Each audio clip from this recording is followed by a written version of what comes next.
Thanks for the raid, Jesus. I wasn't prepared. I'm still setting up.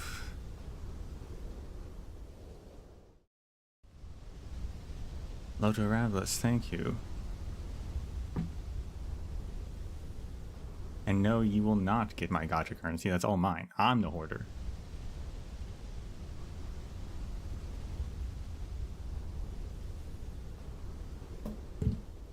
We'll be starting in a minute or two.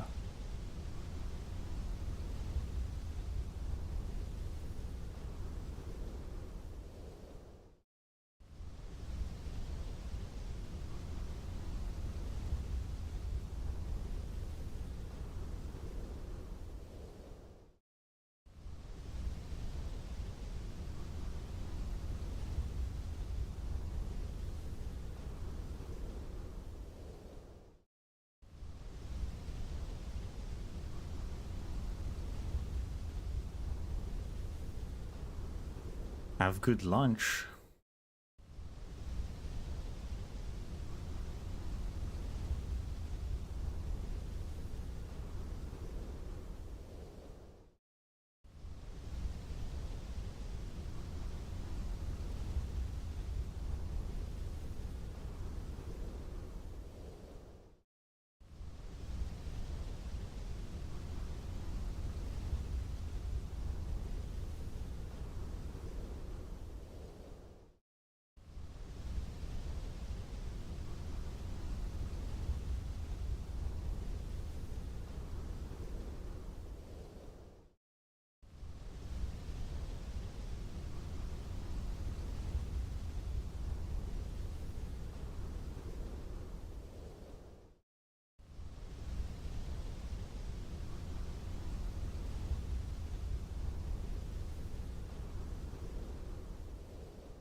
Alright, let's get started, shall we?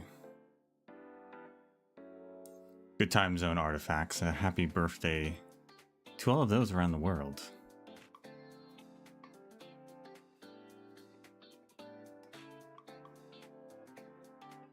And welcome in, Raiders. They're all just in time for... to the Grinning Valley. We did the levels yesterday. We're reading today, voice acting, all that fun stuff.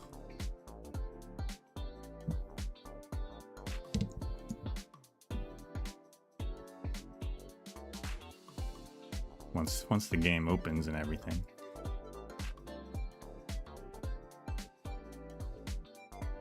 I saw a clip of one of the new characters, not new as in Grinning Valley new as in Chinese server. I don't remember her name. I think it's Nymph, maybe.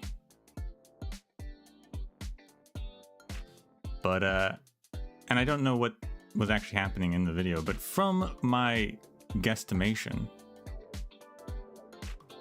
I think her skill makes, one of her skills makes the enemy target the nearest operator. So the enemy was turning around to walk towards the nearest operator and was having to be reset on their path every time this skill triggered. So it's kind of like a push almost. Very interesting.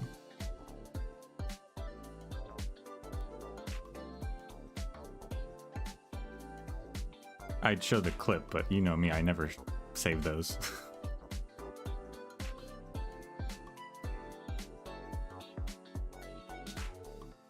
It's a new status effect. Yeah, it had like a little marker above their head.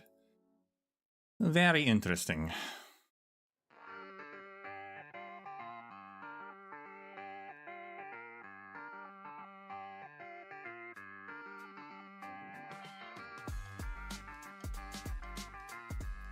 I do like their design. Cool art design.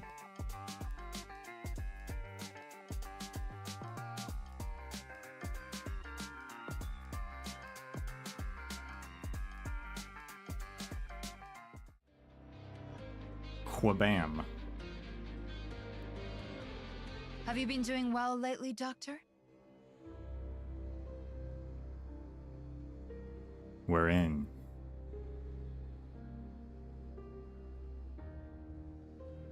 Point of order. There is no point of order. I didn't actually do anything.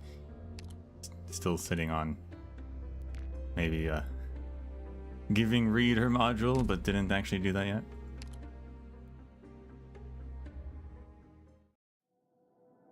Not that it matters today, because we're getting on the truck. I like that that's the name of the episodes. On the truck. All new characters. No voices I need to remember, unless someone shocking shows up.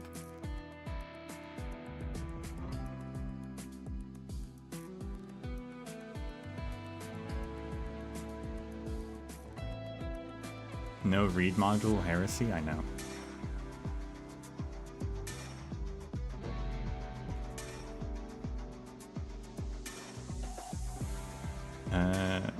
Actually, did I?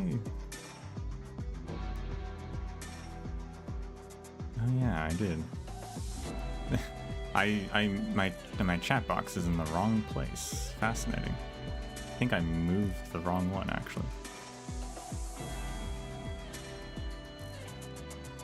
That explains a lot. Alright, that should fix it.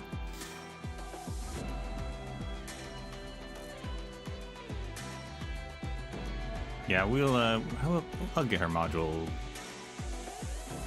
when I remember. I still have to do the actual levels and stuff for it.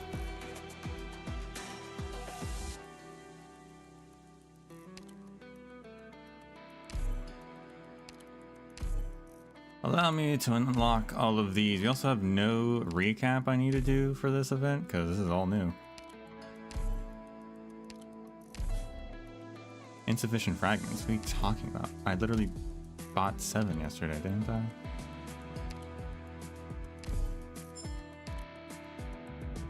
Okay, whatever. Strange Sandland Odyssey.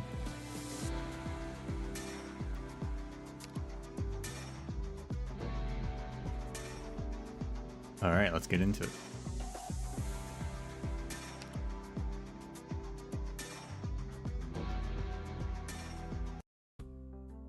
I know we're in Rim Billiton, but I can't do an Australian accent, so that's not happening.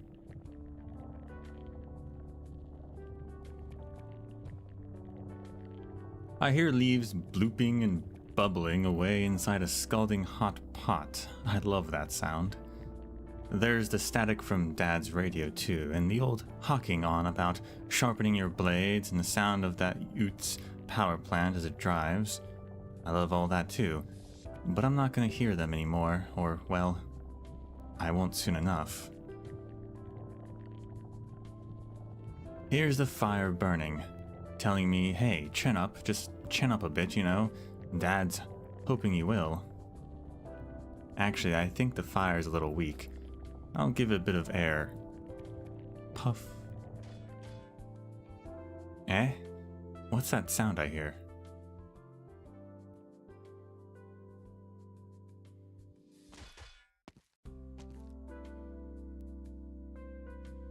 Pot lid? Her name went from pot lid to Warmy? Surely surely that's a nickname, right?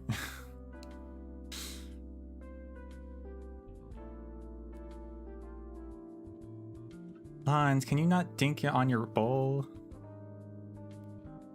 I told you to stop doing that. Well, what if you get on someone's nerves?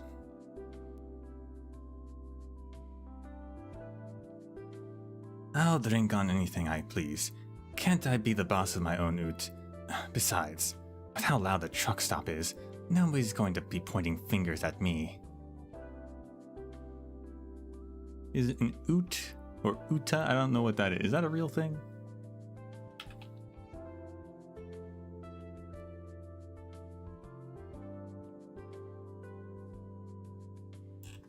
looking it up.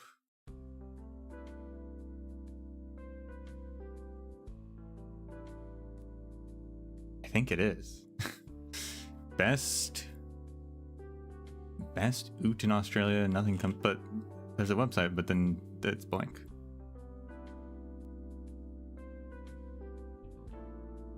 Oh yeah, here we go.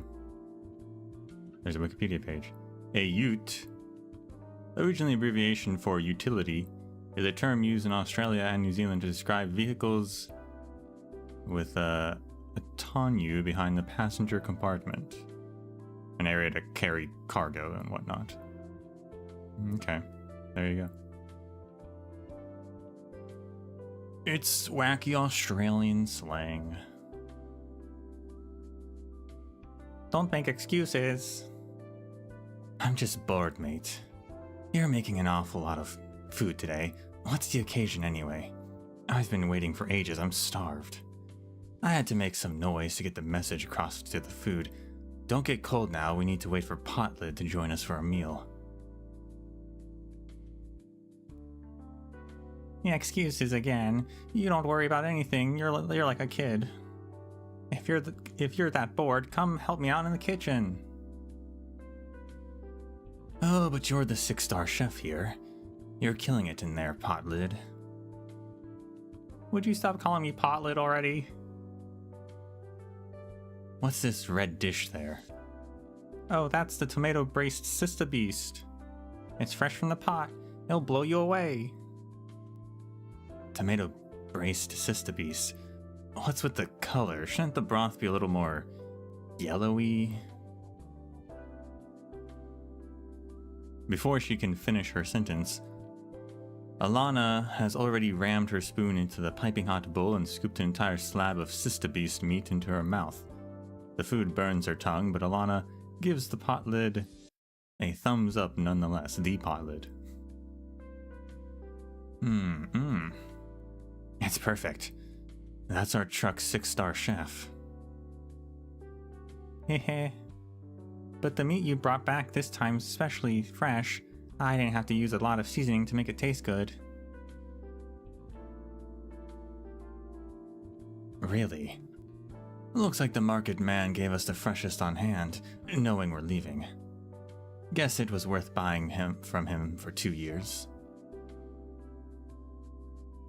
Don't say things like that, Lons. I think he's been really good to us from the very beginning, going by what you've told me.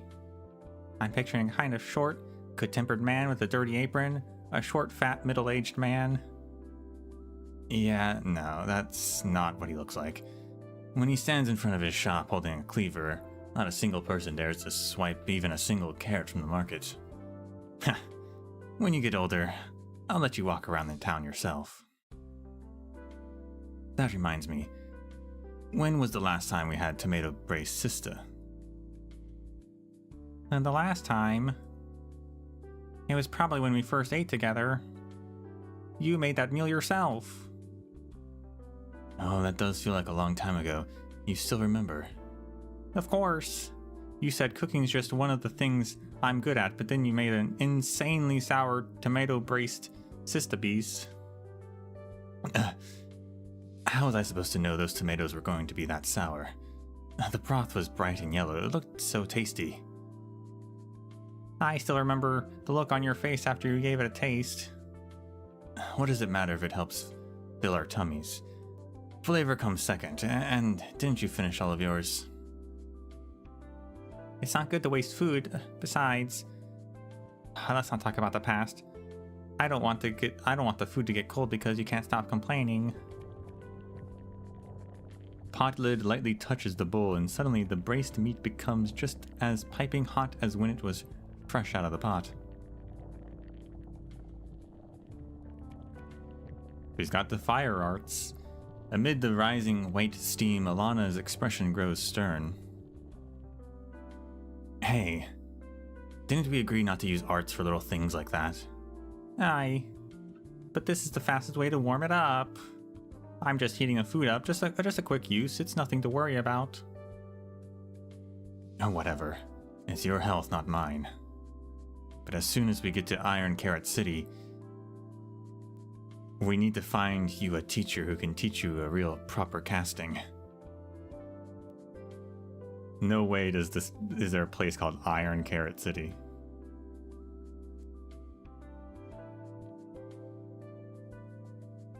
Come on, tuck in. What are you waiting for? Let me enjoy the view first. You always look so happy when you eat. It puts a smile on my face just watching you. Potlid takes a cloth and wipes clean the broth that spilled over the bowl, and then wipes her hands. She takes a few thick books from the shelf and stacks them on her seat, one by one, before sitting on top of them. Potlid places one arm on the table flat while her other hand props her head up, and she looks at Alana with a smile on her face. It's a country for rabbits? Yeah, but like... Kashmir doesn't have a city called...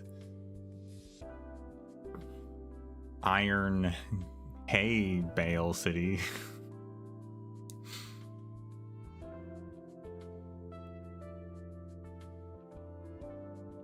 Iberia doesn't have Bird Nest City, like...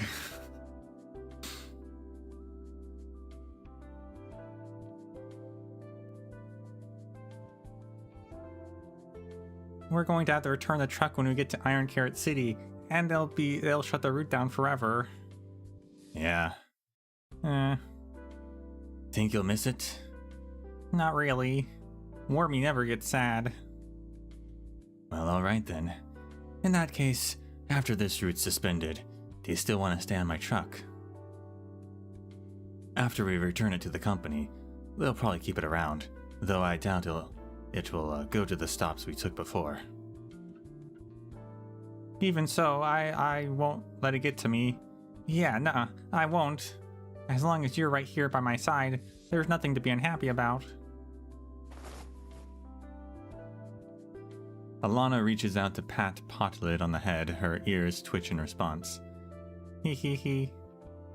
What's wrong? That kind of tickles. Seeing the young countess's reaction, Alana laughs. Then my wonderful, perpetually smiley Potlid, help me run some errands later, will ya? Huh, but it's been so long since I've gone into town. You'll be fine. See, I took the safety valve off to make it go faster. I can't have the company finding that out when they inspect the ute.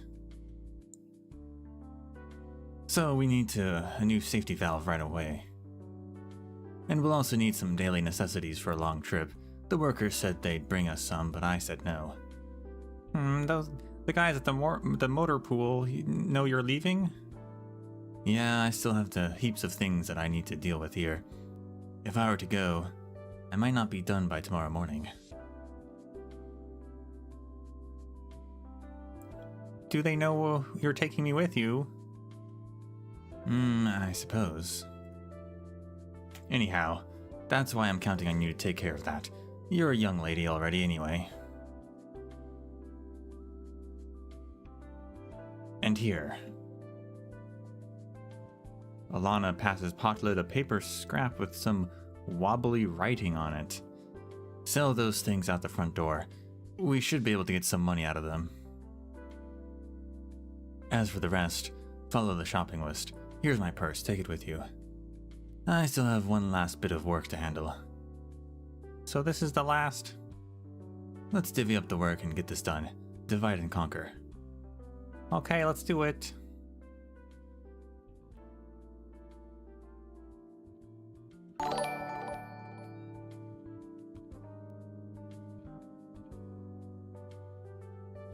When the metal crowd woke up, it got to its feet, snipped twice, and carved the tower crane into pieces. Everyone took a good look, and turns out all that reinforced concrete didn't make a dent in its shell, even when everything came crumbling down. Of course, they dropped their shovels and blowtorches and ran for their lives. How's that? I heard it's based on a real story. Real people, crab and all. That's what they're showing for tonight's open-air movie night over at the Slag Heap. Why does she look so bewildered? No need to thank me.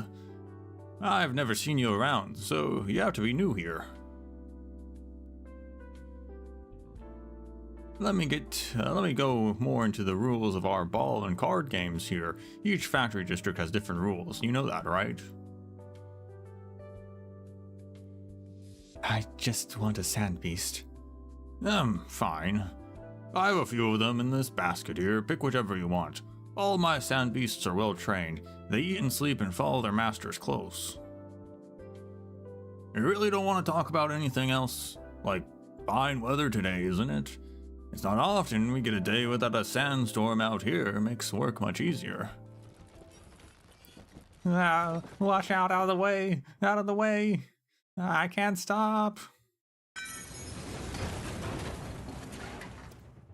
She's dead. Crikey! Who's having such a little kid cart all these things?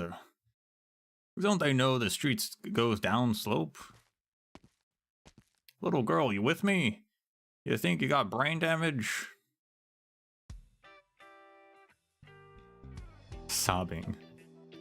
I'm okay. I'm not a baby anymore. I'll be fine. It took me so much work to pile up the pots and dishes, and now they're all over the ground. The little girl prepares to bend down to pick up a big pot. At the same time, a hand reaches out for it. The two both take a reflexive step back. Pot lid nervously tugs on her own sleeve. Miss, I can pick these up myself. You don't have to help me. Okay. Also, thanks for helping my hand truck there. Yeah, you didn't say you wanted to stop, but there's a recycling facility up ahead. It wouldn't be good if you crashed into it. Huh? Okay, you have a point. I'm sorry, mister. My things are blocking your shop's entrance. I'll clean it up right away. It's fine, little girl. Take your time. No, hold on. This is the Tinny Longgear's general store. Mister, I'm here to talk business. Business? Shouldn't someone be watching you? I don't need her to help me with this. She has her own work to do. We're dividing and conquering. Alright, wait here a second. Girl, you picked out a sand beast yet? Let me have another look. I'll deal with the little girl first then. Come on. What are you buying? Well, first things first, I need to sell some things before I buy anything. Take a look at these pots and pans as well as this oranginium gas cooker. I'm selling them all. I heard that secondhand kitchenware that keeps well and clean sells for a lot of money. A pot so scorched. Even its handle's black, a fork with broken teeth, and scrap sheet metal. You're trying to sell these? With the money I make from selling these and the change in my purse, I know I'll have enough for a safety valve, an electrode holder, spray paint. How about this? Bring everything you want to buy to the counter. I'll give you a discount and take your wares based on the total price. Whatever's left over I won't take. Nuh-uh, I have to sell all of these things. I can treat you to a cold carrot. Okay. It's a deal then. Let's see. This gas cooker here is more than enough. Take the rest of that garbage back with you, okay? Yeah, on second thought, nuh-uh. You're a weird one, little girl. Why are you insisting on selling all those things? If you didn't look like such a nice little bun, I'd be thinking you committed some kind of crime and came here to get rid of the evidence. And let's be real, I don't know you from Bruce. How am I supposed to just offload the garbage you hauled here? What if you turn out to be infected? Awkward. I knew it. An afternoon wasn't going to be enough to sell all of it. Nuh-uh. I told her, and she didn't believe me. Alright, I'll have to report back and then think of something. Hold on, little one. Who sent you? Alana of the Barren Lands. All right. I don't know you, but I do know her. Look at her dumping her work on a little girl like you. Not that I'm surprised. Here, a footstool. That way you can get a better view while I tally up the numbers. Tell her I'll take care of her things for now, and whenever she gets a day off, she owes me a meal. Why the change of heart? I guess it's fair. I'm not a kid anymore. If I'm asked to do something, I get it done. What's the matter? You weren't happy when I wouldn't talk business, and you're also unhappy when I'm taking these off your hands? No. I've been happy the whole time. The safety valve model that Lon sold me to get's not on the shelf. Let's see. Didn't this model go obsolete ages ago? Ever since the unions hit the regs, the guidebook's been full of tips to never buy that junk again. Nuh-uh, I have to go look for it elsewhere. I'll find it. Mister, look after that hand truck for me. I really need to talk to Alana about this. What about you, miss? Have you picked one out yet? Or do you have something else in mind?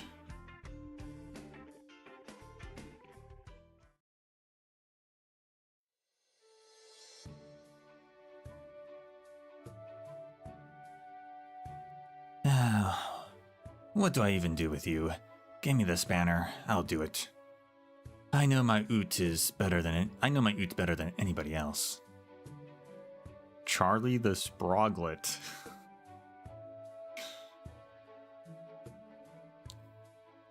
Hey, you hired me for this, Alana. You want to save yourself some money, come out and say it.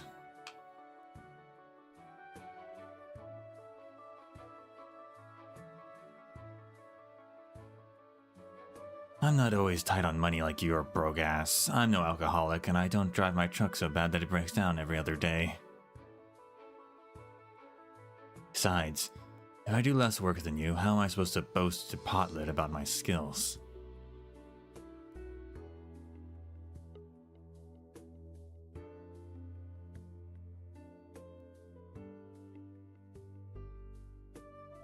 Apparently Sproglet means small child, but that man does not look like a small child to me.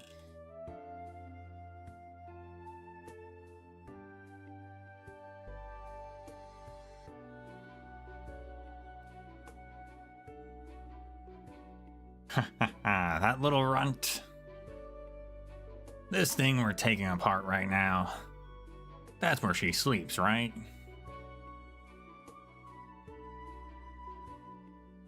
Uh-huh.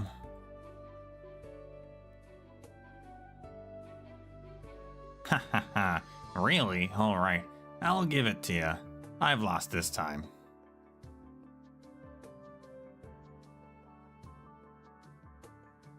We all thought you were just talking big. I'll give your temper. Given your temper, shouldn't you have made her somebody else's problem a long time ago? Yeah, my bad. Stop glaring. My temper? Who do you even think I am? I took her in because all of you bet against me having the patience to take care of a kid, and I wasn't going to take that slander lying down. Look down on me again, and the next time I'm back, I'll kick a ball to your face.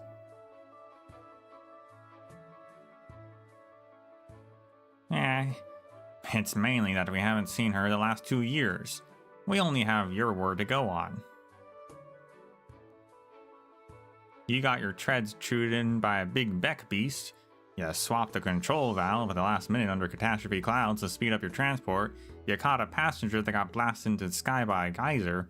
Everything you say is like it's all happened. That all actually happened, I'm telling you. Fine, it happened. Now, why did you keep her locked away in the truck the whole time, never letting her go out to spend time with the rest of us? Surely she didn't want to stay shut in here. If that's really the case, what are you planning to do tomorrow when the truck's out of commission?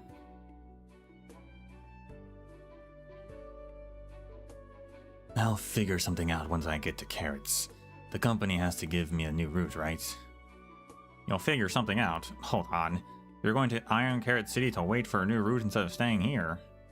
You're never coming back.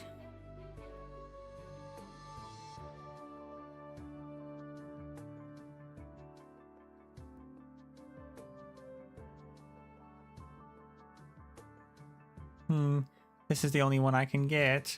It's not quite what Lons told me to find, but the shop said we should at least be able to plug it in. It'll be fine. It's getting dark. If I don't hurry back, we won't finish everything we have to do. Lon should be back by be back too by now, right? Jittery passenger. A little girl. Hello. You're walking kind of leisurely and not like you're trying to catch a ride. Do I look leisurely? If I might have a little of your time, would you happen to know when the last transport to Iron Carrot City leaves? 9:30 at night. I know that route better than anybody. Oh, okay. Appreciate it, kid. 9:30. I still have time. I'm really worried about Lons for some reason. What's going on? There is an old abandoned warehouse belonging to the vehicle located at the city transport gate. Its lights, familiar as ever, can be seen through its windows. Potlid wipes the dust off the window and peeks inside.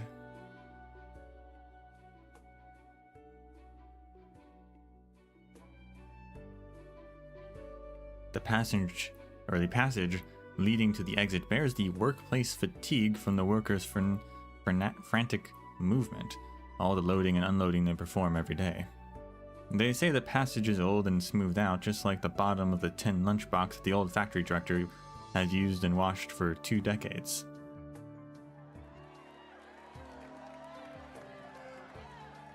As the workers cheer on, a metal ball, or more precisely, an amalgamation of a variety of scrap metals compressed together and polished into a ball, is dropped onto the smooth surface.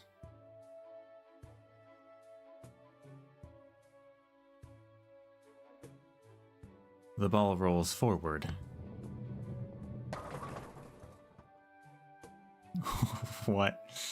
Why is that man wearing a traffic cone?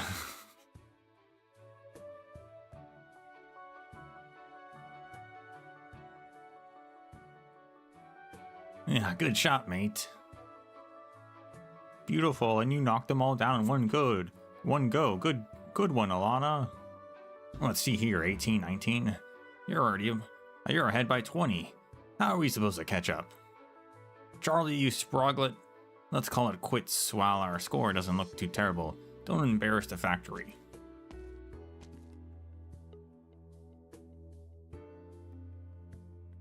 Alright. Just shut up and watch. Let me show you wankers what a perfect shot looks like. Instead of worrying about me, maybe start racking your brains to figure out how we'll decorate tonight's send-off party for Alana. First, we'll make it a welcome party. We'll welcome Alana as a proper member of the Rust Drag Town Motor Pool family. Really now? If you don't knock all the pins down this one go, you aren't getting another shot at it.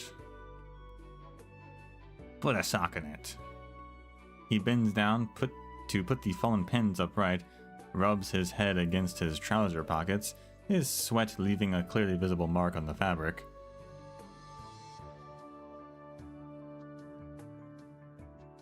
He picks up the ball, places his toes just slightly before the foul line, and stares straight ahead. So Rembilletonians play bowling? That's their national sport? Question mark. That one guy talked about all the factory districts having their own team. So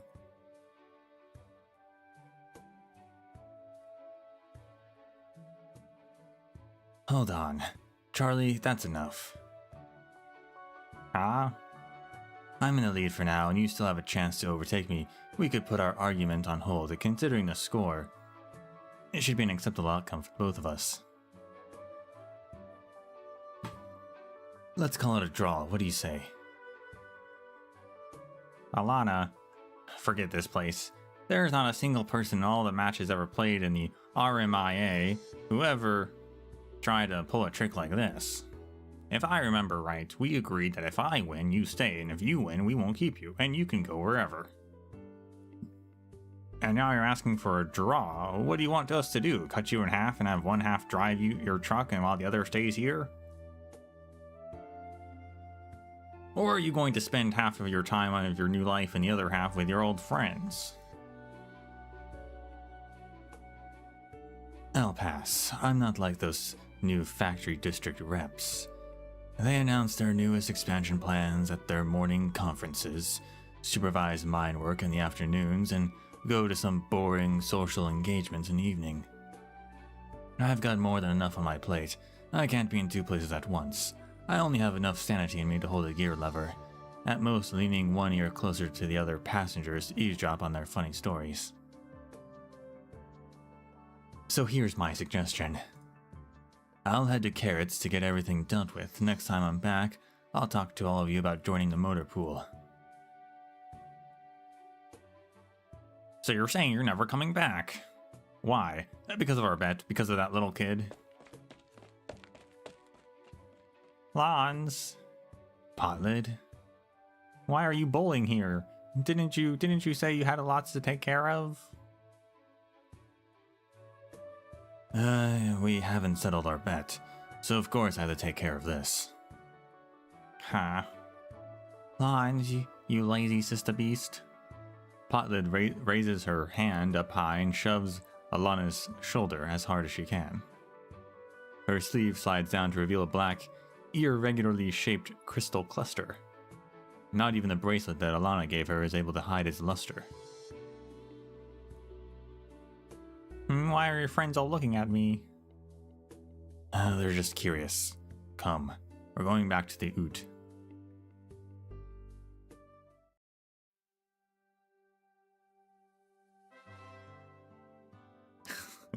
Ta-da! What was that? Whoa. What do you think? I'm willing to bet no one could tell that just 4 hours ago, there used to be an illegal kitchen here, right? That's what you get with the best vehicle makeover hands in the entire district. It's not every day I get to put my skills to work. Yep, I really can't tell at all. But Lons, you didn't tell me you were taking it apart. Even so, it's amazing. You told me to work. The work we had left was a huge pain and you might not finish if you had to do it all alone. That's why you asked me to buy all those things. But not only are you all done, you're bowling with the men here. You're even having a lolly water and reading magazines. But of course. Anyhow, we only have 3 minor problems left now. First off, we need to use spray paint to cover up the smoke damaged wall here. Let me show you how it works first. After that, you have fun with the other 2 cans. I think I might have started a few too many fires. Next, we have the power plant pipeline safety valve. Oh, I couldn't find the kind you wanted, but does that mean we won't be able to hand in the truck tomorrow? Don't worry. I knew you wouldn't be able to find the model that old. Huh? You see, we're getting our truck inspected and upgraded because even though all the other parts are fairly new, the power plant is too old. No one cared about it before, but the unions in Big Pillar have been clamoring for standardization. Now, Big Pillar is a slightly more reasonable name. Standardization. Sounds like a pretty cool word, right? You can think of it as setting up rules. The old power plant's problems don't bother me, but the union says they're switching over to the top-of-the-line thingies in the ads for our own good. And I think they have a point.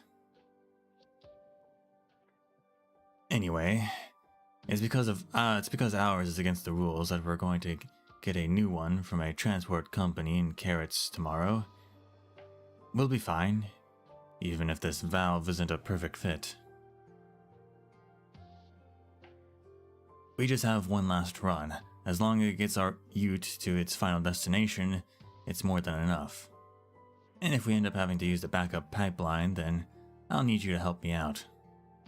Just like before, I'll ask you to go down to the power plant to take a look at things.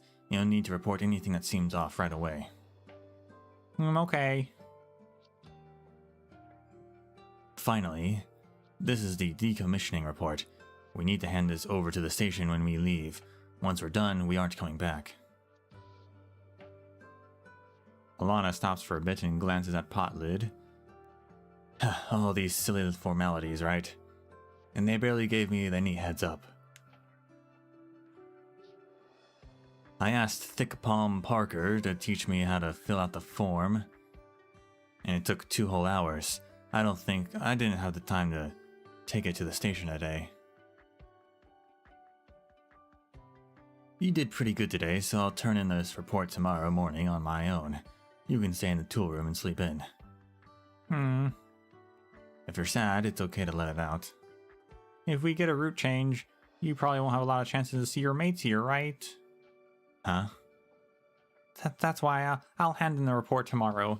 That way you can spend a bit more time with your mates, and you won't be so sad not seeing them anymore. My kitchen's gone to now, but when we get our new home, once our house is built, I'll make the sweetmeat soup that's always put a smile on your face. Sounds good.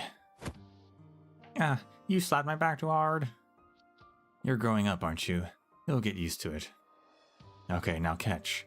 Tonight I'll let you have lolly waters with me and go to bed an hour later than before. What is lolly water? Is that like a lollipop made of water? Like what?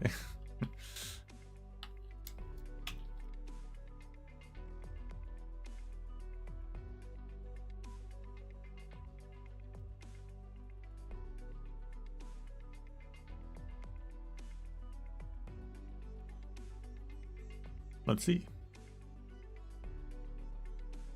Is it a real thing? I bet it is. I bet they're just cramming in as many like Australian things as they can. Maybe it's a popsicle? Maybe.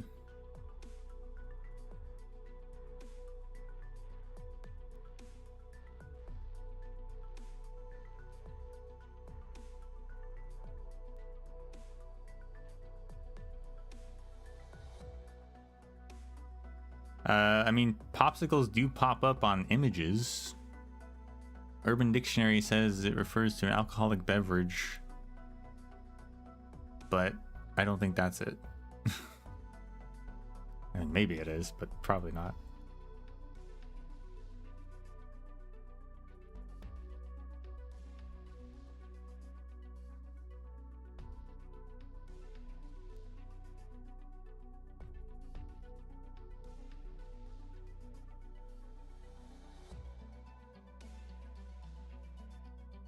Green's Dictionary of Slang for Australia and New Zealand.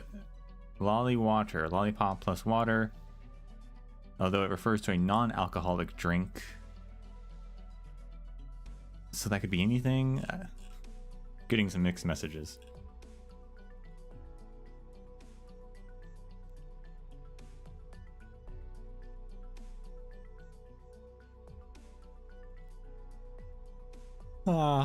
So tired. But I won't get lost. I'm not a little kid. I can read a map. Yep, take a turn here, go upstairs right ahead. Or it could be slang for soda. Maybe, I don't know. The man from yesterday is still there. Did he miss his ride? Not only is he sitting in the same place, he's still in the same pose and looks just as depressed. Wow, incredible.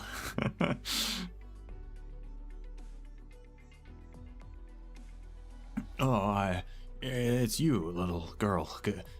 Good morning. Perfect timing. When's the earliest truck to Iron Carrot City today? At 6:20. I'm actually that truck's... no, I mean, I'm taking that truck too. Looks like I'll make it. I can take you there. That way you won't miss it. No, thanks. Sorry, I really appreciate it, but, I want to sit here a little longer. Are you waiting for someone? Me? No, what makes you think that? Familiar kind man. Come, Wormy, no more waiting, let's go back into the hut tonight. These things happen. Because it's a very normal thing to wait for someone. Okay, I'll be on my way, bye-bye. I hope you'll get to see the person you're waiting for.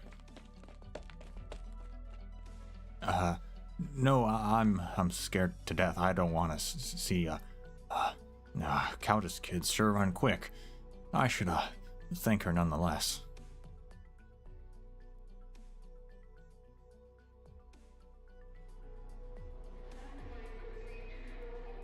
Do you think Countess can, like, jump high or something?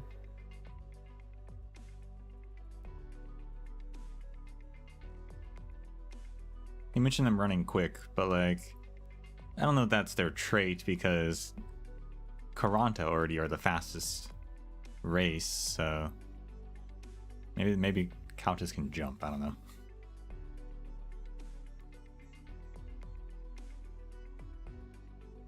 Next, bring your documents into the office. Stands on tiptoes. How far away is the office? I can't see it all from the line. What should I do? It's almost time to leave. I don't think I'll get it handed in time. So many people here this early. Maybe luck's not on my side. Even a big girl can't help when she's unlucky. No nonsense woman.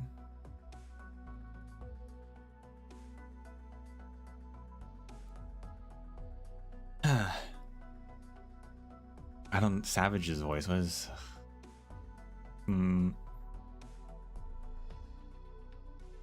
She kind of gives the same vibes as Ray, which is unfortunate because I already gave Ray that sort of voice, so...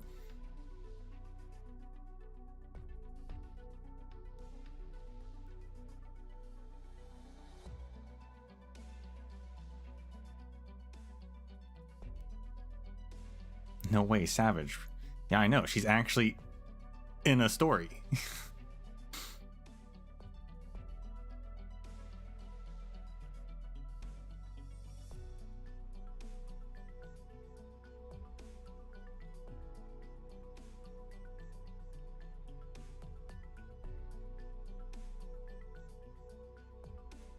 Yeah, there are too many people here. Nothing wrong with the union trying to make the event even seem more above board, but they didn't have to handle both beauty pageant registrations and government forms in the exact same place, did they?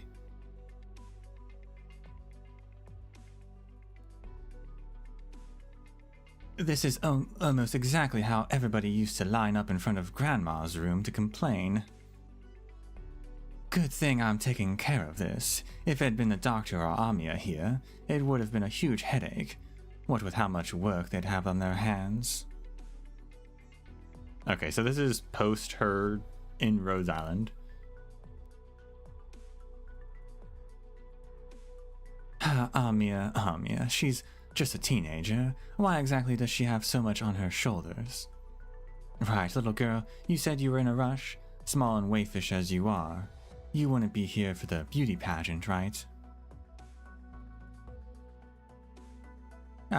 No, I'm here to hand in our decommissioning report.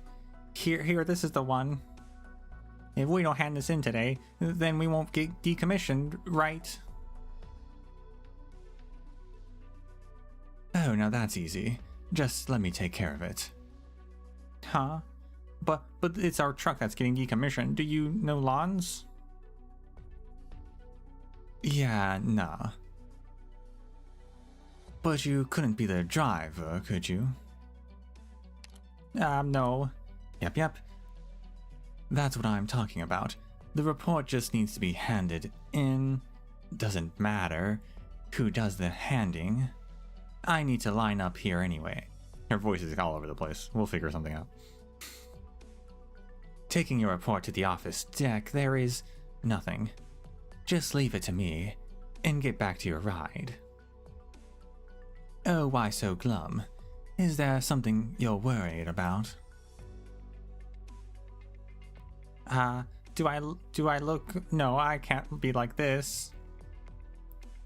Yeah, here's the report. Thanks, miss. You're too kind.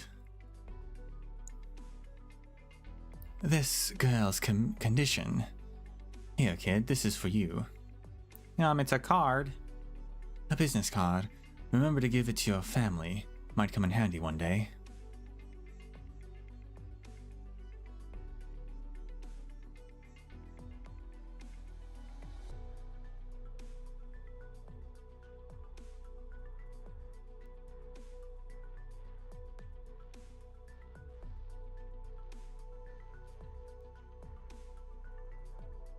Hurry up.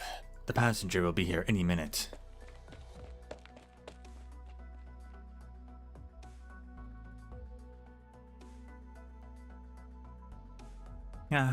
Coming. You're gonna have to hide in the tool room this trip. I'll be fine. Remember, I stayed there for a long time in the beginning.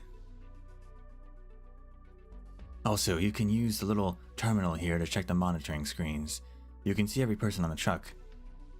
Guess I didn't have to say, huh? Yeah. Alright, I'm off to the driver's cabin.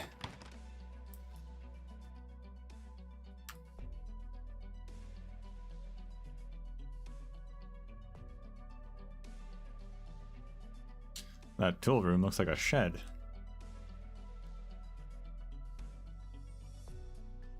I finished so much in such a short amount of time. Even though I ran into lots of trouble, even though Lon said there probably wasn't enough time, we still managed to get the ute in shape and to hand back, and we took care of all the paperwork. Oh, the man from the station finally made it in, thank goodness. Right, I even helped someone with the schedule. All transport trucks broadcast. The transport vehicle's entrance is now closed. The vehicle will soon be powered on. Please take your seats to find a suitable area to affix your folding chair, bench, or mat. The truck doesn't have its own seats?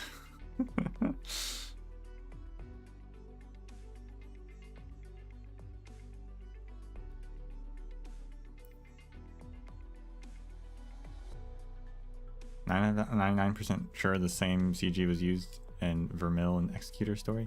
Oh yeah, they've used this one a lot. It's a typical shed CG when they need one.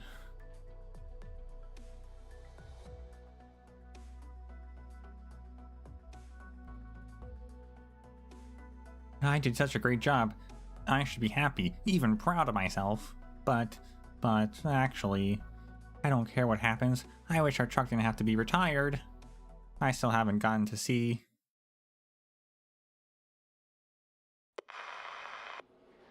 This vehicle's being hijacked. What? We're heading to Grinning Valley. Huh? Well, that escalated quickly. Potlid looks at the display panel where the truck's cabin monitoring screen is shown. The unfamiliar voice heard through the broadcast belongs to the strange woman she met yesterday. She's holding Alana's broadcast mic with one hand. Her other hand is steadily holding her crossbow, with its bolt pressed against the side of Alana's neck. She stares at Potlid with a cold glare through the monitoring camera's lens, perhaps noticing the subtle movement of its shift in angle.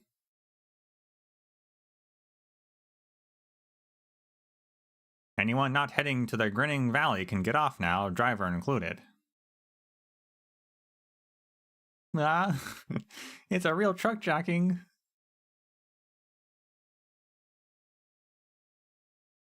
Did Ray just hijack?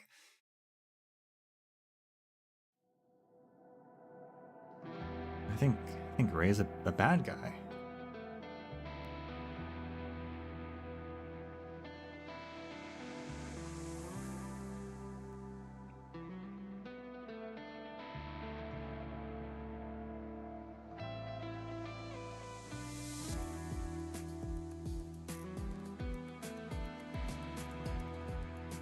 I wonder what's in Grinning Valley.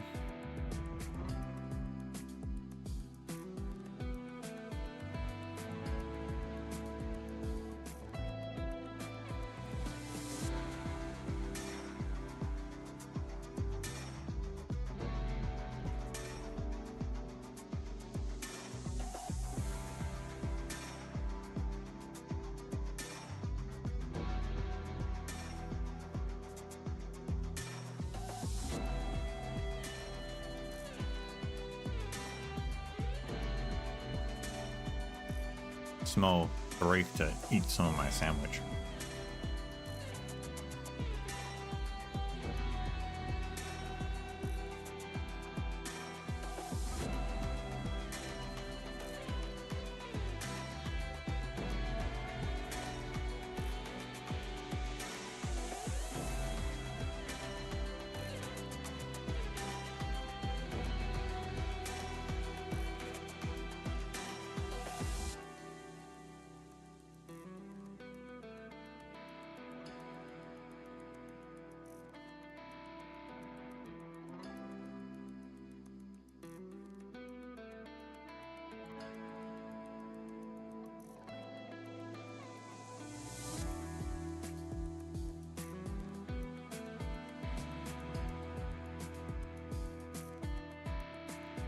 Alright, now we got one-way tracks.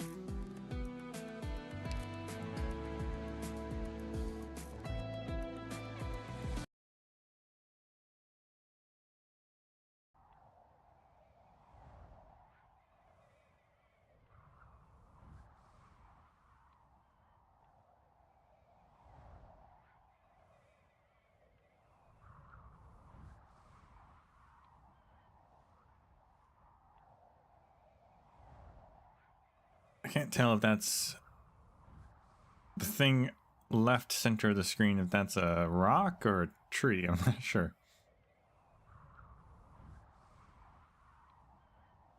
A long, narrow strip of dust rises from the sand, burying any tracks we've left. A scene I've seen too many times to count. They call me Alana of the Barren Lands, but I'm defo not Unstoppable Sandstorm. Just a tumbleweed that stops and goes. My bets with the workers are a stage for me to perform on, and my passengers' adventures are just more bragging fodder for me. But are those really my stories to tell?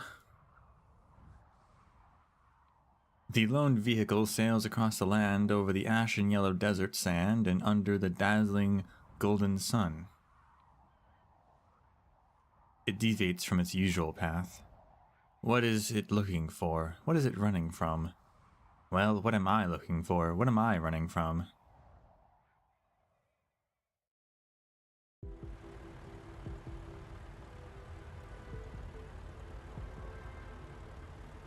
The weather's pretty good. You can even see the oranginium clusters in the distance.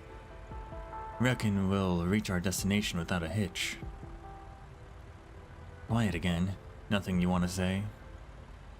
I have never met a passenger as boring as you in all my time as a driver. What did you say? Ah, never mind. Hey, don't keep that thing down. Why don't you?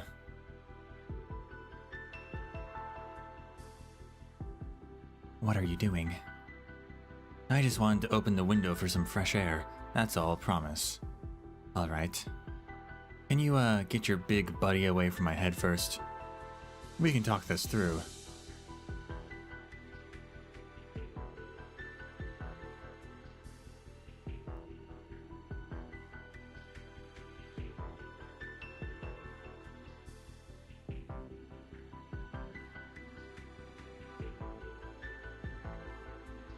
Yeah, so they called Ray's weapon a crossbow, unless she has an actual crossbow that's separate from her weapon that she uses.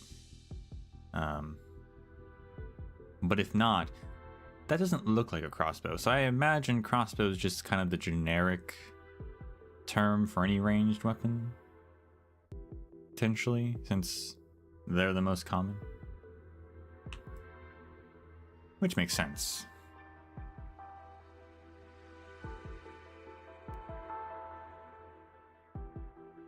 Continue towards Grinning Valley, and I won't hurt you. Tell me that after hijacking my ute and pointing this toy cannon at my face, what's even in that thing? Custom bolts. Infected creatures are afraid of them. I was hoping you'd say carrots or lollies instead. Well, no worries. I'm no infected creature, so I probably wouldn't find it too scary. But if you insist on keeping it pointed at my head...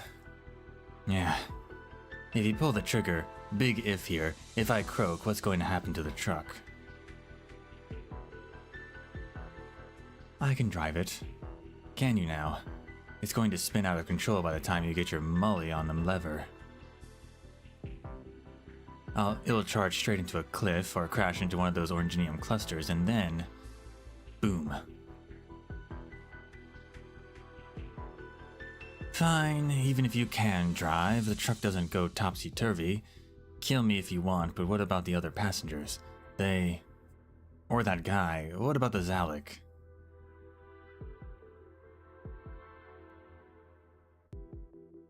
I gave everyone a chance to hop off, but no one took it. I just need the vehicle.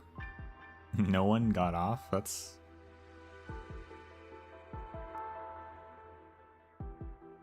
strange, honestly. That's just weird.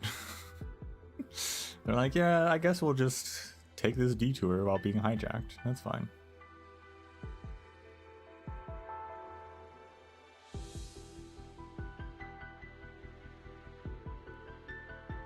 Don't you find it strange why he didn't leave? I'd be worried if I were you. A hit-and-run tearaway, an unlucky fella fed up with his job. Or maybe he's an undercover copper on your trail. Don't let all the trembling and shaking fool you. He might be hiding some real skills under his sleeve. Everyone's hiding a secret or two, yeah? Nah? And if you're wondering why I'm still here, as a company girl, I have to keep their property safe. This youth's been with me for an awful long time, so emotion and logic-wise, I can't just give her up on a rando blow-in.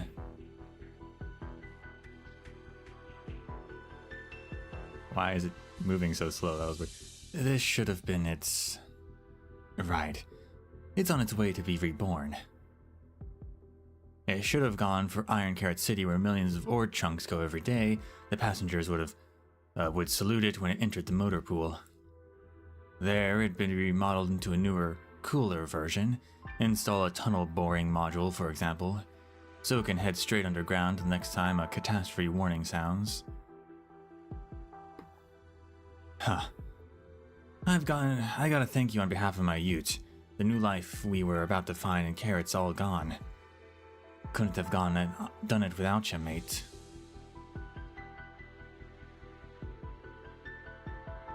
You talk so much and so fast. Real bonzer.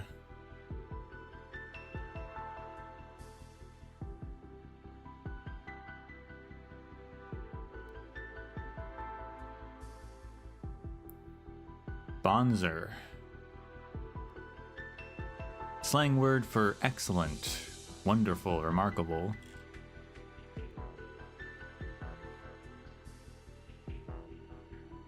We're just gonna learn all the slang today.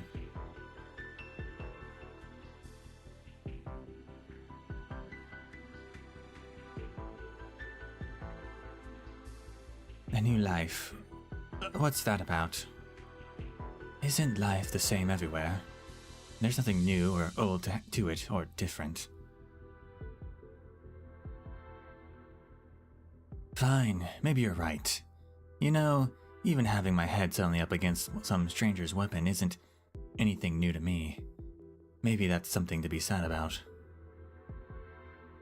The truck jacker slowly lowers the giant crossbow.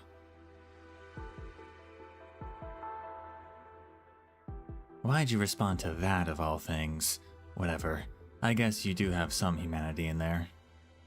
Though even if you want this for your own free charter, you gotta be a bit more polite. That's how you'll make us, the people you've dragged into this, happier to cooperate with you. I didn't want to involve anyone else. I asked around, and there shouldn't have been any passengers this time. I get it. You've been planning this for a while, huh? And you're bound to have a surprise or two, even if your crime's nice and premeditated. Fine, let's just say my beat-up ute and I hit the jackpot.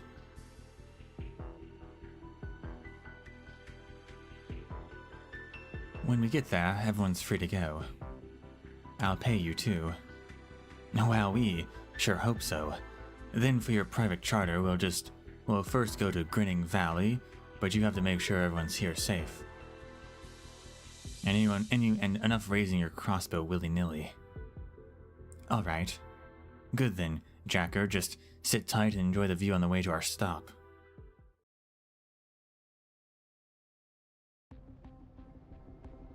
Well, that de-escalated just as quick.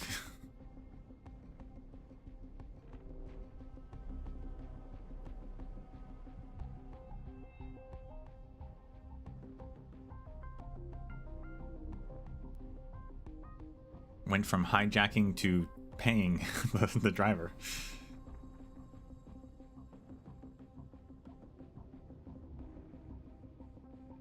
At some point in time, the truck gradually begins to slow down before coming to a halt. It enters a checkpoint, joining the other vehicles waiting to clear one after the other. The truck inches forward bit by bit every time the truck goes through the gates.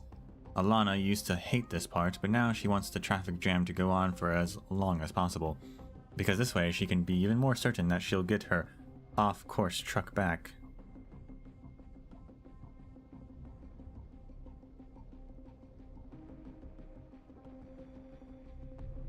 Yeah, could have taken a taxi, yeah.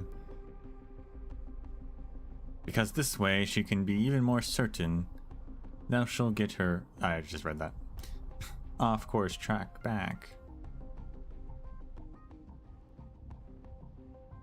Crowded. Probably just another international entrepreneur clearing the raw materials out of the nearby mines. They must be working overtime to deliver the goods. They spill money like water and make us road warriors suffer. Why not go the other way? This road's so congested. We have to go through Green Meadow if we want to get to Grinning Valley. No choice.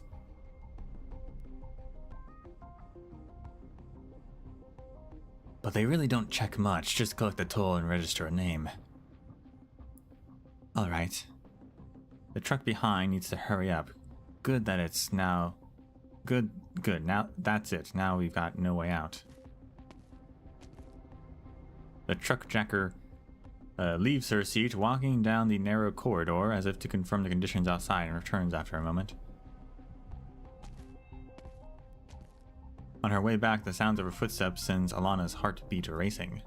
Alana can only see the truck jacker's hand gripping her crossbow through the rear view mirror.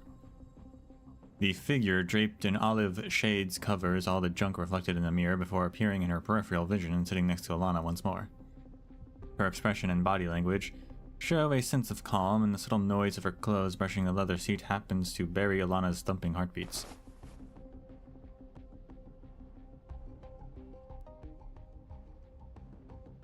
What's up? Nothing. Seems she's not onto me. Phew.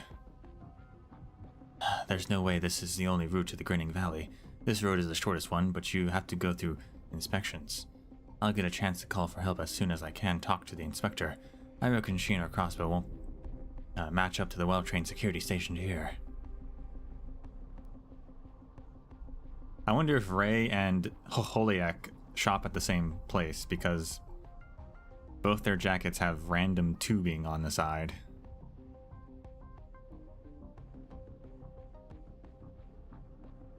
It looks like a catastrophe. Huh? This vehicle's all seem to be avoiding a catastrophe. Or maybe some other bad thing. Why's that? How do you figure? The scratches on their exteriors are from infected creatures, and there's some dust. It's just a little, but I can see the particles.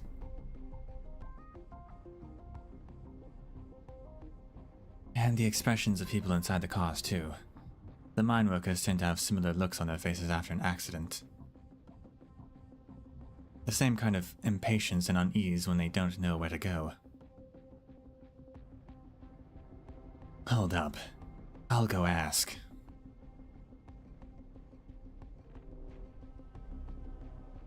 Hey, bruv.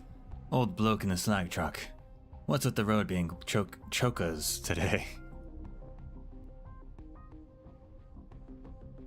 Oh, you didn't come from Double Hamlet Mine, did you? Nah, mate, Rustdrag Town. Double Helmet. I remember a group of guys raving about mining some new place with a ton of minerals a while back. There was an accident. Some unstable Oranginium blew the mine inside out, and now no one can stay there anymore. Ah, bloody hell. So you escaped. How are the others doing? The driver suddenly coughs violently, and Alana notices his face is unusually pale. They'll have to count on their own luck. I just hope my wife and kid are lucky enough. Most of the vehicles here are probably the same as me, no home to return to. We can only stay elsewhere until they finish cleaning up the site. Alana turns back for a look. The truck jacker is gazing out the side window with a calm look on her face.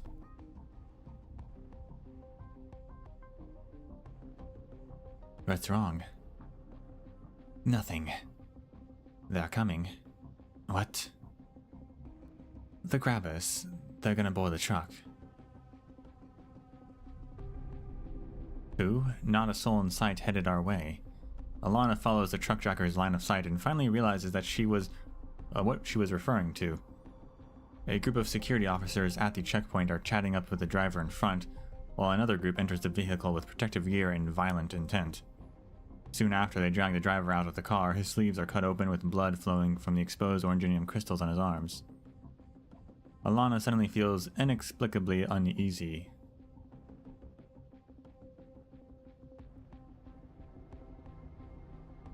So, infected are pretty bad off in Rim Billiton, it seems.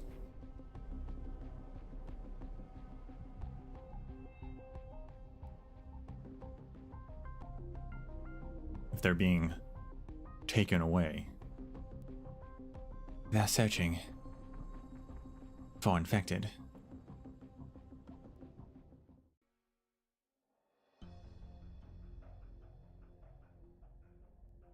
In the truck's tiny tool room, a little pot lid is keeping her word. That Countess hijacker lady's so weird. But she and Lons are looking pretty chummy. Did she really hijack the truck? Oh, I get it. Lon is so powerful she can turn anyone into a friend. Look, the monitor on the little terminal. Seems like she doesn't want to hurt anyone. Then are we gonna go back to our route? Can we postpone the truck's retirement? I don't know. Huh? Oh, what was wrong? Just out of the blue here, but why are you in here with me too, mister? This is a secret room close to the public. I got a little scared. No, not a little. I'm really scared. This is my first hijacking. I just hurried to the first door I saw. Can you let me stay here, kiddo? Look, I'll squeeze myself into this corner and won't take up too much space. I won't disturb your work either. Okay, sure, but if you're scared, then why didn't you get off the truck before? I don't know why myself. Scared is one thing, but deep inside I also felt a sudden relief. Like I might run into something even scarier if I got off the truck. I also want this truck to go as far and as long as it can. Why didn't you get off? Me? Well, why would I? Lon is still here, so there's no way I could leave her on her own. Lons? You're referring to the truck driver, right? Are you two family or... Family? I don't know. I left home so long ago. Lon is a little like Daddy and also Mummy, and the miners too. If she's like everyone, then it also means she isn't like any of them at all either, right? Lons is Lons. She made a bet with her friends, and I'm their chip. So we can't be family, right? We just live together. We've always been living together on this truck.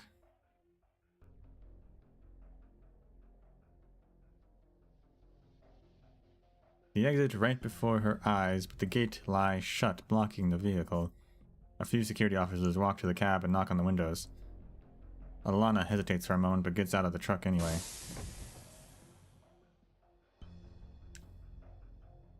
What's up, mate? Routine inspection.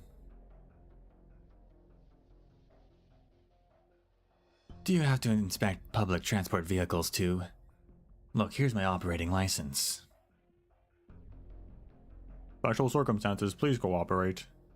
Nah, that can't be right. There are so many trucks in front just now, but you let them all go through, and now you're stopping us when it's my turn. Crikey, bloody luck's off the charts today, with all these nice things happening to me. Sir, I don't bother with her. I just checked the vehicle's identification number. They came from Big Pillar. You know, they've got tons of messily managed mines over there, and they don't standardize safety procedures either. Lots of infected.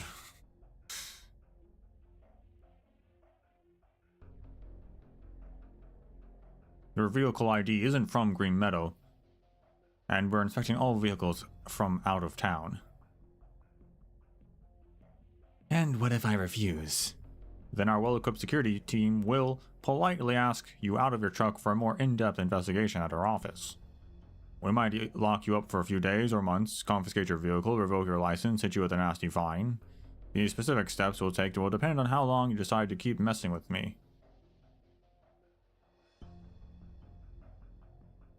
Mate, ain't this a bit much? I've been driving for years and passed a lot of checkpoints, but this is a first.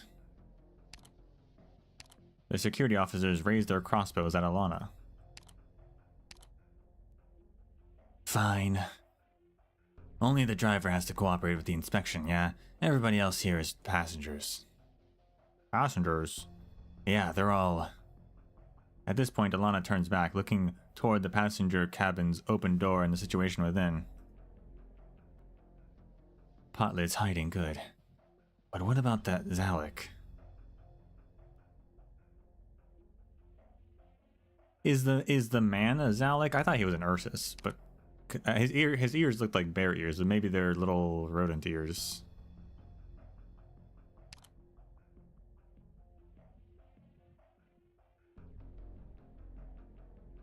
And the tracker. Wait, why is she loading her crossbow? She's a passenger. I bought a ticket. But the equipment you've got on hand look like it's out of rags. All the checkpoints I've been through, this is the first time I've seen anyone checking infection status. If the passenger isn't willing to get checked, you'll put me in a spot of trouble if she complains to the operating company. Enough with your gruff. We're coming aboard.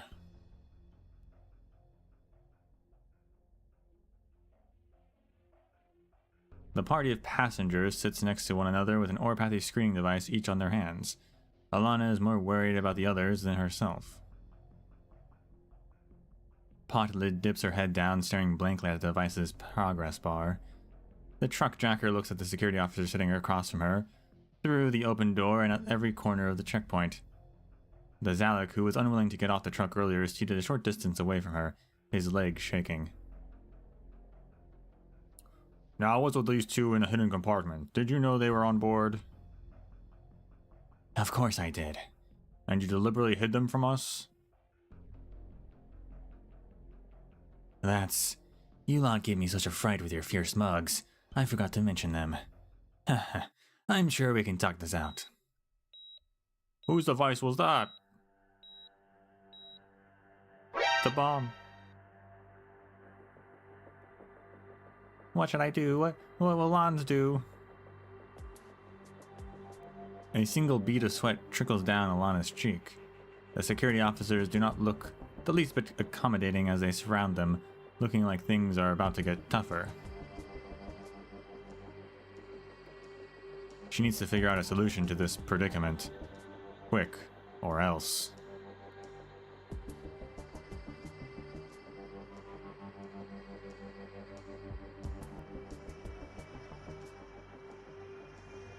Well, sir, dear sir, this passenger here, she's a little kid. She's come here to Green Meadow, to your prefecture, to look for her dad. I hear her father works in a smelting plant, and it's been about a year since he's been home. The walls and gates of this checkpoint, and even the materials used in these testing devices, might be the fruits of his labor. This tiny countess, she only gets one ride every 2, maybe 3 months just to see her hardworking father. She's a regular rider on our truck, and this has never happened before. Everyone usually just breezes right through here. With all due respect, sir, would you make things difficult for such a poor little girl who misses her father so dearly?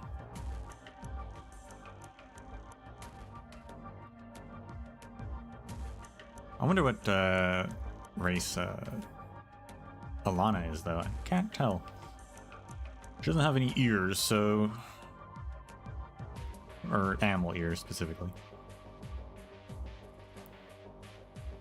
Maybe she's a lizard or something.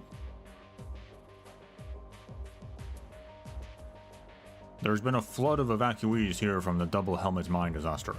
Our superiors expect us to tamp down on the influx of infected here, so this is not about making things difficult. We're just doing our job. Waves hand. Good moving.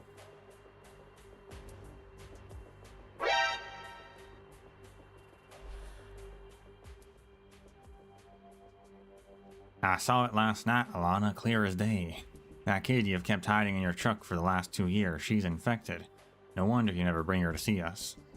You bloody clown, going all the way just for a dumb bet. Your damned stubborn competitiveness and bottomless pride. I always said you'd drag yourself into trouble like that, taking some others down with you.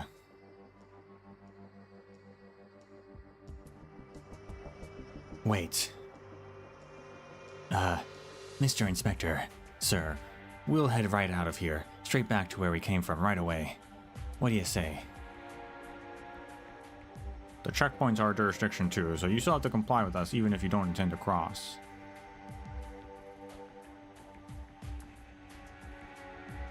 Sir, I'll pay the toll here, or even an additional fine, or just impound the ute and even drag me away. I'll cooperate with your investigation. I'm begging you, just let the kid go, please. Potlid has never seen Alana with such an expression.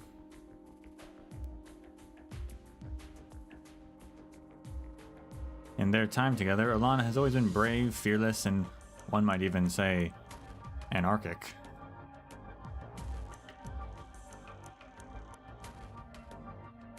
She makes funny faces, blows up her past experiences, and explodes into laughter without a care for her own image. But now she's pleading with the officers in such an unbecoming way, for Potlid's sake. Take her away. Lons, it's okay. Don't. You don't have to see me off. I'm just stepping out for a second. I'll come find you in a bit, Lons.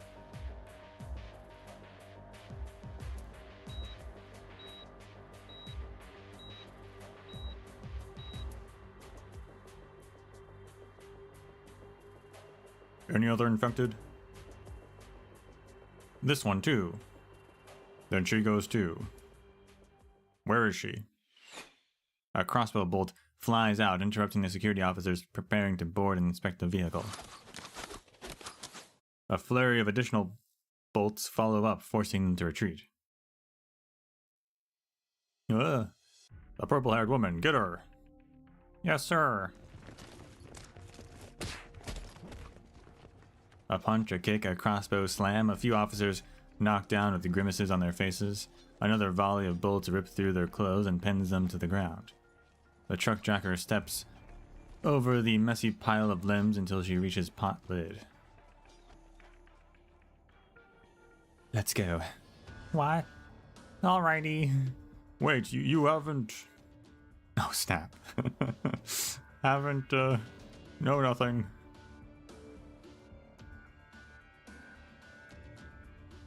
Get the ute started. What's the matter? Back in the truck, let's go. Glad I didn't turn her in. Right, what about you? Your device didn't beep, did it? Why did you hop off? Me? I'm a little scared. So, wherever you go, I'll follow.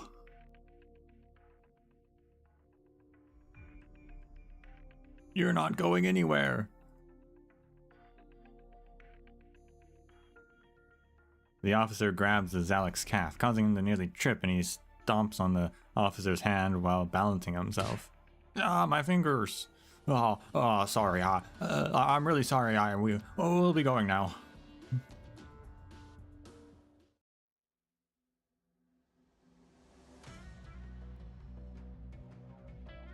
We're surrounded. Probably back up. Struth, shit's escalating real fast. Fast. What do we do now? I counted more than 40 of them. The whole squad's armed with anti-armor, and a thick steel gate in front of us. I have no good ideas.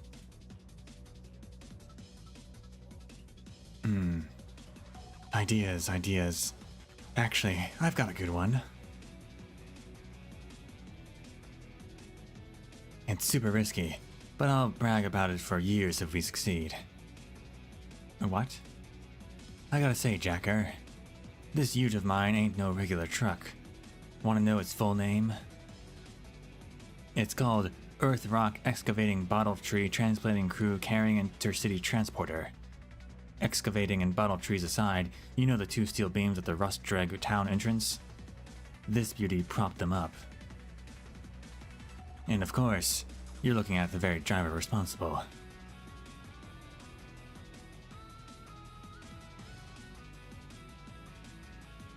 Lawns.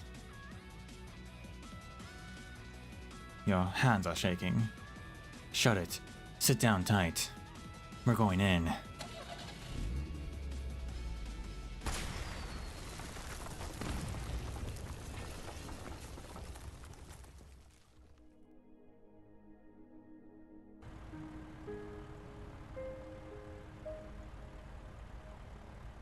Now, I don't know how law works in Rim Billiton, but they have the vehicle's registration.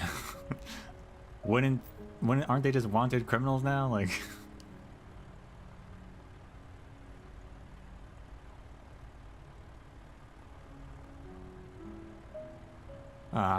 can I just, is there anything we can use to pass up these holes? I'm feeling a little chilly. Several holes dot the vehicle's exterior, funneling the wild winds from outside and messing up the Zalek's hair.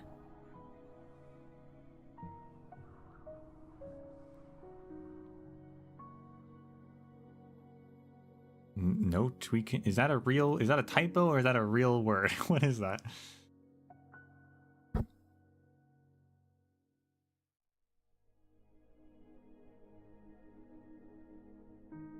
Note.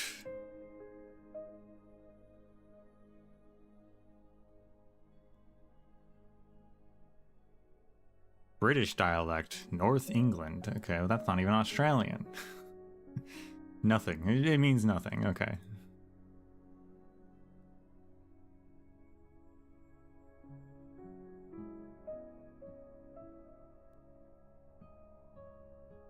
Note we can do. Just bear with it. I'll look for a mobile platform to get some repair materials later. Wait. Why are you still here? Who even are you? I'm just an ordinary passenger. I'm a good guy, really. Look, here's my ID. Jerry, huh? But I'm afraid we don't have any use for good Jerrys right now. Don't worry about me. I won't tell a soul what happened back there.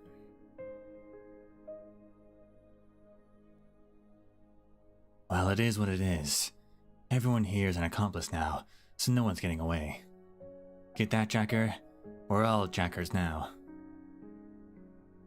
Also, thanks for that. Thanks a lot for saving Potlid.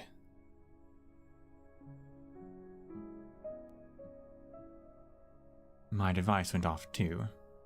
They would have sent us to the infected treatment zone if they took us anyway. But I still need to get to Grinning Valley. Alright. We're off to Grinning Valley now, the truck's final destination.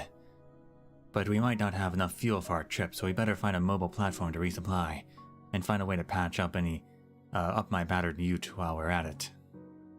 Otherwise, it'll be tough to explain to the company when I hand her back. Alright, so what's your name?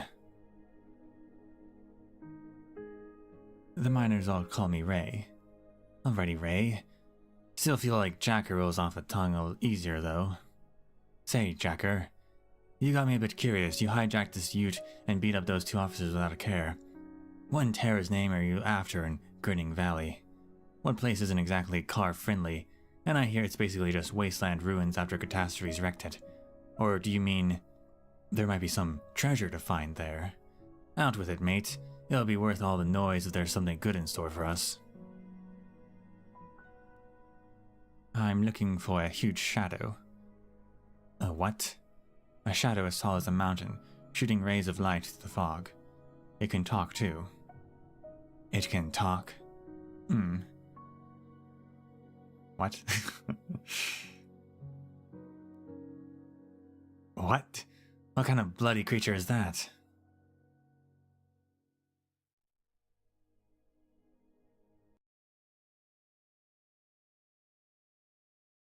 A shadow the size of a mountain that shoots light rays.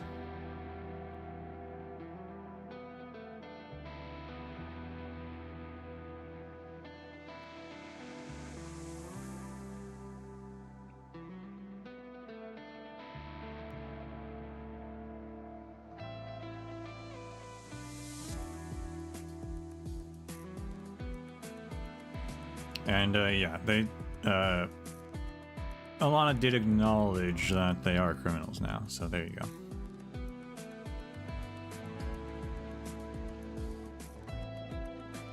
Could just be a rumor.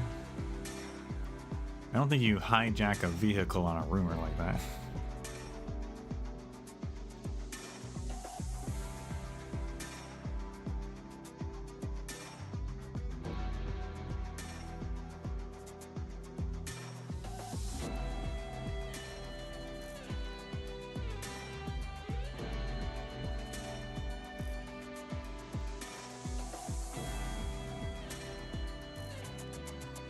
Maybe it's just an Alive Till Sunset concert or something, you know?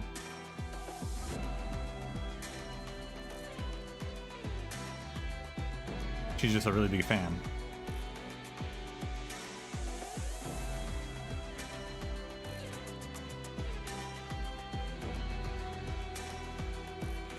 Rimbilliton is close to the ocean, I'm pretty sure.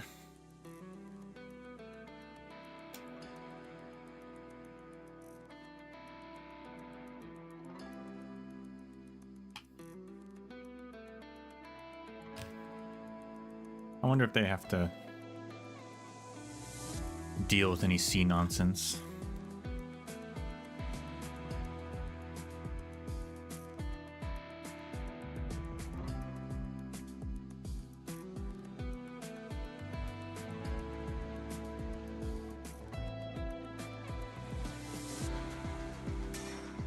Yeah, looking at the map, it's got the coastline, but it's actually got the opposite coastline to like Iberia and everything else, so maybe they're fine over there, I don't know.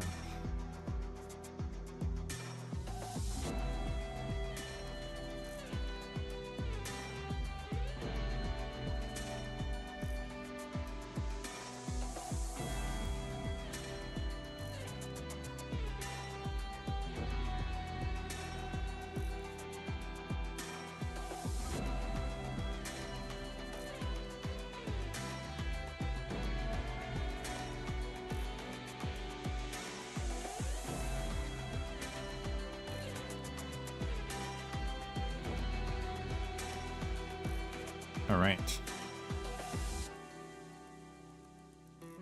Running Bottle Tree.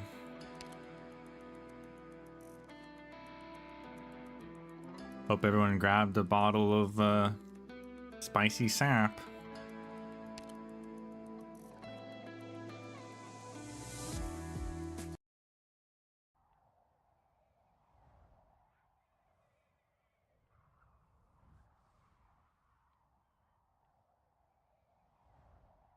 Life itself is a sort of profound horror.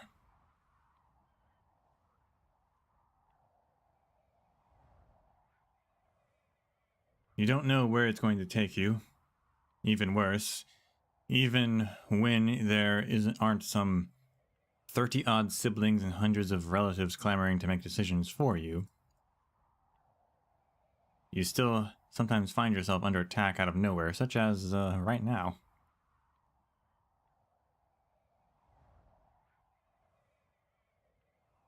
There are no think tanks. No, there's no way this could be wrong because everyone believes it. Only a bandit pulling up with a crossbow and in the sand kicking up as hard as he drives. I have made peace with my fate.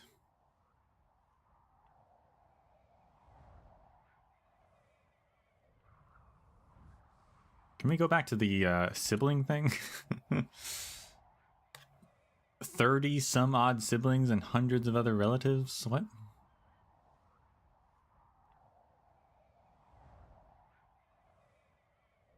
Is that a metaphor, or does someone here have a lot of siblings? I don't think we can pass through Windy Beach. That place is catastrophe central. Each year, up to 70,000 trucks are damaged or destroyed when passing through. But that's not the point. Our transports are already beaten up. Also, you should take a look at this. In addition to catastrophes, there are other factors that can worsen the damage to a vehicle.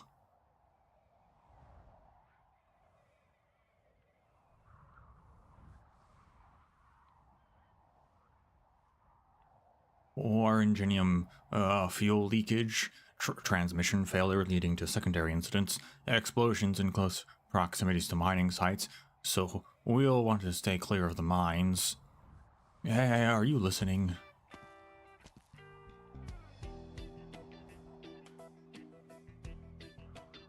That's right, Potlid. Climb up there, saw off the branch, then connect the hose to the top of the tree.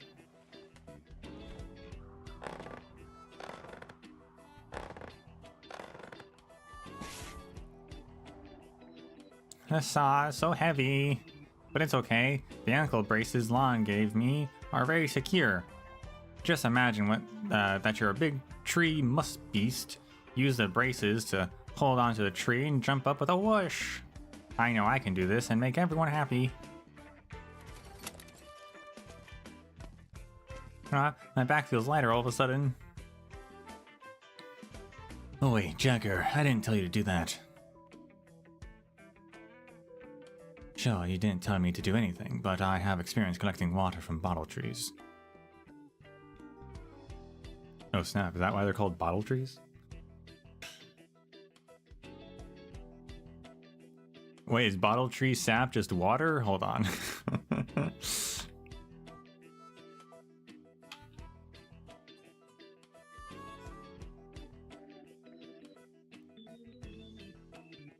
Although it did say it's processed through oranginium slugs, so I guess it's not purely water.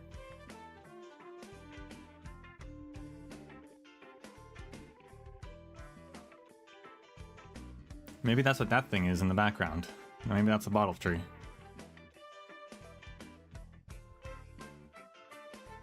Although, like a dead one, because it doesn't look very alive.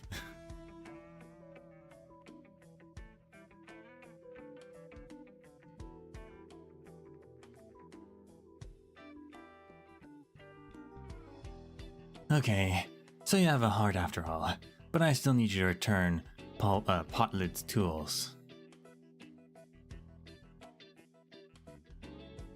After all, I certainly trust my old partner a whole lot more than I trust the random jacker.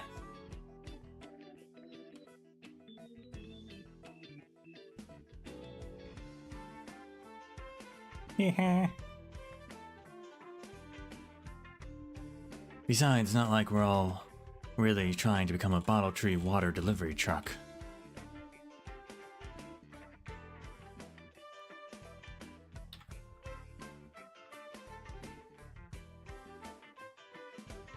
We just need to put on enough of a disguise before entering the city that nobody can tell it's an intercity transport that's gone off route.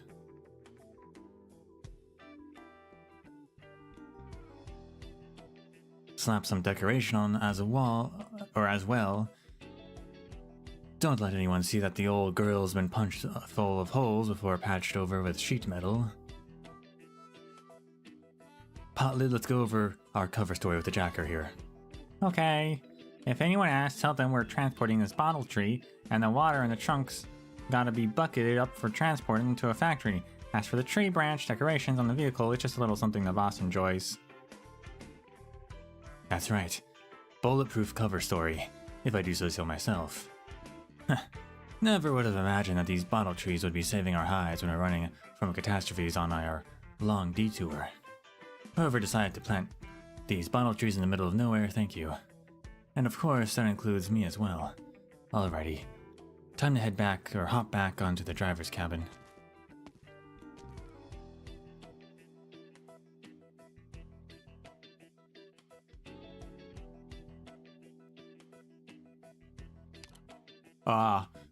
Yeah, are you listening to me? I just want to remind everyone that every year 300,000 people suffer fractures aboard transport vehicles for various reasons. 15,000 of which are attributed to bottle trees tipping over in transport. 300,000 people? That's a lot of people. That's a lot of people getting fractures every year from a vehicle.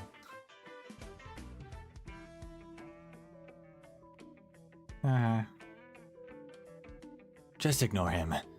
We'll start the water pump slowly so there's no risk of falling off the tree. But accidents always happen. Alright, I'm starting her up. Hold on tight, Potlid.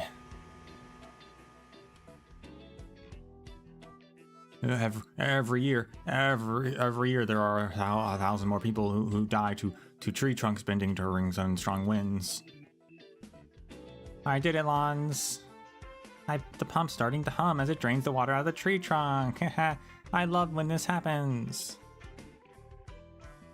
Why else would I say I trust you? Actually, there's a chance the water pump might explode as well. What's your deal? Is that a death note now you're holding on, or what? Every year I hear about an old friend or two who ends up contracting an Orpath or gets caught up in a catastrophe. Regardless of what fieldwork they're in, no avoiding it. If we go by what you say, we're all better off not working out in the first place. Sorry, I just wanted to give you some points of reference from my limited knowledge and experience, just trying to help. I do marketing for an insurance company. Oh. Insurance? It's the best thing I've seen advertised in a year. You've already bought a bunch of policies and hope to get this Colombian company's name out there. But I'm a bit skittish, afraid of everything.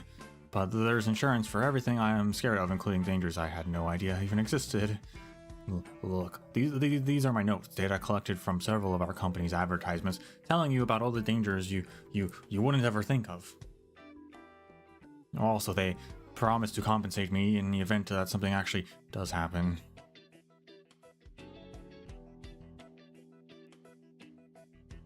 Cool. So, how do you plan to spend that money if you're dead? It'd be pretty cool if they invented a way to continue living after you die, though. I'm afraid there's not much we can do about that.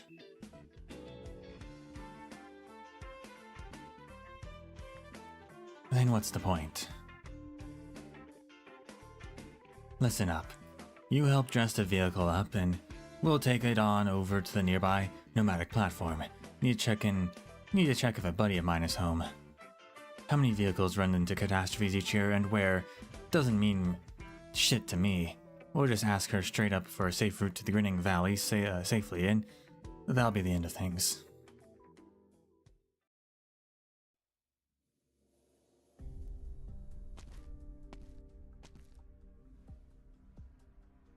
Yeah, that was quick.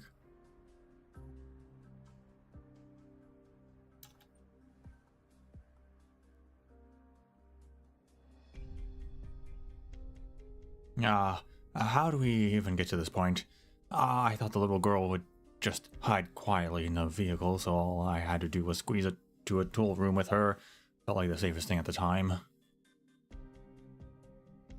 But then she wanted to go visit friends and relatives with Alana, and leaving me alone with the vehicle.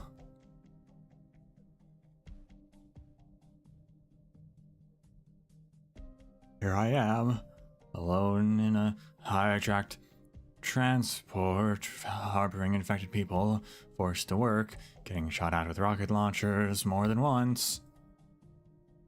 I can't handle these people chasing me, so I don't care who it is, who I follow. Just don't make me deal with this whole mess alone. This is all the money in my wallet. Here, take the whole thing, please.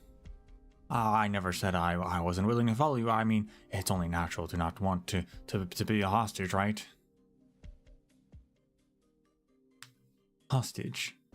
I get it. You're the jacker. So if I go with you, I'll end up a hostage. But you were so cool when you saved those people like a real highwayman.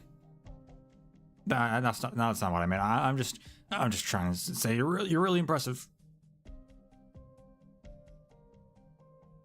Me impressive?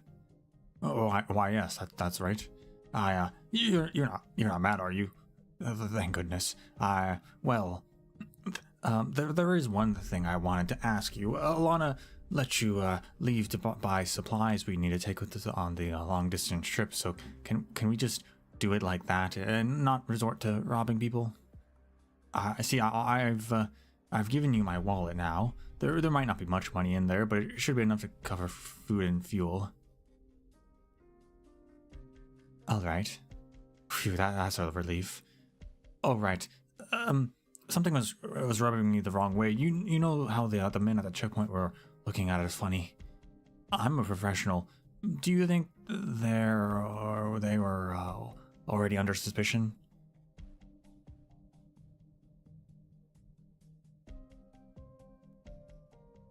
It's just, I never said I wanted to take a hostage. I said anyone who wanted to get off was free to go. Why don't you go? I thought I told you before. I want to go to Grinning Valley. That has nothing to do with you. It's a long and dangerous journey, and I knew that going in, which is why I gave you the chance to hop off. You're scared of danger, so why are you still here?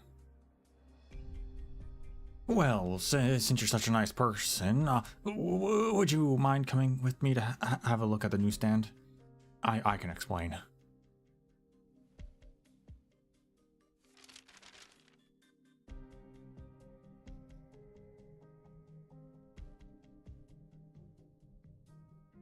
No, this normally wouldn't be right. My face is hidden by the newspaper, isn't it? Yes. Okay, so now let's take a look here. Phew, great. I haven't made it onto the list of missing persons yet. Though I even if they did realize someone was missing, it wouldn't make it into the paper in a single day.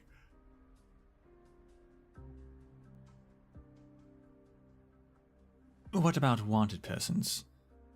Not seeing anything. It isn't what you think. I just skipped out of my marriage.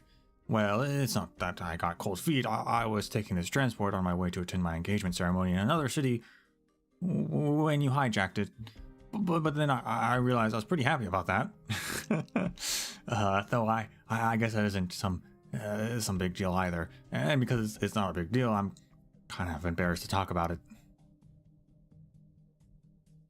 I don't know how it is with your family, but in my case, I got 36 brothers and sisters and lots of other relatives, so you find plenty of stuff ends up not worth talking about.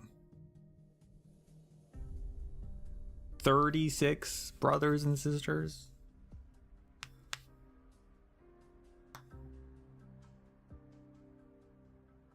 Some of those have to be adopted, right? Or step siblings or something. All right. Maybe you don't get it. I also know there are lots of people with huge families that don't deal with this sort of thing. Sorry, can't help you with that one. Hold on, Ray. There are uniformed men coming this way, the same as the last checkpoint. I didn't grow up in a big family. Those houses all joined together neatly. Looked so beautiful, but I didn't know where I ought to settle myself down. Zarek's gone. He probably decided to leave on his own. Should have hopped off to begin with. Zalek moment. I don't think I mean, they're still human though, so I don't know. I don't know about that one.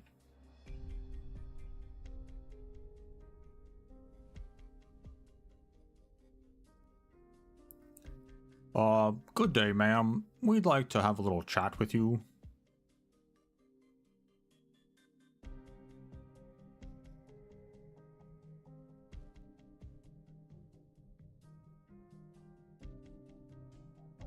Don't be scared, Potlid. The picture on the wall here might be a bit spooky, but the lady here isn't into anything too weird. She takes pictures of giant beast carcasses in the primordial forest, plus the bones of explorers in the morass. But she's never hurt anybody. Yeah, well, at least she probably wouldn't hurt anyone. You're not even talking back when I call you Potlid. Where'd your spirit go? You hungry or something? Don't know if we can count on the Jacker at all, but hopefully she manages to bring some stuff back without any issue. I'll show you a neat hack later. You can use solar panels to fry up some instant noodle cups and foul beast eggs. Put the past behind you. Anyways, I have a solution. Doesn't the Jacker seem odd to you? Maybe even a bit crazy? That's why I decided to meet this friend and ask her about the situation. A shadow as tall as a mountain, and it can talk? If a thing like that really exists in Rimbilliton, my friend surely would have heard of it. But if the Jacker simply had too much to drink, or went into the mines without a helmet and hit her head, well, I'll have to figure out something else. Don't worry, they don't call me Alana of the Barrenlands for nothing. I'll always figure something out.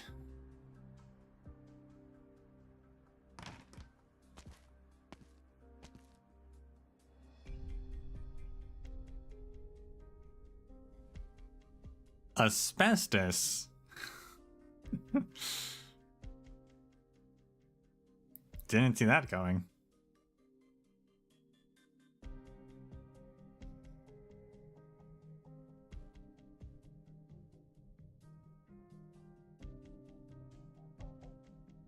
Get lost and be quick about it.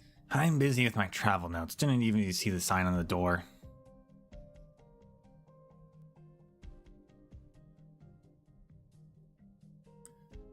Wait, not many know about my temporary studio in the first place. Which rag do you work for? And how'd you manage to track me down?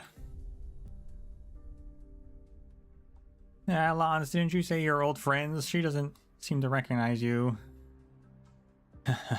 Well, the old part means we haven't seen each other for a long time. Hey, remember that time we went down to Big Hammer Mine? There was that one mangler beast trying to tear us apart. Reckon that was the biggest mangler beast known to man. Right, it's the one on the wall right there. I was behind the wheel when you took this photo. Huh? Alright, I don't care who you are or what you want, but I'll give you 10 minutes. Don't test my patience.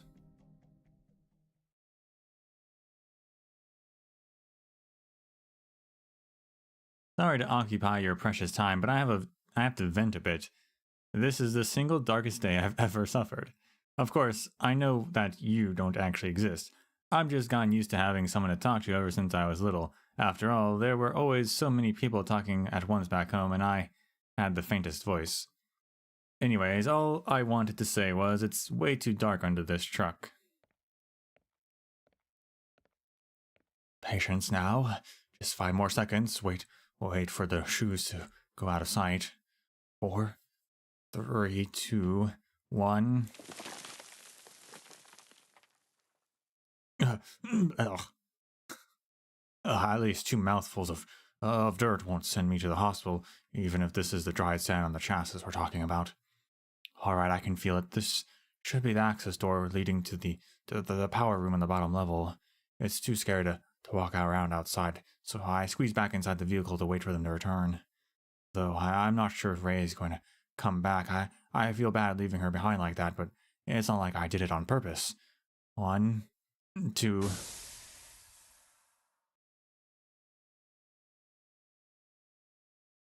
Finally, the valve opened.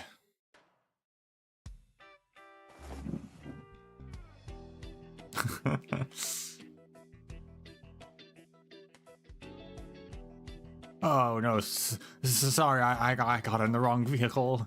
I'll be leaving now. Hold it. I hear something coming from under the vehicle. Oh no. Shh. Quiet down.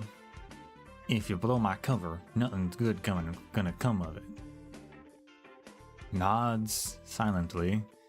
We can't afford to let those damn metal crabs crawl into the station anymore. Last time one got in, it totaled 3 vehicles and shanked 2 people to boot.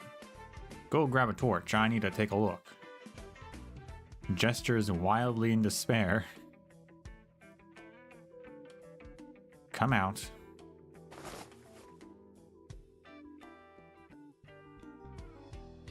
So is that the wrong vehicle, or did someone break in as well?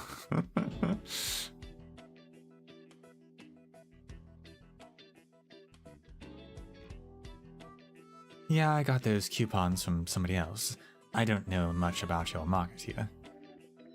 Then why the hell are you answering our market research questions? Because you asked them. Alright then, I guess we have to throw out the whole transcript. Sorry for bothering you, ma'am. No worries.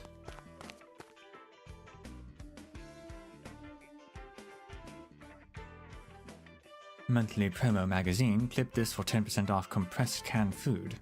When did this kind of stuff start showing up? Alana's pretty incredible. She's got all the little details worked out in life. Everything down to the last. On Friday, go grab a scarf from the old man with the stuffed tail and get a friend's discount from his daughter. Yeah, she's got everything figured out down to the day. This stack of papers can be used in the 3 million trolley supermarket. And this stack... That's right, Doctor.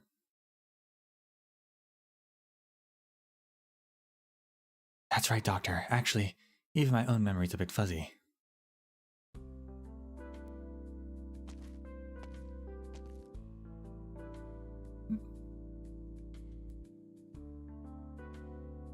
It's as if Rembilliton has always been like this.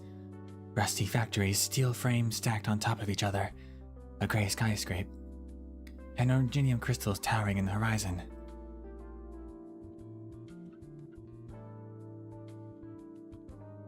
I'm actually not sure which one, who was the question mark in this, since 2 of them showed up, but it doesn't matter. I assumed it was Omnia.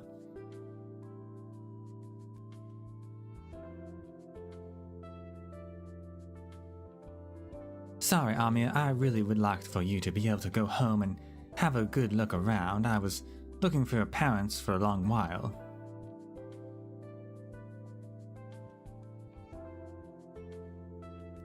She had parents? I thought...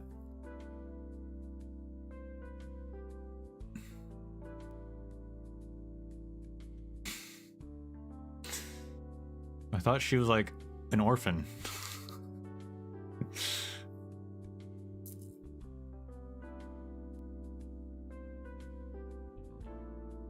Didn't Babel pick her up when they found the land ship? I thought that's what the story was.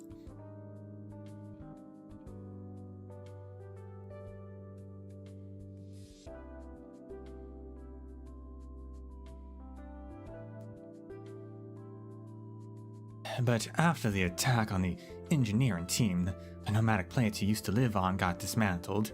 The place we're standing right now probably has the most stuff from the old plate. No worries, Savage. This is enough, thank you so much.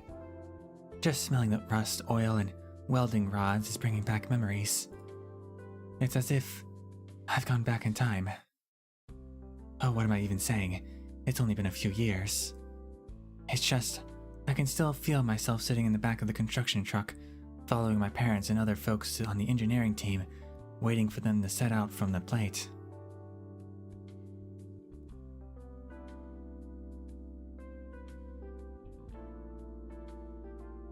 Where did I get that information from? She had parents? She had a life here?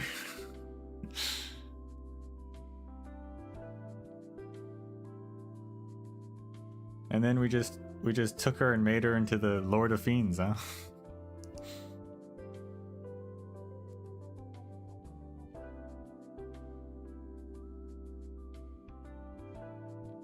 You went with them.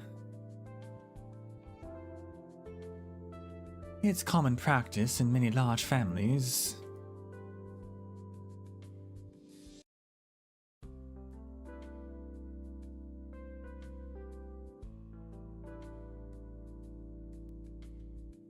The household overtimes is that just a capital is, or is that IS? I'm not sure. Oh no, it is it. The household oftentimes is the engineering team. If the team has to go to work some faraway place, they'll take the old and the young with them and to make sure they're taken care of. Of course, not all the people in the family are necessarily blood related. Sometimes they'll be considered part of the household just by living in the same part of the factory. Oh, so maybe his 36 siblings aren't actually siblings. Does that mean back then?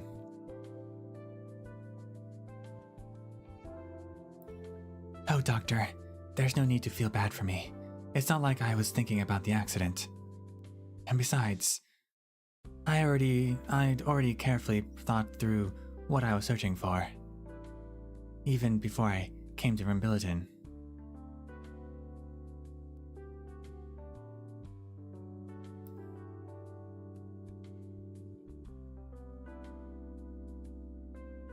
Technically, Lord of Fiends is Teresa's fault. I mean, I don't know the specifics. I don't know if they've talked about it in the Chinese version, so no spoilers in that regard, but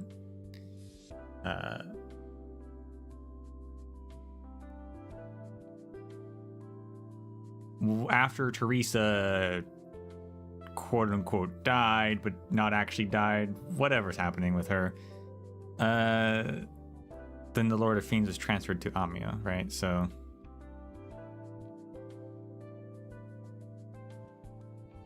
they still chose Amia for it.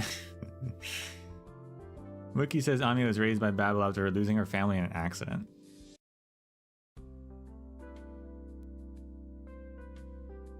Okay.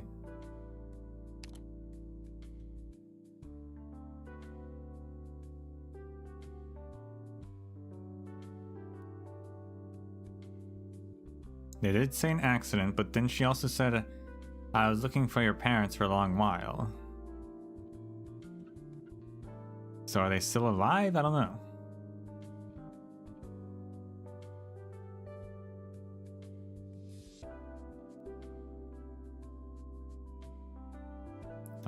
I don't think it was a doctor, because the doctor might not have even been around, depending on how the time frame works out.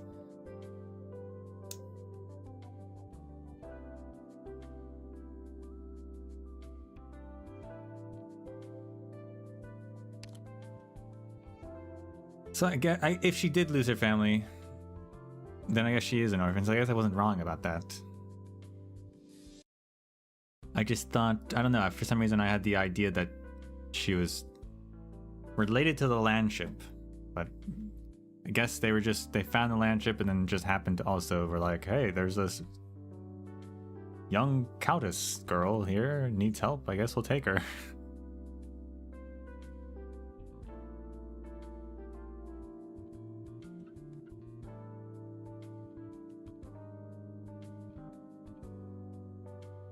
Oh, Doctor, look over there. I still remember that smokestack. What's wrong, Amia? I suddenly remembered challenging the other kids to see who could crawl down there the farthest while keeping their tails as clean as possible. Isn't that insanely dangerous? Was Amia a troublemaker?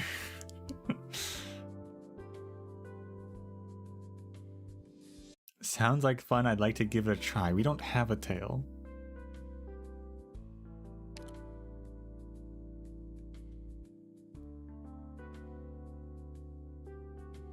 It was totally fine. None of us wanted to get scolded by the adults back home, so we never went too far down.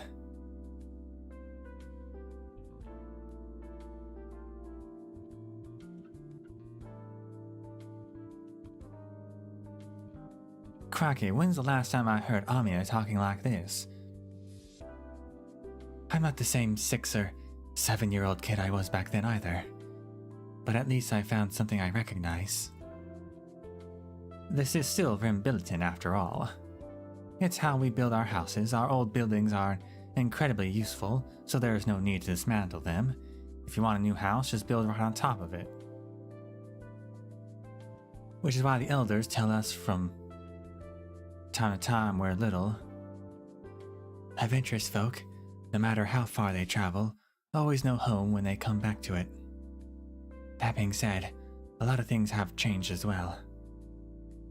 For example, the infected persons management law we just came across seems to be imitating Lytonian's legal framework and Victoria's jargon.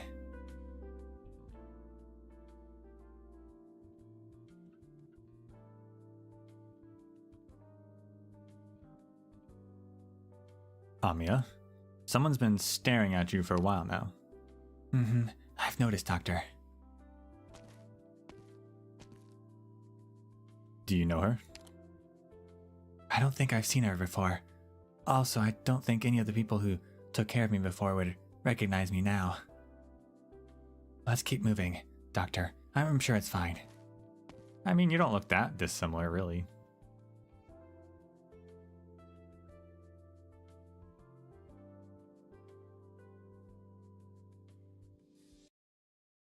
The coupon flyer and the shopping list to go with it have gotten all mixed up.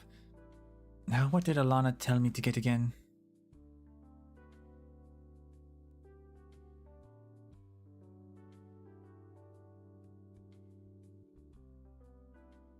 Hold on a second.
All right. So that's the whole deal. The stretch from Windy Beach to the Grinning Valley is the most catastrophe-prone place. Say the messengers. I've seen it myself, too. Oh, so what's so special about that place? Well, you could say that its ecology is... Is what? Devoid of foul shit.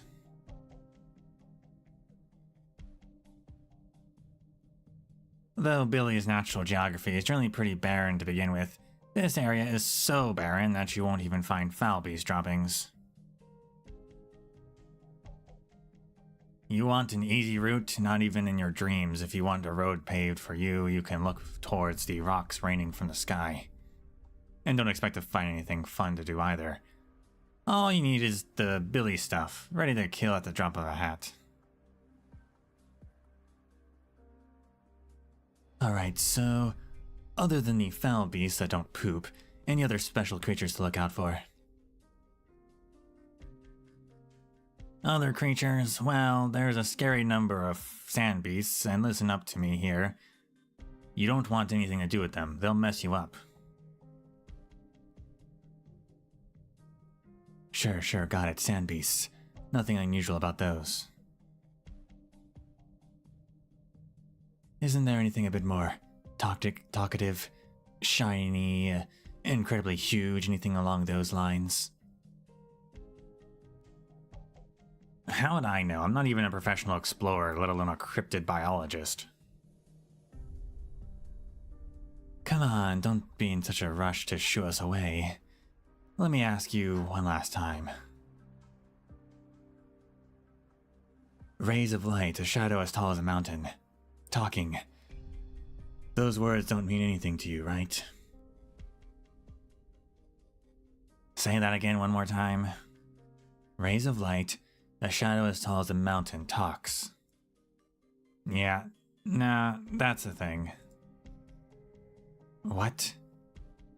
What a pain. In the end, I really did remember something for your sake. Sargonian. Farenmut. Of course.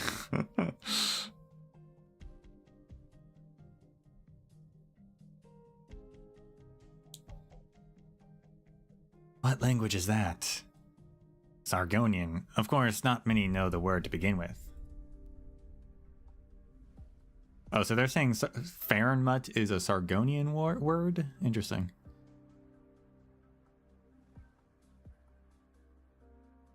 Huh? Where's Sargonia? I mean, that doesn't matter here. You should be using your precious time to tell me what the word means. So there's a Sargonian Farenmut, there must be, right? Otherwise, like, if they were the ones who named it, then...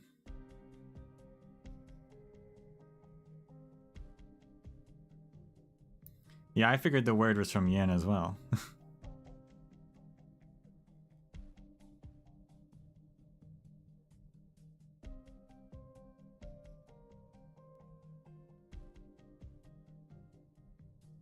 Didn't you hear what I just said? Almost nobody knows the word at all. Except a lot of people. So I've got no way of explaining it. Anything would just come out silly. Nobody's ever really studied exactly what a Farenmut is. It's just a vague concept that I happen to hear about. Forget it, just act like you never heard of anything from me. Don't even think about it, and certainly don't go throwing that word around. Nothing irks my tail more than fake news getting spread all over the place. I just end up running around for nothing. Alright. I'll forget you ever said anything. Don't need your thanks or your words of praise. Your 10 minutes are up, and the door is that away. Are we clear? Yeah, clear as day. Although, I'm still going to thank you anyway. The first bit you said, that this is a thing, and that's good enough for me. Huh. Rays of light. Shadows as tall as the mountains, Farenmuts. Who the hell would believe anything so crazy? These made-up legends are growing out of control. People really ought to stop trying to mess with me. Yeah. How about I finish these goddamn investigation reports and head on over to the Grinning Valley to take a look?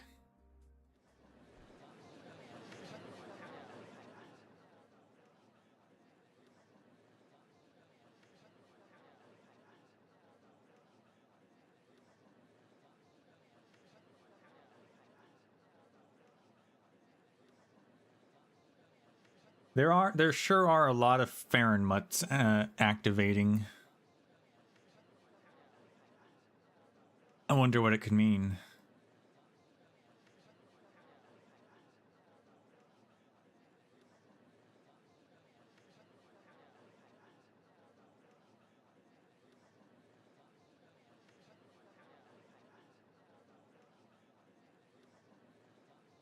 What do you think? If you're planning on going, then of course you have my full support, even though I don't know anything about exploring or archaeology. But there has to be some way I can help. No, I was asking how you felt about getting kicked out after 10 minutes. Didn't you tag along so I wouldn't lose track of time chatting with my old friend? Looks like I didn't need your supervision. That's true. You know, when you really can't muster a smile, you don't have to force yourself, even just a bit. If you're tired and want to vent, I'll make sure nobody sees you. I finally found a nice tunnel I can hide in. I'm saved. Huh? Hey, get your rear in there. As a friendly reminder, the left side is the sewage pipeline of the Scalicis processing factory. I'd hop over to the other side if I were you. Yeah, thanks a million, Alana. Oh, wait, fancy running into you here. Raises an eyebrow. I can explain. I think someone's seen through our disguise and is setting up near the checkpoint. Ray seems to have gotten herself tangled up, but I'm sure she has a way out. Just a sec. The people chasing you are after us because of what we've done. I'm not too sure about that.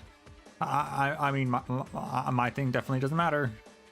I just happen to be hiding in the wrong place. I got caught up in this Kyra's mess again. Grab the rope, Jerry. Yeah, got it. I'll help you throw the knot over, and then you can lower me down. Any case, that's the situation, Alana. Don't worry about me. I gotta run for now.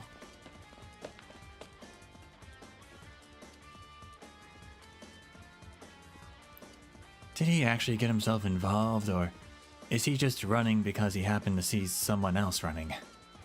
But you know, Potlid, don't you have the one... Don't you the one next to him... Don't you... There should be a think there, I think. Don't you think the one next to him looks kind of familiar?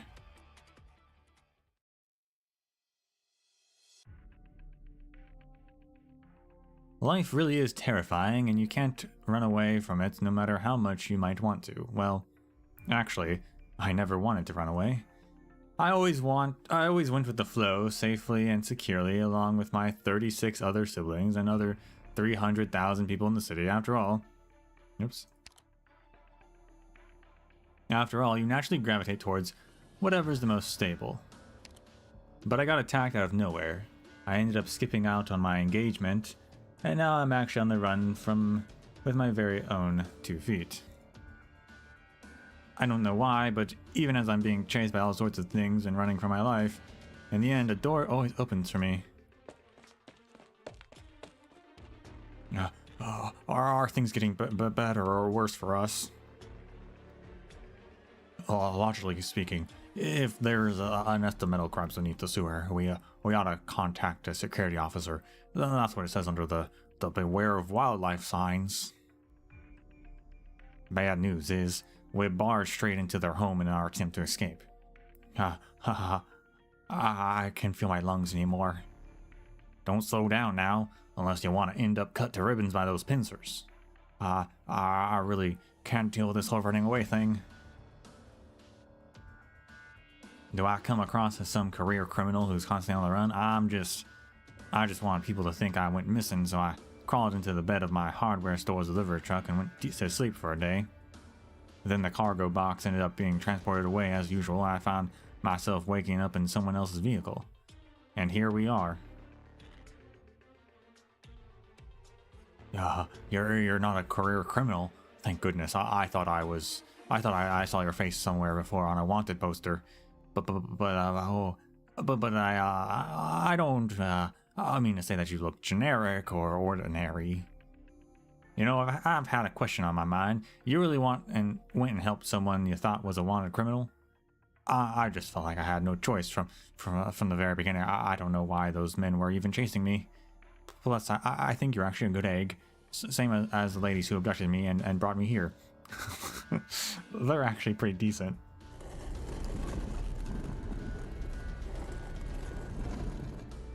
So loud. Hold on, where are we? I've got an idea. Let's hear it. You're letting me call the shots? This is rather new for me.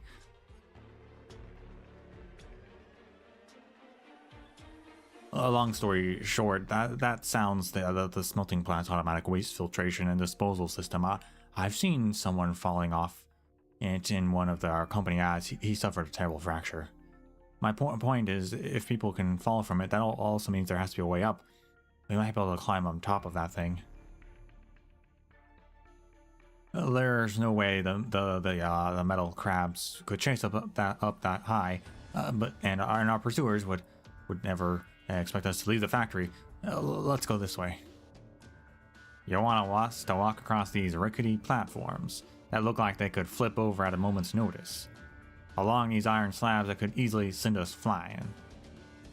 It's not completely impossible. The robotic arms are on a timer. I'll climb up first and look for the control room. It'll be safe as long as I can manually operate the arms. I saw Lana driving this transport. The operating lever for this mechanical platform should just be like the vehicle's shifter. Yeah, I'm sure. I might be able to pull this off. I just need to give it a shot. I mean, I can't say for sure if it's going to work or not, but I trust you. You can do it. Just go for it. You trust me. Wait. Not only are you willing to let me call the shots, but you're also placing your faith in me, dear Lord. Not one of my 36 siblings has ever dared. but also you're also smart and independent, just like him.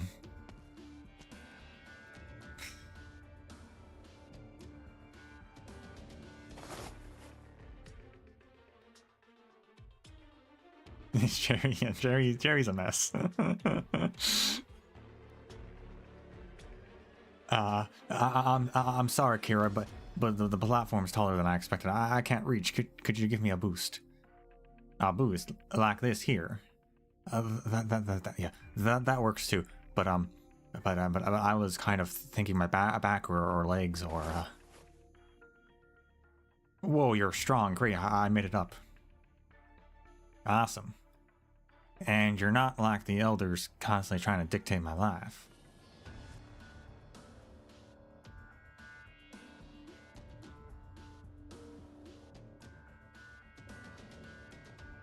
So what you're saying is, nobody's on to us and nobody's tracking us. You didn't kill anyone with this, did you? Yeah, nah. There are so many things on your shopping list. I didn't have a free hand to draw my weapon. Alright, as long as you didn't cause any trouble. I've had more than my fair share of excitement, and that incident at the checkpoint was already hard enough on Potlit. Where'd our resident coward go? You saw him run into a sewer.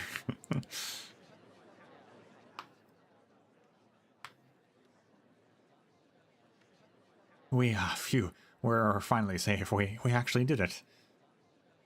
Thank you. I really mean that. Thank you so much. My timid heart's still ready to jump out of my ribcage. I actually followed through with a decision, and such a dangerous one at that. Quit bashing yourself over the head with your briefcase already. People are staring. Oh, sorry. It's just that a lot more. I'm a lot more used to going along with other people's plans. I had a big family and things got pretty loud. Yeah, I get ya. Most people are pretty much the same. Everyone joins in and things get noisy, whether or not they're actually blood related. It's been a good decade since one of my sisters went out to travel across the lands, and a lot of the others don't even remember that she left Rim Billiton. What I'm trying to say is it's perfectly normal to be forgotten, just as it's perfectly normal for 20 or 30 people to suddenly remember you at once and start talking about the same things on repeat. Haha, you're how right you are. I skipped out on my engagement today, which is how I ended up out here. That's also why I'm so afraid of getting caught. Well, actually, the whole thing was hoisted onto me because of a little dust up, but afterwards I realized I was pretty happy to be getting out of that marriage. It hadn't dawned on me until then that I was really against the whole arrangement. I didn't even know the first thing about the woman I was engaged to. I just felt like so many smart people in the family said I should do it, so it had to be the right thing. Rat, I totally get ya. The elders in my family always trying to push their experiences onto me, and I got so sick and tired of their nagging I wanted to disappear. Even though I left the old factories and went to Carrots to an assembly line, they still packed themselves into a transport for a solid half day just to tell me that they found me a proper man. If I had gone along with it, then I would have missed anything that happened, I would have missed everything that happened today. It's nothing, you go ahead. Akira, I'm just thinking the two of us have a pretty good rapport, and well, my company recently rolled out a new insurance plan with a really broad coverage. I don't know if you'd be interested or not, but insurance. I'd be glad to help you with your work, but since I do owe you one for today, but what kind of insurance are we talking about here, and how much does it cost? No, Miss Kira, that's not what I meant. It won't cost you any money. I just wanted to ask, how would you feel about becoming the beneficiary of this insurance plan I just bought? Beneficiary? In other words, if anything happens to me, when the company will pay you a large sum of money. As for the specific terms, I can go over the details with you if you have the time. After all, a beneficiary is someone very important to me. Goodness, that's what's gotten into me. I'm making decisions for myself again, and I swear this has to be the most important decision of my life. This is probably the strangest way to ask someone out. Kira? I know this is all very sudden, but it's how I really feel. I just had to blurt it out. The old me would have just kept it bottled up in my heart and thinking it over and over about how to get the words out, and if I didn't get them out, worrying if I stuttered or not, huh? And I'm not stuttering anymore.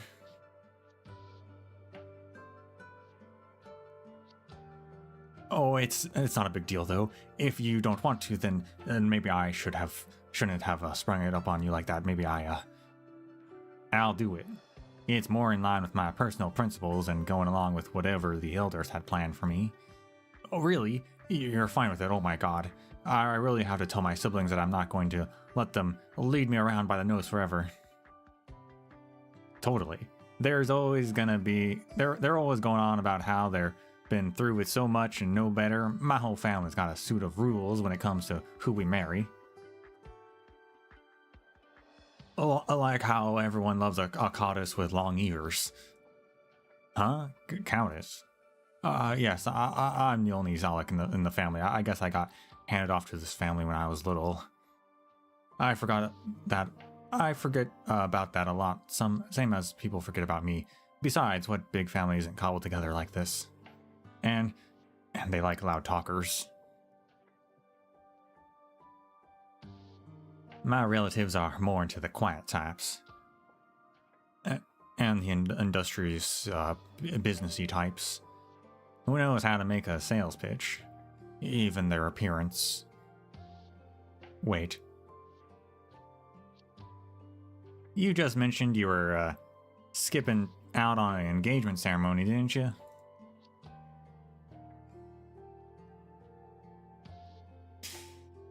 Well, okay then.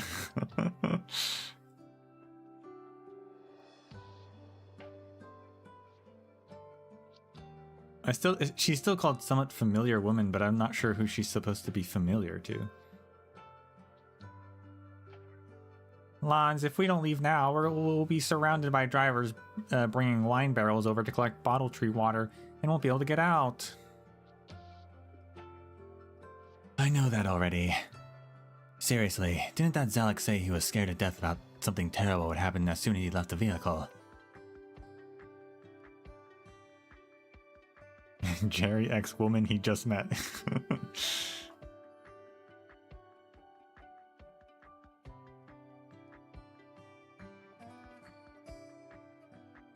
The one he was supposed to marry. Oh, that would be hilarious, actually. They both skipped town.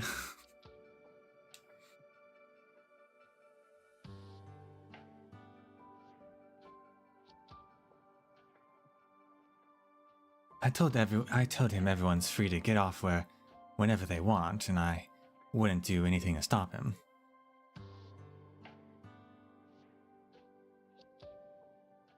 Nah, the way he was talking, I think he was scared he'd run into the girl he was engaged to. Oh, Ray, Alana, hurry up and give me your contact. Huh? I'll send you the details later. Wedding invitations. Huh?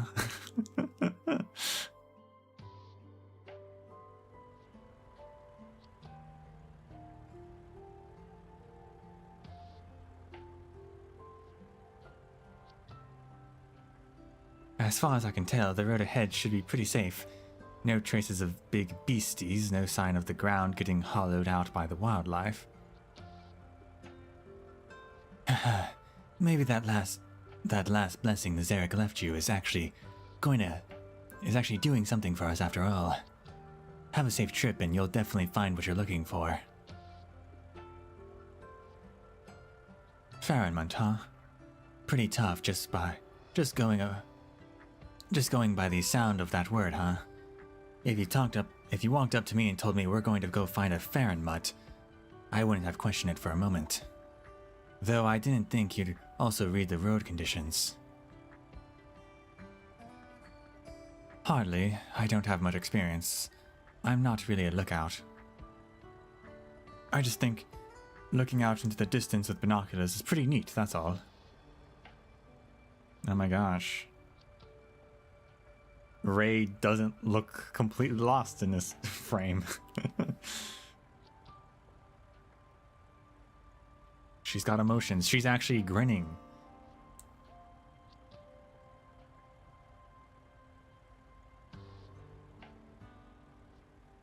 Weird. The power system's temperature display seems a bit off. Jacker, did we miss something just now? Like a geyser spewing steam by the side of the road, or active oranginium on the surface causing a small-scale explosion.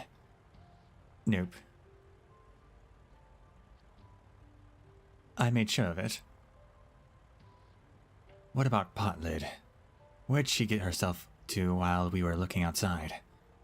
Wait, is she in the power room?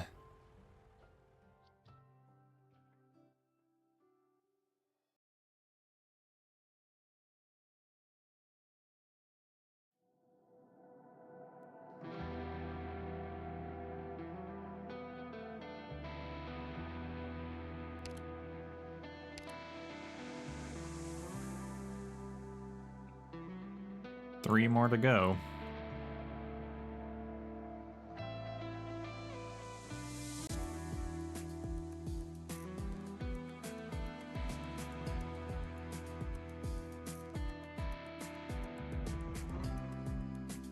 We're gonna push through them because I said we would, even though I realized I think I don't typically do that, but we're going to.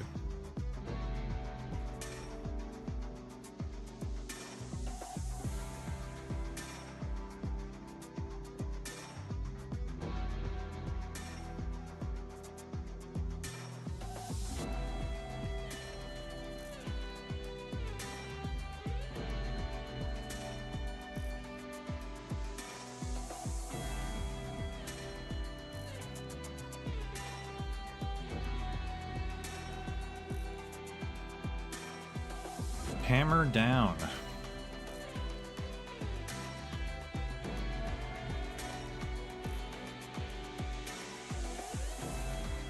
With Savage, who has a hammer.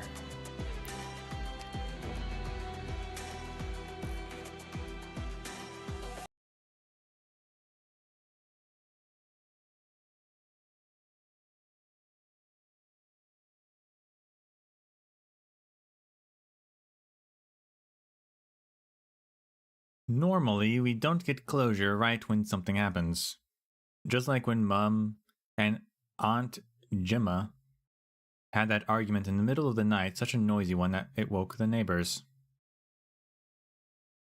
They were arguing about the same old, how should the factory go about starting up the wheat grinder and the rice miller without disturbing the workers' rest. Just like those young Billy businessmen who helped the farmers and factory workers build a coalition during the cage incident. Even though they made an effort to break free of the grasp of the Counts and the Victorian Chamber of Commerce, how many of them were just in it for the business? How many of them actually cared about the future of Rembilitonians? Also, just like that one trip with Doctor and Amia, maybe some questions will always have some sort of closure.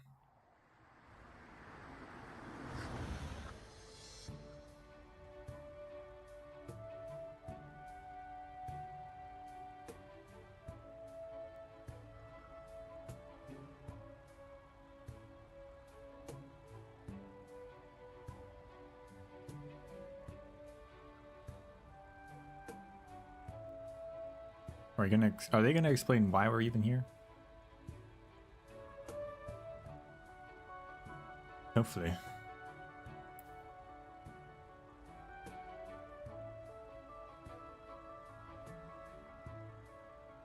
Yeah, don't know where you're going yet.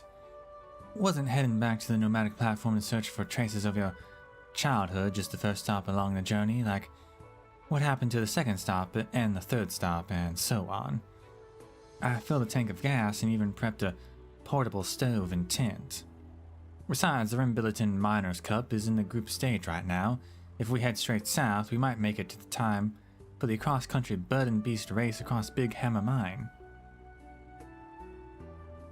Or maybe we could go for some of the Rembilitonian local specialties. I've committed a lot of fantastic eateries to memory over the past few years, especially the ones they've opened up inside hollowed-out mining tunnels. In any case, Counts had said that you guys don't have any work coming up for the next little while, so why not put the whole Victoria thing on the back burner for now?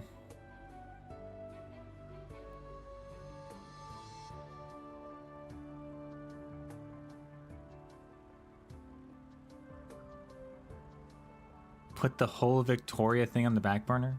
You telling me we left the battlefront to like go on vacation, I guess? To visit Amiya's family?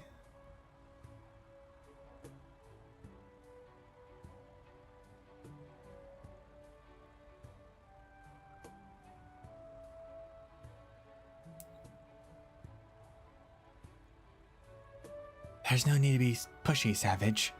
It's not that I'm too worried about what's over the horizon to enjoy the trip or anything. What I mean is, I think I might prefer how we used to do things before, like just wandering around without any particular goal in mind. Well, that might not be entirely accurate either. I'm sure the doctor had some idea of where we were going. I did. Because as far as I can remember, it seems like new things are happening every day, and there are always different sights to see. If we were here to casually tour through Rembiliton's barren lands, we'd probably just be seeing a whole lot of sand, mines, and oranginium clusters.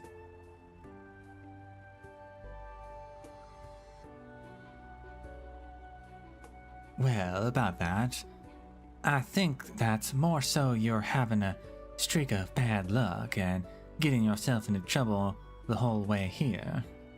At least Ami is more than capable of holding her own now, and I'm not the same empty-headed, hot-blooded newbie I was before. Even if we run into a scrap, I'm sure we can resolve it without too much of a hassle. Ouch. Sorry about that, Doctor. Doctor, are you alright? Did you bump your head? It's fine, my head's still intact. Savage, what happened? Why did you suddenly slam on the brakes? take a look over there. See that transport vehicle over there coughing up smoke?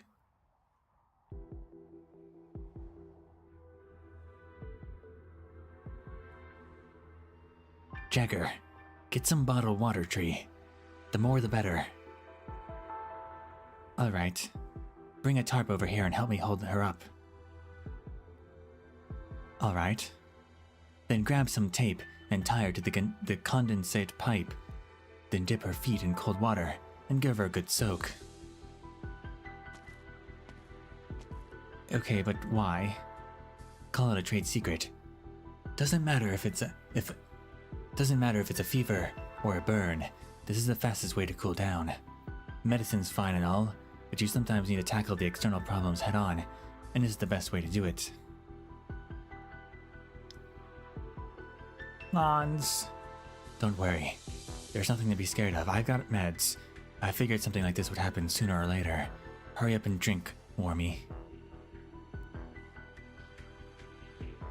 She's burning up. She has the strength to swallow the meds, so it's not as bad as it could be. The fever should be going down soon. Yeah, I know it can't be that serious. Trust me. Alright, I believe you. But I don't think what she has is a fever. I know. It's her arts. She used them to fiddle with the temperature of the power plant again, without my permission. Should have dawned on me a lot earlier when I realized how smooth the ride was and how much power we had been driving on these roads. I don't know how many times I've told her not to go around casting with her bare hands, but she just can't get it drilled into her head. She is always eager to prove her own worth. Silly girl, what a darn fool. I knew from the moment she got in the truck that she was dumb and stubborn. Damn dipstick. We can always find a doctor. We're not that far from a platform. You're not getting anything from those docs I can't already do. Trust me, we'll be fine. I'll get us through this. If you say so. Alana, the power cabin's getting hotter and hotter. Yeah. Can't tell since my back's still dripping cold sweat. She's burning up. How is she this hot? I've got another folk remedy.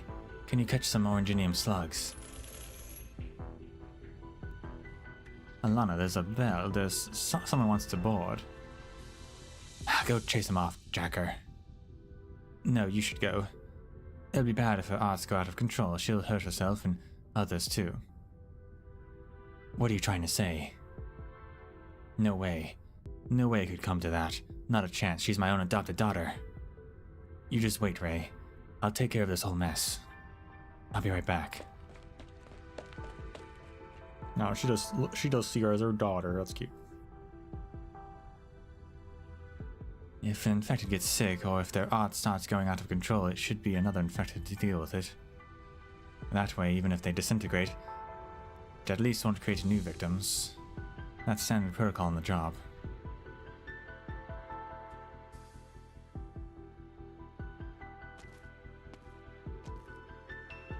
Get out.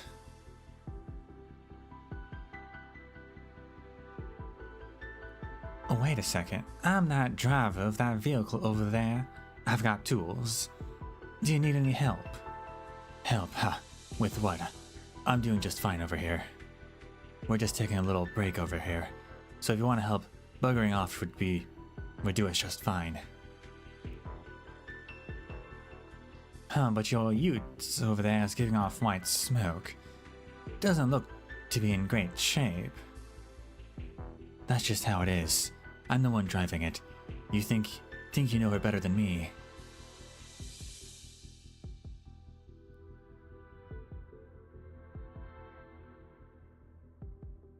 Sorry, but I think I'd still like to get in and have a look around. I don't have time to give you a ride. Last warning, go away, or I'll make you go away. You're shaking. Who, me? Don't kid yourself. Though that gear you're wearing... You're a troublemaker who's done something bad, aren't you? And you're a merc out on the hunt for infected people, yeah?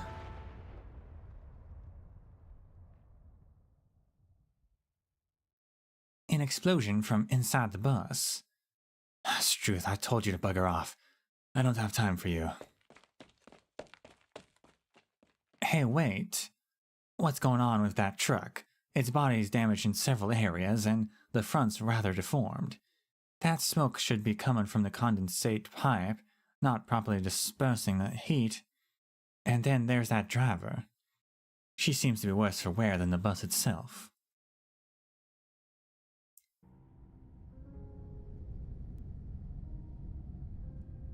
Poor Grey Ears. The engine has long since stalled, but the sound of water flowing through the condensate pipe can still be heard from the power cabin.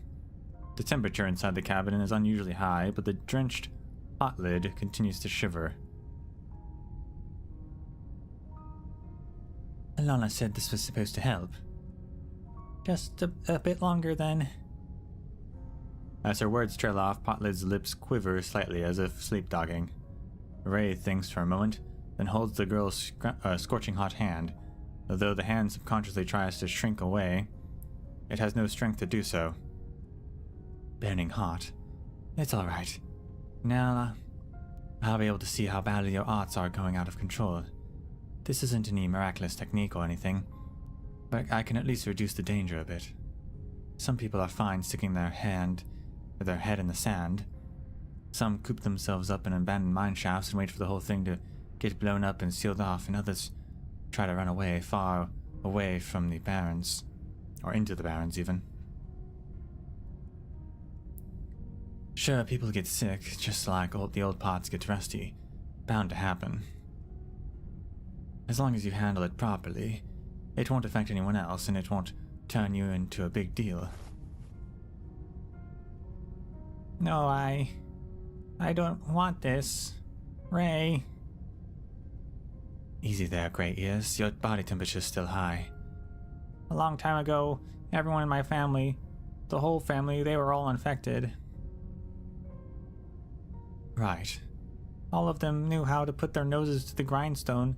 They built their own homes and lived simple but fulfilling lives. I was happy too. I could make a big pot of soup and share it with everyone. They'd eat yummy food and then they'd get better. After they get better, they wouldn't need to come back anymore. Easy now, Grey Ears, if your temperature gets any higher.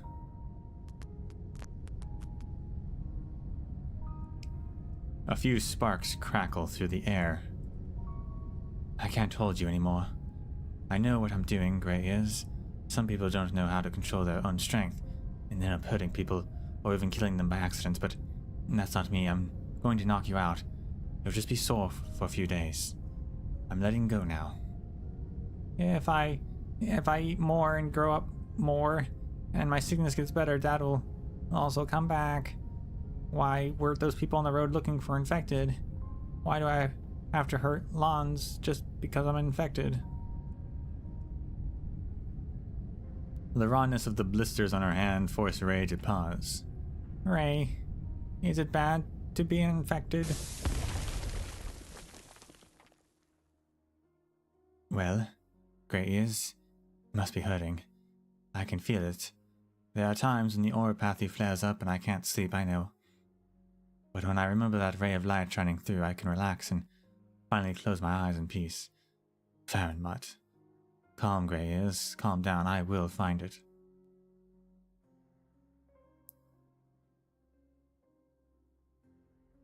Potlid. Potlid. How's she doing? This blood.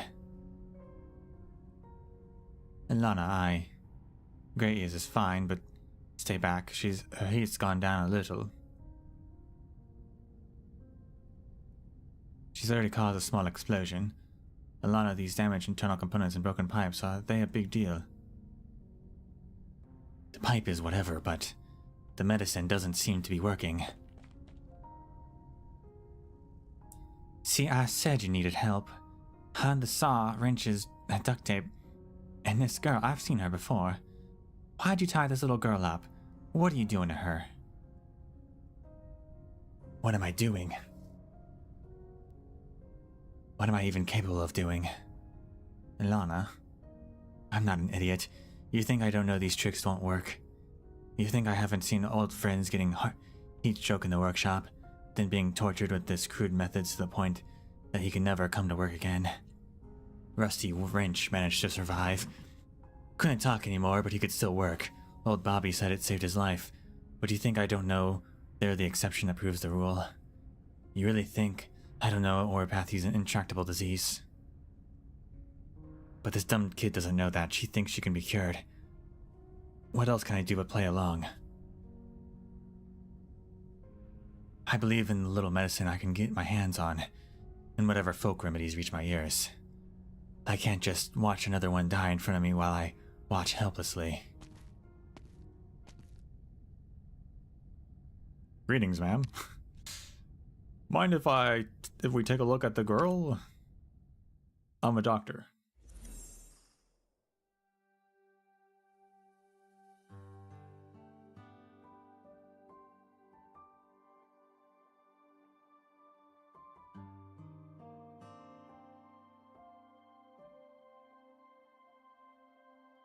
Sleep peacefully now. You don't have to burn yourself out anymore. I'm sorry for using my arts on you. Maybe, or may you be free from the pain and suffering of oropathy in your dreams. Good work, Amia. Her subconscious casting has already stopped. I could feel it. She is a deeply wounded girl. Is there anything else I can help with, Doctor? We're good for now. A simple injection should take care of things. I'm done with my arts too. Go ahead and let the others in.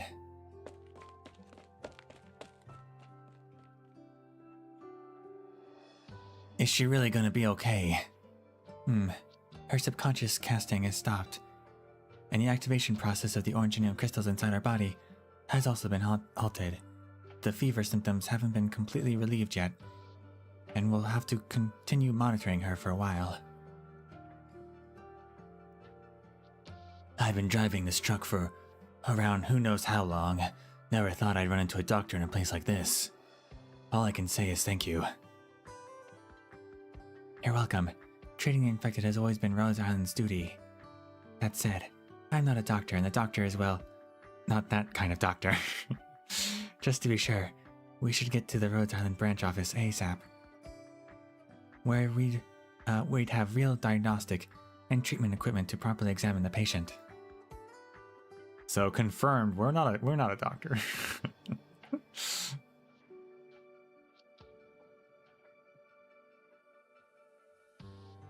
Rhodes Island.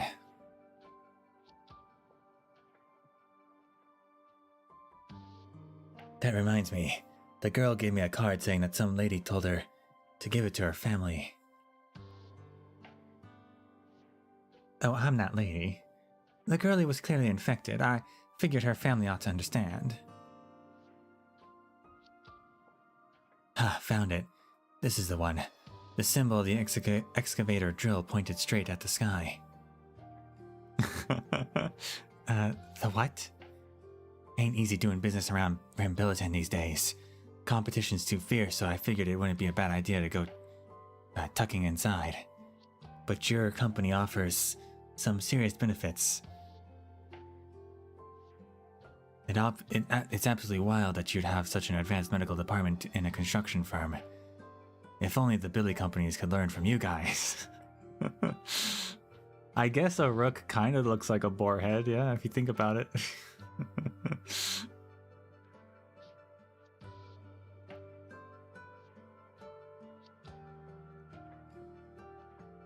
Alana, I think there's been a little misunderstanding.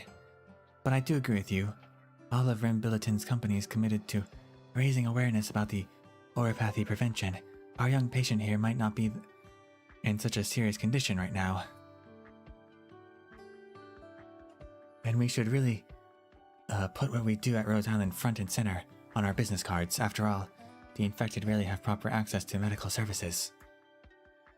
In any case, we'll have proper medical team dedicated to Warmy's treatment at the branch office. If it's not too much trouble for you, I'd like you to drive for the nearest nomadic city. Sure. Wait, hold on. There's a bit of a special situation with the truck. Once we go back, we might not be able to leave again. Please. I have an agreement with someone else.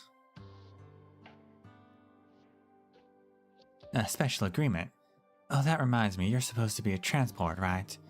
But if you keep going in that direction, the only thing waiting for you is an uninhabited wasteland that's prone to catastrophes.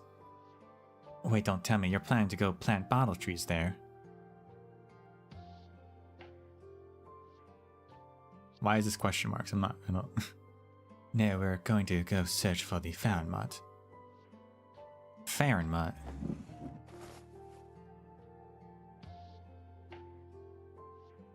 Please, don't leave Warmy behind.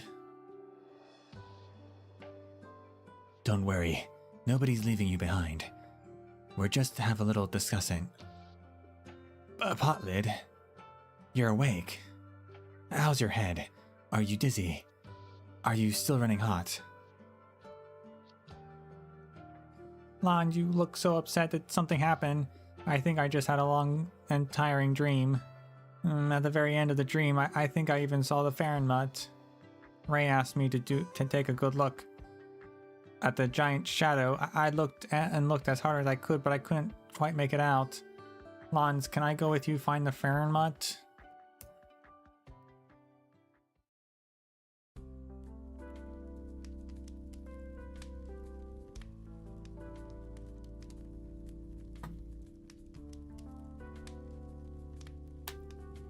So are we gonna say anything about Fahrenmuts or? Here, try this. This is all we have now. It's hardly enough to express our thanks. Not only did you have Potlid, or save Potlid, but you're even willing to travel with us to make sure she's okay. No worries, Alana. We had no particular destination in mind to begin with. Also, the doctor's intrigued by the Fahrenmut you mentioned. Oh, there we go. Kind of.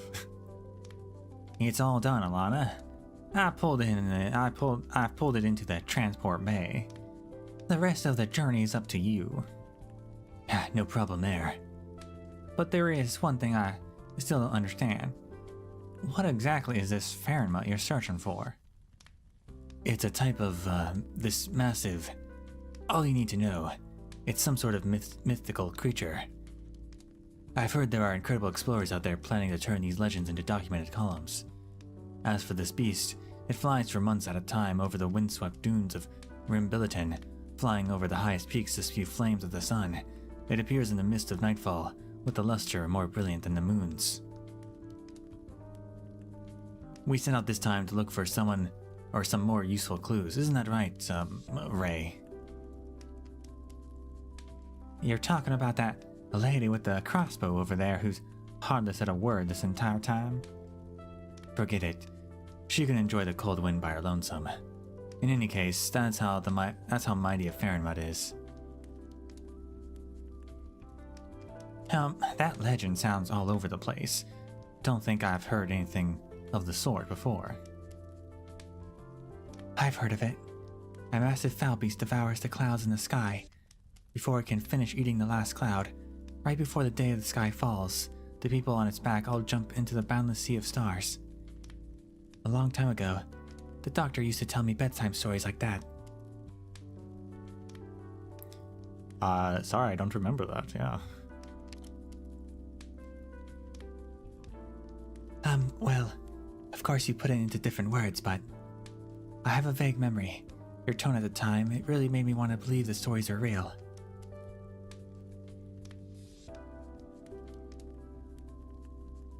Never would have guessed it, but I guess our friend here has quite the vivid imagination underneath that hood. But we're not after fairy tale stories here. We're looking for the real deal. The freshly stewed piping hot sweet potato soup is ready. This is good stuff. Hurry up and dig in, everyone. Appreciate it, Warmy. Don't mention it. There's also veggies cooking in the pot. Wait a minute, this flavor. Why does it have a hint of oranginium slug? Well, I did add a bit of slug slime. I've tried it before and the flavor is not too bad. It's soft and chewy, doesn't it stick to your teeth, and shouldn't be poisonous at all. Wow, I really think you're on to something. By the way, Alana, the food you served up before is pretty good. I didn't expect you to be such a cook. Is it really so surprising? Do I look like the sort of woman who doesn't know her way around the kitchen? The factory workers were always tripping over each other to get my food. Though my real specialties are way more flavorful. Don't care at all for this light, time-consuming stuff. Everything you ate just now, from the beet soup to the oranginium slug, slime, sweet potato stew, was all prepared by Potlid here. I just served it. It's Wami's work. I know she's getting better and all, but are you sure it's wise for her to let her do all that by herself? Let her rest up and I'll handle the rest. Calm down. Don't go bugging her over it. She can handle it. If anything, I think she'd be sad if she felt like there was nothing she could do. She's always been like that, wanting to prove that she's all grown up and capable, which is how she ended up in this condition. Alright, Alana. Yes? Has Wormy been through something? Even though she's always smiling and full of energy, I feel a deep sorrow coming from her. Her inner feelings seem at complete odds with her smile. Kids like to act smart, strong, and tough. That's all there is to it. But normal kids don't cling to it in that way. It's because of what her father said to her before he left home. I want you to grow up happy, just as you are now. The day before he left, it was her birthday. Nasty business, right? Children tend to take things like birthdays and birthday wishes awfully serious. Then, where is her dad now? Who knows? All I know is the girl relies on me, because every time her father left home for work, it was in this vehicle. Miners are the most common types you'll see aboard, with codices a close second. And their father happened to be both. Like hell I'd be able to pick him out of a crowd. Though did I ever mention to you that this old girl's about to go out of commission? Because several of the mines I used to stop at got shut down. The last one was due to deep depletion. All of the rocks that got dug up were totally worthless, and then 2 years ago a mining accident claimed another. And so it was over the last 2 years when this kid hopped on board, saying that if she didn't keep the brightest smile on her face, her father wouldn't recognize her. Alright, I'm gonna give her some motivation and a helping hand. She's probably a bit too fired up right now and wants to make a miner's family dinner on that little oranginium stove you guys brought over. You're pretty nice people too. It's been a long time since you cooked for anyone else. Though I hope what you said when you sat down at this table is true. That you won't end up getting sick breaking bread with infected. Or at least, you're like me. You know, good things happen to good people and all. So that makes it perfectly fine to live with the infected.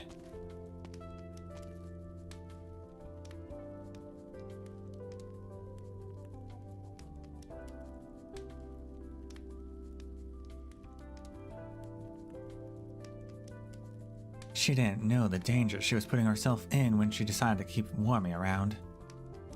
Amia? I'm here, Doctor. Do you feel guilty about it? About what? Do you think fate smiled on us?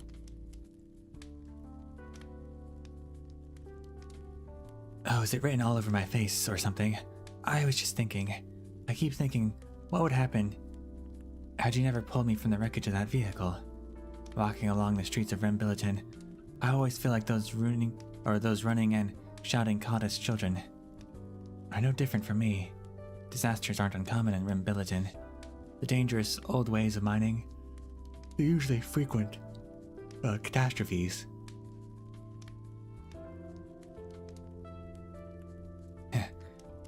There were some Victorian businessmen who said this was no way for people to live. Oh, of course, I'm not trying to say that life in Rimbilliton is terrible or anything. Though the natural environment here may be harsh, our homes are always full of warmth. Rimbilliton's large households often come together to jointly adopt children. But I'm much happier that I get to do something like this. Like being able to help Potlid, like being able to protect the infected. Like being able to help Potlid. Also like being able to rescue you, and before that. The young countess doesn't finish her words. You know that there's something she's hiding from you. Amiya's expression is somewhat wistful. There's no sign of regret or remorse. Now that I am looking back, every year since I left home has been so terribly long. Everything seems to be speeding up by around me, before I can grow taller or change out of my childhood clothes. So I find myself wondering, when I think of my mom and dad, what should I say to them to give them an idea of what I've been through, so that they still recognize me? But coming back to Rimbilliton, it's finally dawned on me. The only thing I want to tell my parents is I survived, because the doctor took my hand.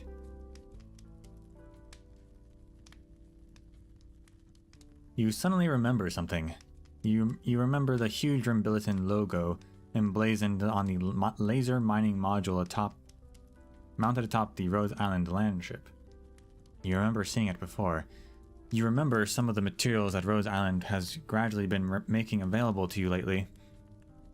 Rose Island predecessor Babel customized this Rimbilliton mining module that was attacked during the initial shipment. The mercenary team dispatched by Babel failed to stave off the attack, resulting in the deaths of many people on the transport team. You remember the thick black smoke slowly burning into the empty wilderness. Vague, distant emotions float into your mind along with hazy memories. Though it still doesn't feel like your own past, you can't help but feel an infinite loneliness.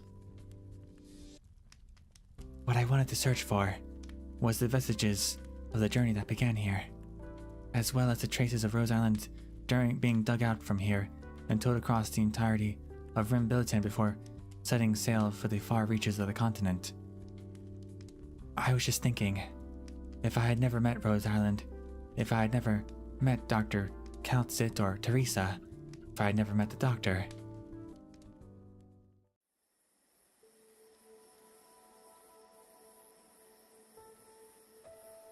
You finally helped tidy up around here.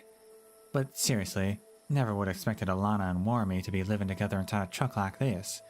Good thing I didn't charge in, waving my hammer around to try rescue Warmy, or else this thing would have been a goner. Speaking of which, when was the last time I had a campfire dinner with this many people? Has there ever been another time when I got to enjoy such a merry one with Ami and the doctor?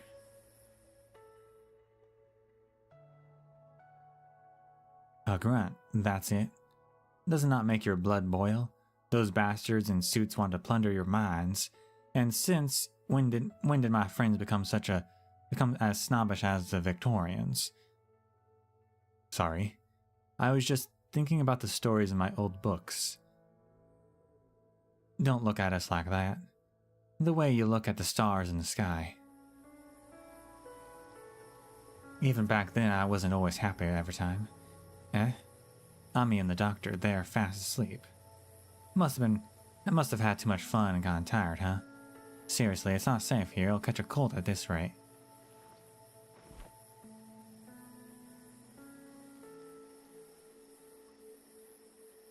Savage. I was like, are we sleeping with our... like, resting on our hands like that? That's crazy. Guess we woke up. Huh? Doctor, you're awake. It's pretty dark tonight. I couldn't see your face clearly, and... did I wake you? There are some beasts out there that never sleep. Some people are still awake. What a weird phrase to say. So you're looking out for Amia here, huh? Fair enough. The Billy Barons have always been dangerous, and the people meet aren't always friendly. Which is why you have no idea how anxious I was when I first met you. You, a sickly foreigner trekking through the wilderness with a little girl in tow, you were a goner. You weren't afraid because you didn't know a thing about Rimbilliton. I could write it off as Amia trusting you regardless. But it wasn't until a lot later when I understood why she was always slept so soundly next to you. You make me sound smart. You make me sound like I'm always on my toes. Smart. Well, yeah, you've got a good grasp of everything, and a lot of tools at your disposal. But there are other areas where you don't seem that smart, which became evident the more we traveled together. Like that one time you said, I know these berries are incredibly bitter, but then it took a big bite of them anyway before urging Amia not to do the same. Mind if I take a seat?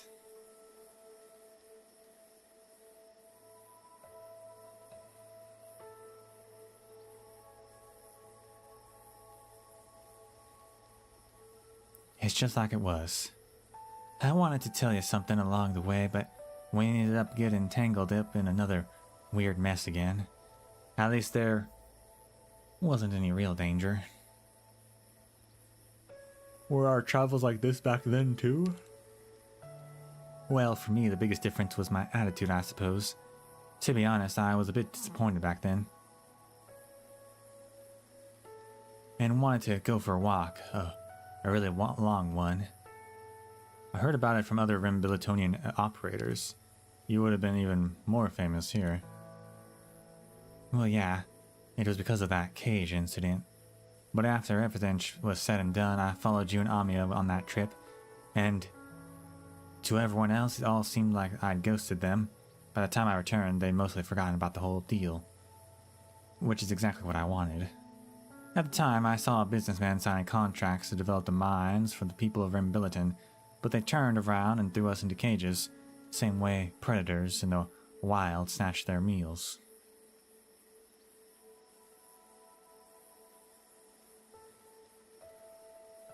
But I'm even sadder about the ones who promised to protect our land together, swearing not to let the old Duke strip us of our dignity. Some people, as soon as they tasted wealth and status, turned out no different from the businessmen and robber barons. Huh. Just thinking about it makes me want to swing my hammer around and smash their glass houses a bit. Calm down. Oh, I'm so sorry, Doctor. I didn't mean to scare you. It feels crazy to be telling this story again. In any case, I was absolutely furious at the time. I couldn't stand that feeling like people were suddenly plucked out of their own skin, made to become completely different people. That look in their distant eyes didn't seem like any way you'd ever look at a friend. To sum it all up, I can't trust them anymore, and so I have trouble understanding certain others.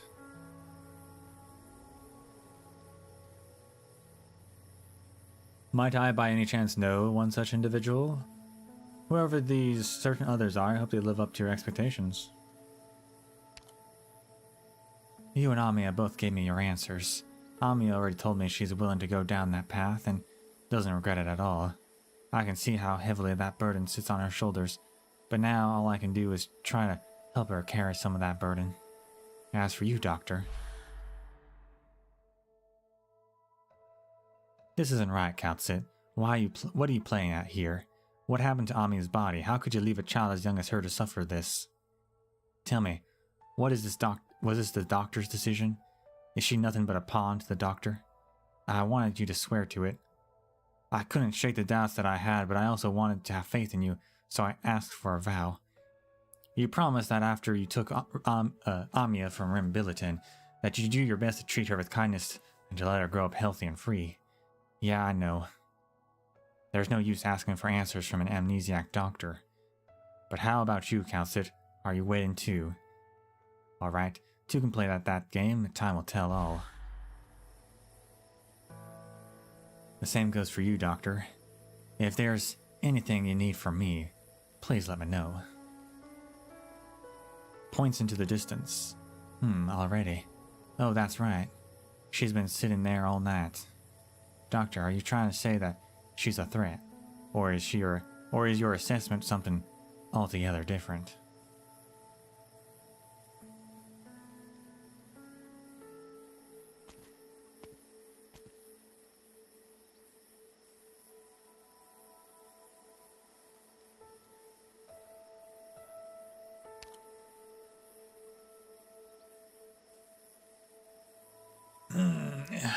So that was that gave us some backstory there, but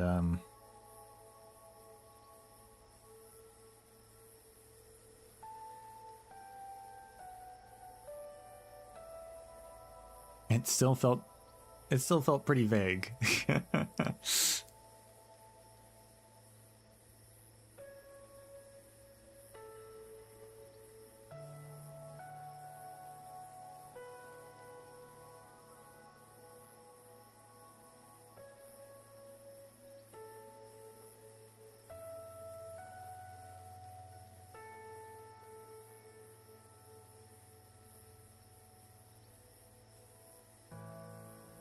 So it seems that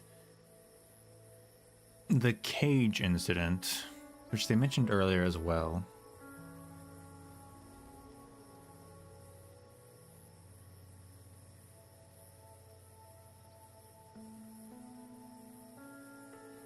saw a businessman signing contracts to develop mines for the people of Rimbilliton, but they turned around and threw us into cages. But I'm even sadder by the ones who promised to protect our land together, swearing not to let the old Duke strip us of our dignity. Some people, as soon as they tasted wealth and status, turned out to be no different. So it seems like Victoria came in and, like, enslaved everyone or something?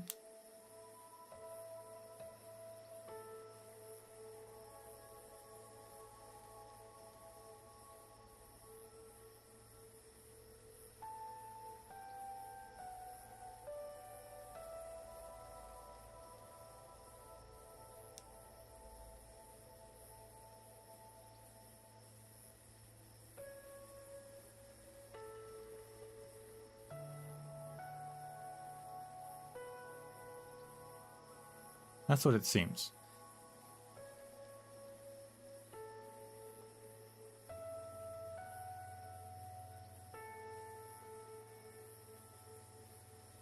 And then, so she has trouble trusting people because of that.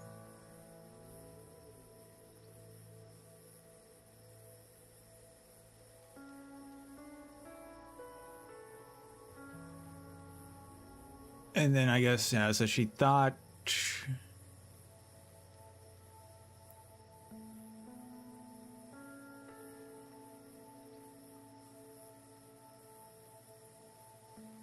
This is, they said amnesiac doctor, so this is post us waking up. So I guess it's referring to, yeah, her becoming maybe the Lord of Fiends or something.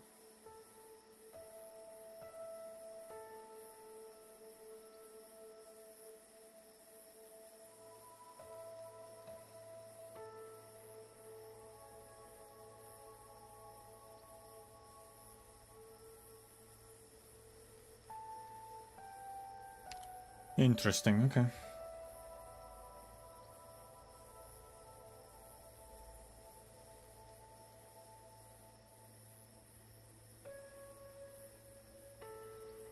It's gotten late. Why don't you warm yourself by the fire? If anything, you should go rest and replenish your stamina, since you were the one who got hurt today. Warming made a ton of food, and Alana, or put it away in the truck. I can go grab it and heat some up for you if you'd like.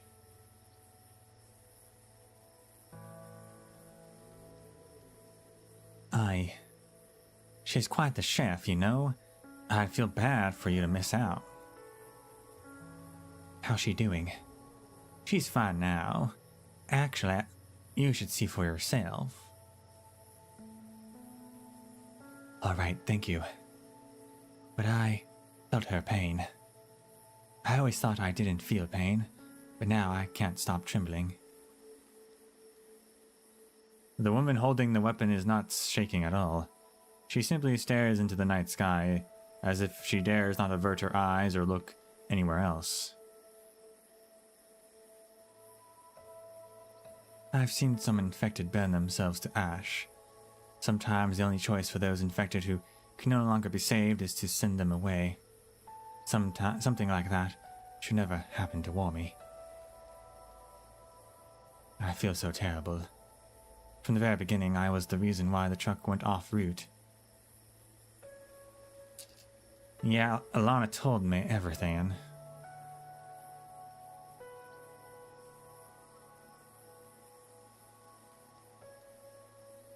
Do you want to turn around and leave? No, but at least I should. Good enough for me. I mean, even the doctor is interested in that Farron mutt you mentioned now.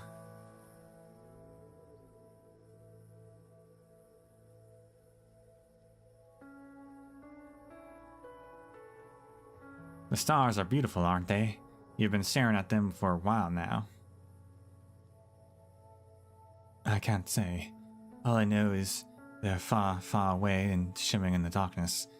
It's slightly better than staring just at the darkness. Are you afraid of the dark? No, it's always so dark in the mines. I've long since gotten used to it.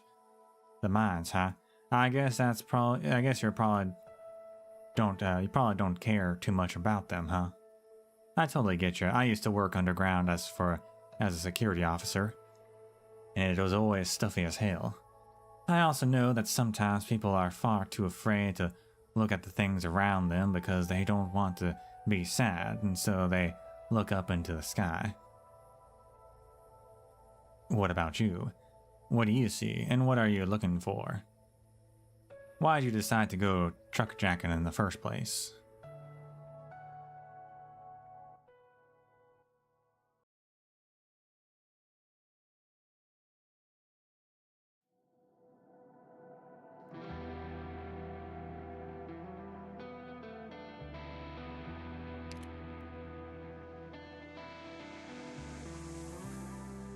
To find a Faramut, obviously.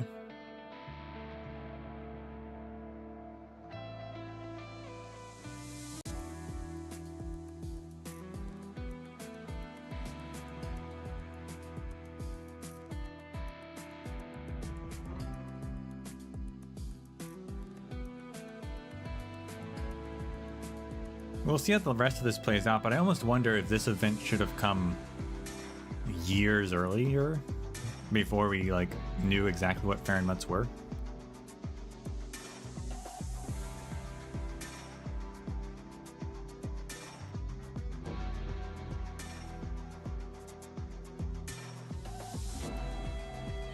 Because it kind of would give this more of a mystery, what's a Faramut? That's weird, some kind of mystical creature? Cool, okay.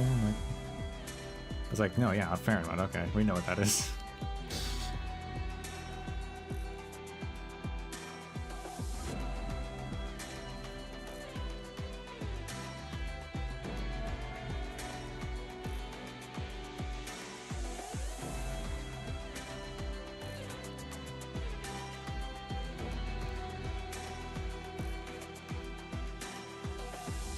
You have a feeling they won't find anything.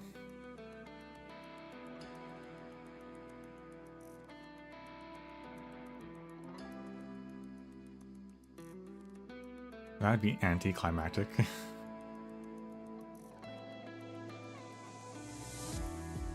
They found family. That's what they found along the way.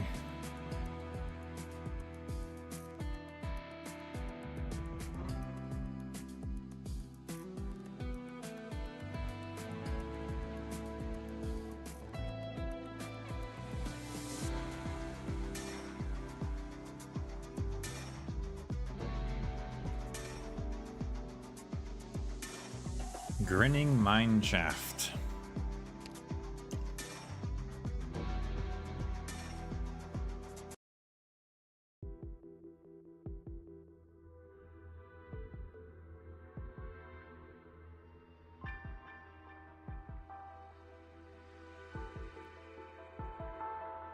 The curtains in the shack are slightly shorter than the windows. Before the furnaces heat up, the machines start to turn and the city itself awakens. The first pinpricks of dawn light prod at anyone still asleep. And yet I've never fixed those curtains. In a day, still foggy from sleep, those rays show me a momentary trick of the light. An immense shadow. Head still whirling, caught right at the point where my sleep-addled brain doesn't know who I even am. The light gets me up. I ought to tidy up my things and head out already. The laborers scurry all about, rushing into the mines before they even open, all so they can get the good jobs before they're gone.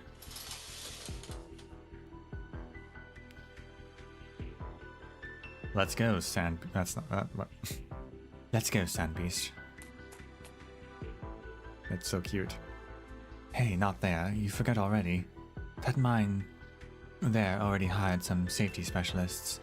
We'll go try a look at the northwest side today.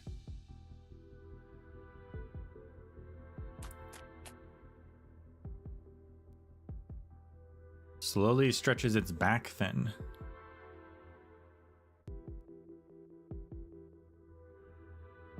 Struth. One that big must be full grown, yeah. Yep. Don't often see a pit stinker sand beast grow that big. Your luck's not half bad. Could be. You'll need a little luck this time. If you can get down the shaft today, rules say I pay you double. You'll have to take the extra goodies out yourself, of course. Alright, lead the way. Whoa, hold it. What's this? No questions asked? You don't look like a hothead new hand. You hear double pay and sign on the dotted line. A catastrophe's torn up the land for a few hundred clicks out west the past few days. Big earthquakes. That's got the oranginium crystals in our mine shaft multiplying like mad. An absolute mess down there. You got all that? Yeah, got it. You're not taking me seriously here. Awfully foolish. Or are you trying to say that you're really some kind of specialist? Seen this sort of thing every day? Specialist? I wouldn't go that far. I've just spent a few years pit sinking. I'll play it safe. If I died, there'd be no one to take care of my sand beast. Huh. Should have figured. A safety specialist wouldn't go out looking for work in the first place. Alright. I've said everything I need to say. Fingerless Ollie, quit drinking and start prepping. Safety rope's gotta be on her nice and tight before we drop her down.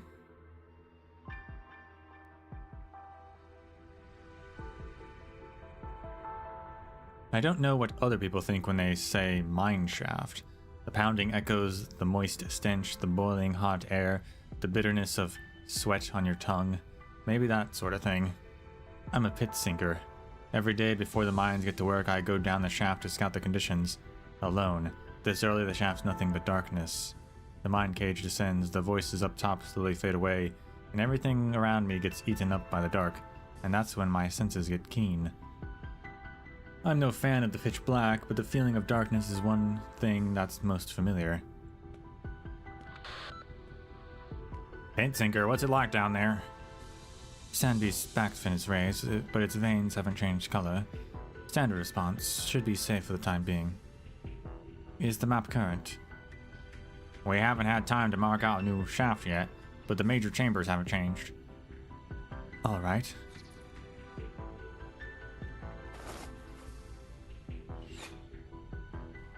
What was that? Infused oranginium slug handled it, but it's not a good sign. We almost never see the exploity critters down in the mine. Things might be even worse than we expected. I gotta remind you, when you're at that depth, you move forward a little bit further, and there's no signal. Signal. Yep. If something happens down here, I'll come back to report. It's getting darker. The seal on the sluice gate holding back the water is still in decent condition, and the channels aren't blocked, still operating normally. What else do I need to check? Oranginium crystal growth range and activity. Condition of the support struts, whether or not they're at risk of collapse. The condition of the drains, whether or not they might leak. Also the air quality, whether or not there's a chance of toxic gas leakage. Watch your step, Sandbeast.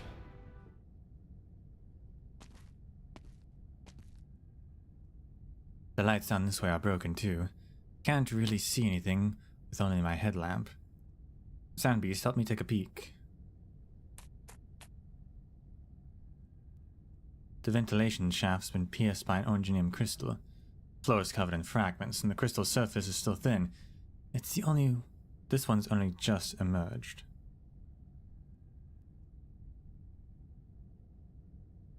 But there is but total darkness. It looks like there's a huge cavities on the back of the support struts, where they burnt away, or perhaps bored clear. It's crawling with oranginium slugs. But there is but total darkness. The water is pooling above, not yet showing signs of seepage. There's abnormal airflow in the water. Bubbles are coming up mighty strong. But there is but total darkness. Your back fin's covered in oranginium dust. Color of the blood vessels. Toxic gas leak. We've got to go.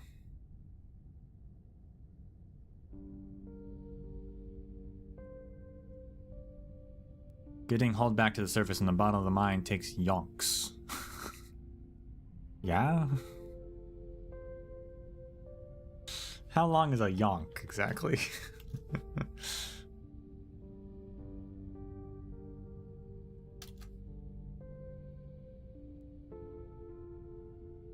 A very long time, okay.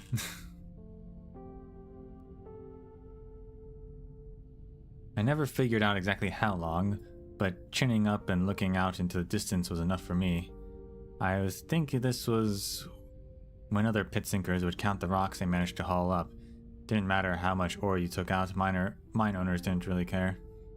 Only those very small privately run mines would seek out temporary pit sinkers, drilling ever deeper shafts, excavating or extracting even more valuable oranginium ore, but the bottoms of the mines even more dangerous. You're still with me, right, Sandbeast? No haul for me today. Although there might still be infected critters about, I put away my weapon to have a free hand.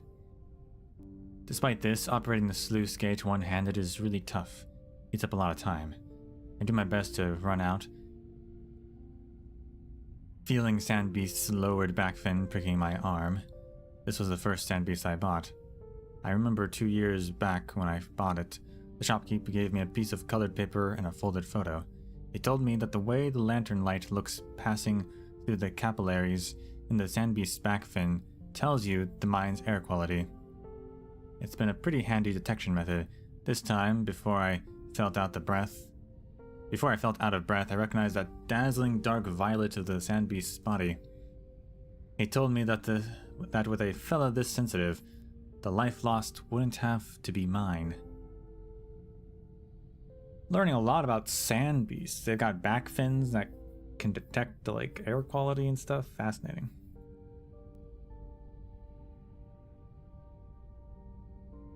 Captain, raise the cage if you would. We're headed back up now, Sandbeast. I got a pretty decent pay packet. Could use it to buy the new feed they put out. We could also go see a doctor. Gotta keep you healthy.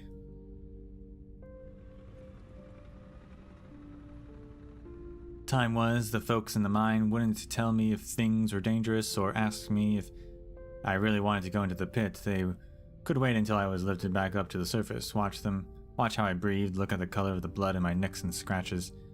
As the cage rises, I can't hear Sandbeast breathing over the bellowing of the wind and the rumbling of the machines. It isn't moving. All I can do is chin up and look out into the distance. After a while, the darkness begins to crack open, just a tad. I can tell it isn't just some trick of the eye from spending too long in the dark, and it definitely isn't me hallucinating. It's daylight. You'll be alright. I feel like I've always been waiting for this moment. When we're up top, breathing in that fresh air, getting some sun, we'll be alright. Like that fantasy I've been holding on tight for. Look, it's the entrance. It comes to me that the after effects of the earthquake catastrophes are still ongoing. What with all the dust and sand in the air, there's no daylight at the entrance.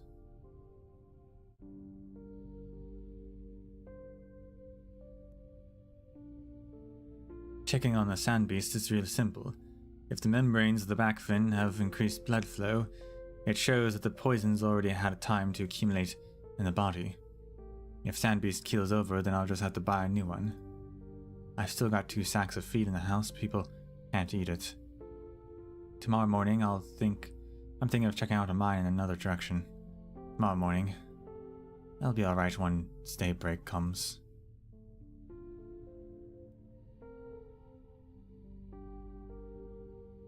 Where's your sand beast? Popped its socks? Well, that's not good. We don't want any pit sinker who doesn't come with our own sand beast. Those thingies were basically born to die. If you're not willing to part with the money to buy a new one, you'll quickly meet your end down in the pit.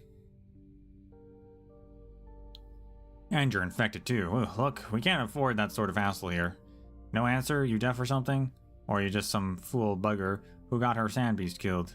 Alright, get going. Better not see you again. Medicine for sand beasts? I don't have any. And to be honest, I've never heard of such a thing. Well, you don't always have to take meds for your average cold, right? There's even fewer people who would want to give them into a sand beast. Best just buy a new one. These little fellas don't live long anyway. But I can guarantee that this lot were born really healthy, won't die of sickness before you get to the pit. If you're not going to buy, best you get out of my store then. I'll say it once more, there's no medicine for sand beasts. That's just common sense. You were going to buy a sand beast to be a pit sinker without even knowing the basics? If the sand beast dies and you don't, that's called a good day.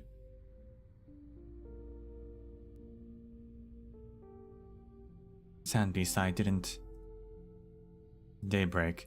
The dawn light weaves between the bars of the empty beast cage before it stabs her, ending a long, long nightmare. And yet, it's hardly an improvement. Never mind. Hear me out, empty cage.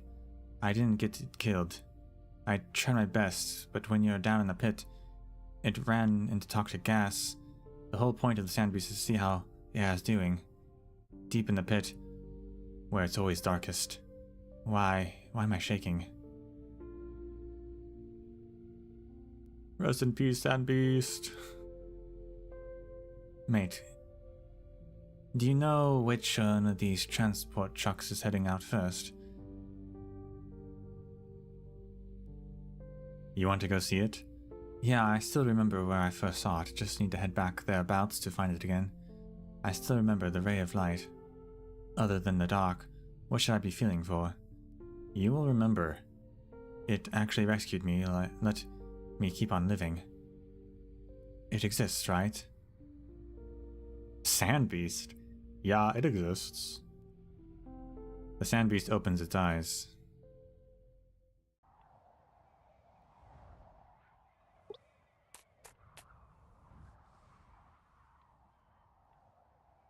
Wait, sand beast, where are you going? To find the thing you want to find. You can bring me there. No, it's no good if it's just me. But I've only got... Whoa, let's go. Hood, hood. Hood? Oh my god, the doctor's being attacked.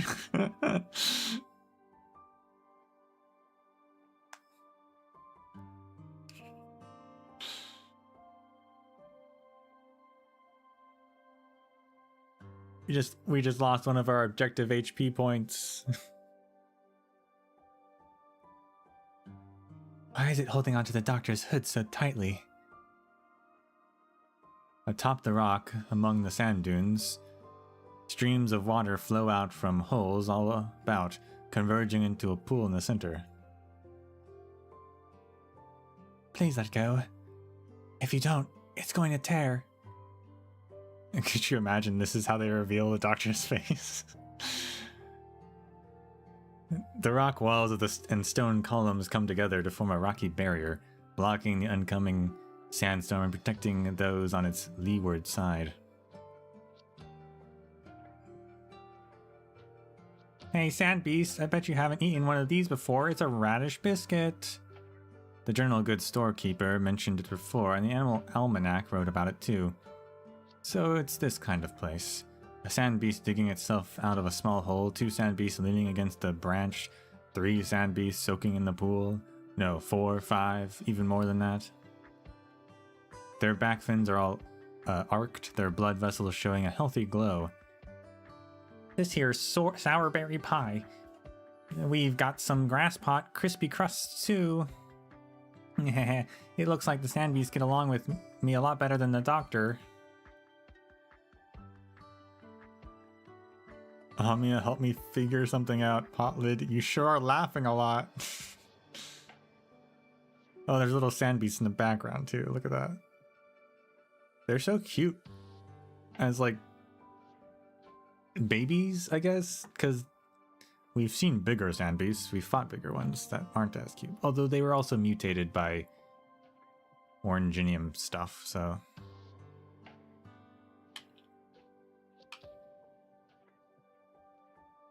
But they are very cute.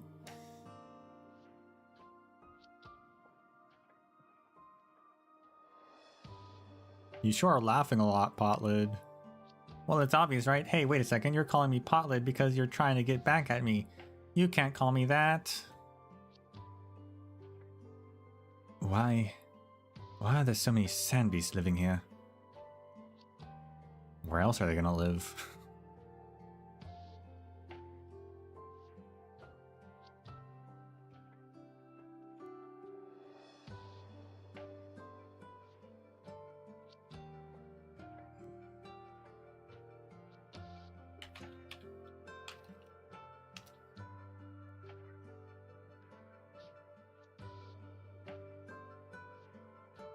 There's even more sand beasts jumping up here. Doctor, try not to get overwhelmed. Oh my gosh, her grin is showing teeth now. The smile gets bigger every time.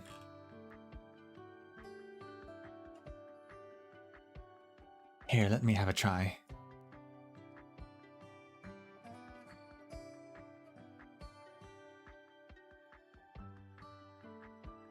Oh, I knew Ray would figure it out.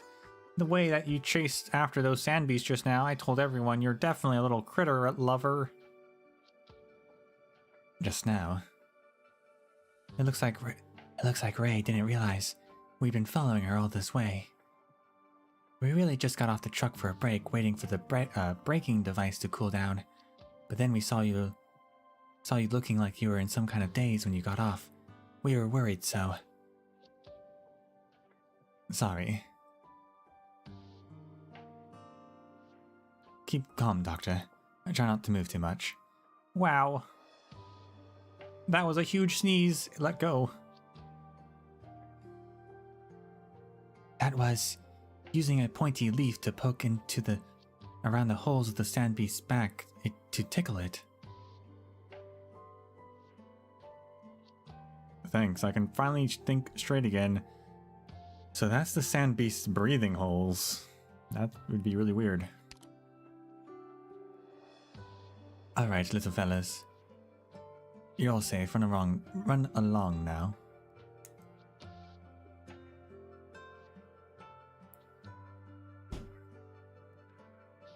That sand beast's reaction is pretty simple to explain.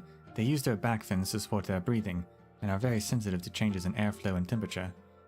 These sand beasts, and the ones bred in captivity, are just as small. Look like cubs around 3 to 4 months old. They should grow up to be pretty chunky and live for a decent amount of years. What about the one with you, Ray? Now that I can give you a proper look in the rays of light, your coat's a bit brighter than I thought, my mistake. Though, I have to ask, why are you following me?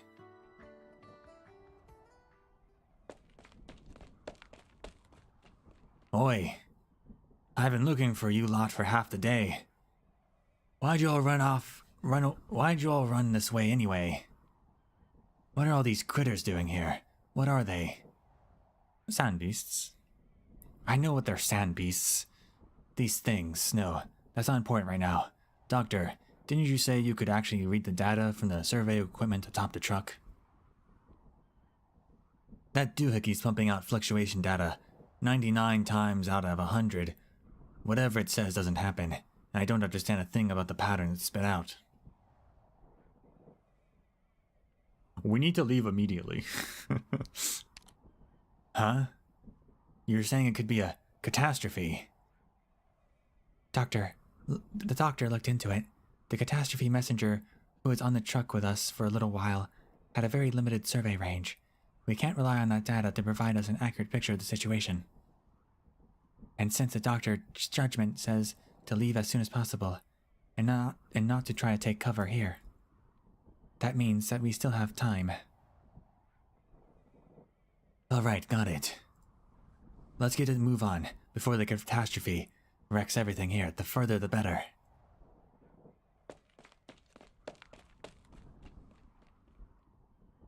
Everything here.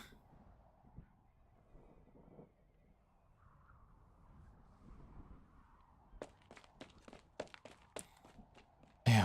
From running over to tell you the news, then running back, I gotta say that I definitely broke the factory district record. Potlid, did you manage to get my time?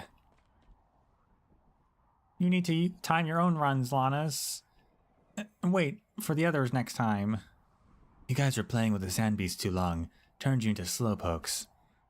I can wait, sure, but the catastrophe won't. Come on. Be a good girl. Start up already. Dr. Amia, you two ready? I'm all set, huh? The doctor ran too hard. Still isn't up for talking. Right, yes, I understand. The doctor says I'm all set too. Alright. Everyone's buckled up. Off we go. Toodaloo, catastrophe. No one was there to give us a piggyback ride. We're all worn out.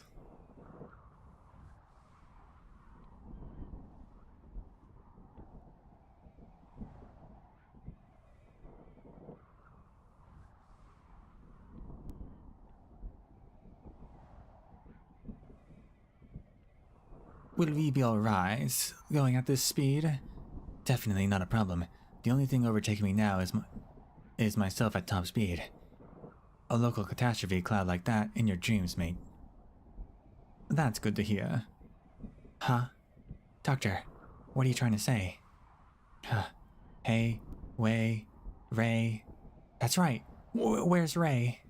I don't think she made it on. Yeah. Also, did we just leave the other car behind? Like, what? There was 2 cars.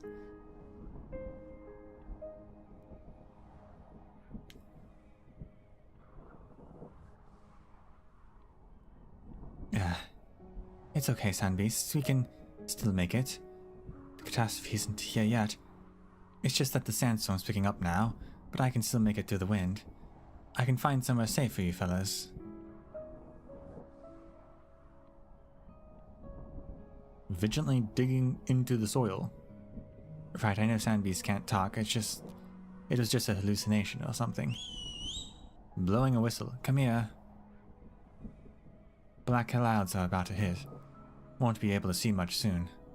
Or I could become that somewhat safe for you lot.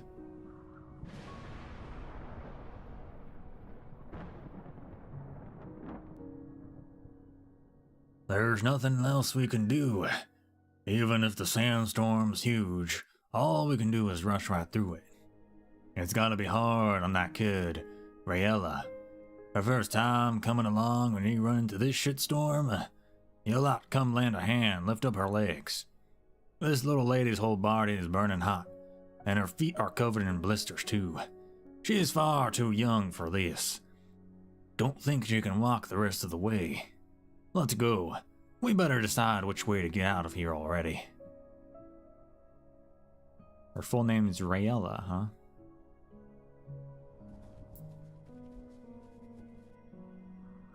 I'm familiar with this sense of weariness and despair. The wind and sand press down upon me. All I see is darkness. My feet feel full of lead. The adults carried me on their backs. I could feel their flagging stride as it fought against the raging wind. No, this is a catastrophe. I remember Alana said a catastrophe was coming, so this is oranginium dust then, not just regular dust. It smells like the pit. The catastrophe will destroy the rock wall, pollute the pool. Those sand beasts will have nowhere to go. I won't let them suffer that. Pulling them, carrying them, holding on to them, whistling again and again to call any other sand beasts, following along behind them. And then all I remember is being shaken about like a rag doll.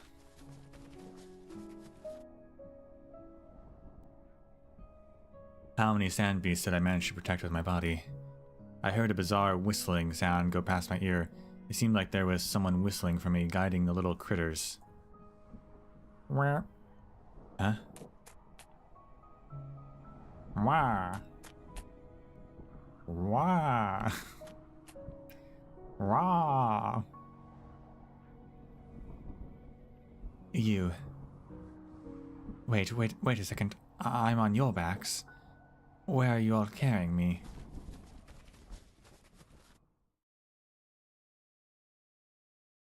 I'm familiar with this sense of weariness and despair. Whenever the shadow of the Fahrenheit appeared in my memories, it was always accompanied by a vast, empty wasteland. I was with the team fighting against the sandy squall, walking towards where the sun rose. Yellow sand filled the sky, smothering out all the color of the newborn sun. Yellow, white, muddled yellow, gray yellow, until it all became deep and darkest black. In the end, we managed to make it to nightfall. Covered in darkness for the second time that day, a thick mist creeped in, and those poor sods who were injured cried out in pain. We were lost. Blood and sweat soaked into my boots, and the blisters on my feet went numb. The adults carried me and kept going forward. The smell of dust in the air, and a mist so thick you can't see your hand in front of your face. Vague shadows, and in the darkness, light.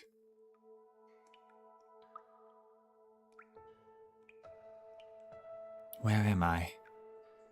A great, gaping cavern of bioluminescent organisms emitting light as dim as an old miner's helmet. Myriad creatures rustle about in the shadows behind Ray, making her reflexively raise her crossbow. Several small mounds on the ground scatter and bump into each other, revealing themselves to be sand beasts. Sand beasts? You fellas brought me over here. This isn't just your den, is it? Groups of sand beasts on the ground and atop the walls jump about, guiding her towards a path that leads further or deeper into the cavern. The stone pillars on the cave slant and cross each other, protecting the glowing area in the center like a stone nest built by a giant foul beast. The ground around itself is folded and creased, the vestiges of passing of some unknown creature cutting off at the entrance of a route leading even further down. The stone beams strewn about are its shed scales, those great piles of soil its rotting dander.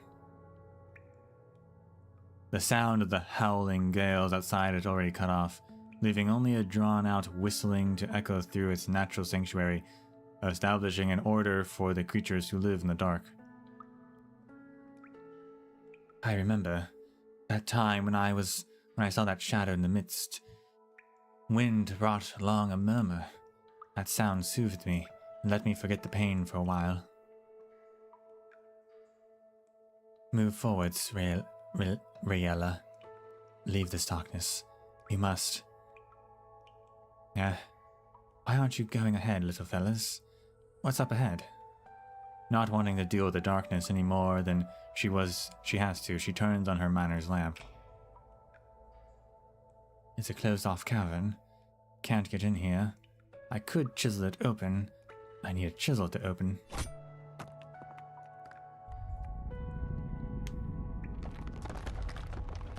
Ouch!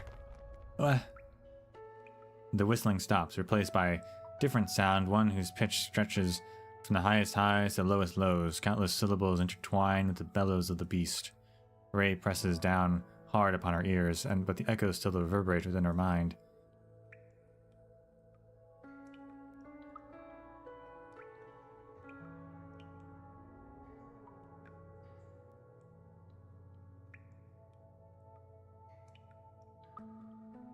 I thought I was just dreaming that there was something poking away at my eyeball.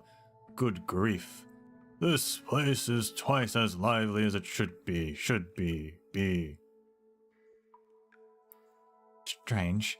The sand beast is speaking again. Hundreds of sand beasts speaking at the same time. Sand beast, east. How could I possibly be a sand beast, east? I swear, first it's a group of little long ears clanging about with their little sticks chiseling away at my brain case. Then they tried to dig into my eyes or ears with little exploding iron pellets. And then they finally got tired and headed off. I managed to actually get some sleep, but I barely even closed my eyes before you came along and woke me up again.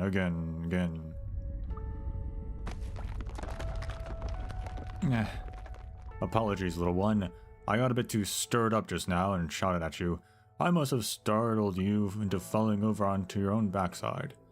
But given that you were the one who woke me up with your racket and trod on top of my tongue, making me bellow about and make a fool of myself, I'd say we were even. Ugh. What's that smell? Why does it stink so much? What is this? Get these things away from my nose, right away. A hallucination. Hallucination? I assure you I am no hallucination. If I were, I wouldn't be feeling a little bit itchy right now. Fellas, why are you yanking those plants? God, those are my nose hairs. Smelly little things, don't pull out the...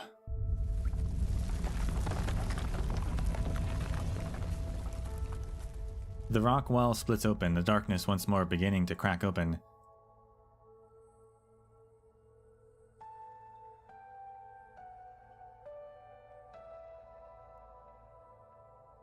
That's just an eyeball, huh?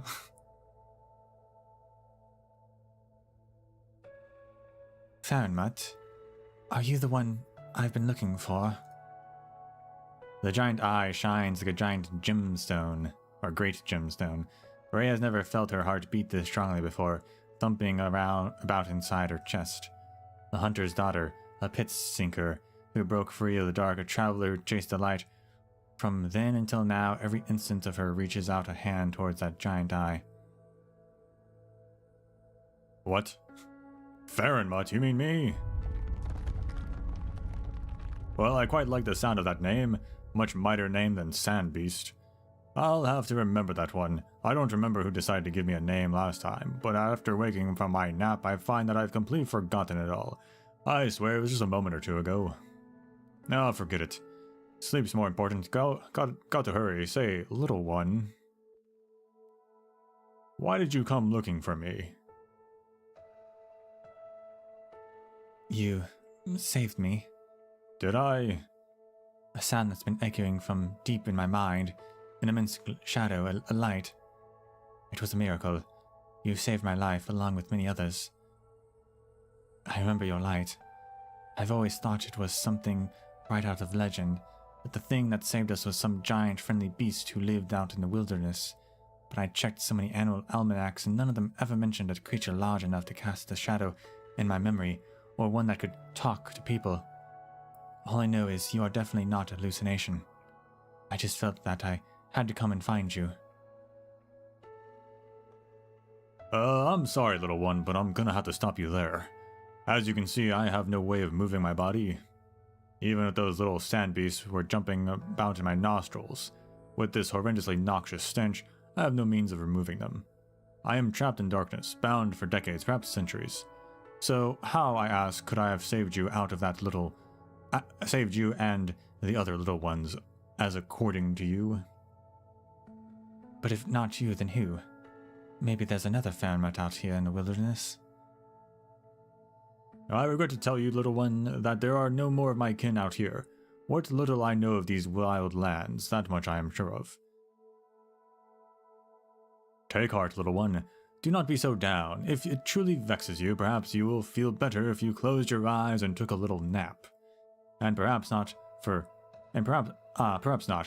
closing your eyes means being in the dark, and you have a look about you that says that you fear it. Alright, I admit, I'm not used to consoling people. Well, that's enough out of you. I'm feeling sleepy again. You'd better be on your way now and make sure that those smelly little things are with you.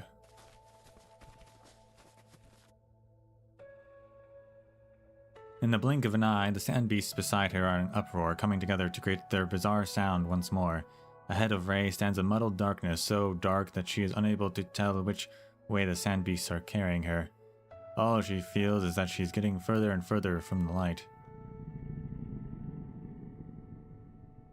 Suddenly, the cavern that quickly fades into the distance, the Farinmut's voice rings out once more. Don't mind me, little one. I might not be able to move my body, but that doesn't mean I can't budge a bit. Since you took so much effort to come all this way, I have one more question for you. If I am the Farinmut, if I am the light you are seeking... The roiling sound of landslides wash over her, and the earth trembles, as if shaken awake by the jab of a pit sinker's crossbow bolt. Considering how far you've come to get here, what exactly were you hoping I could help you with?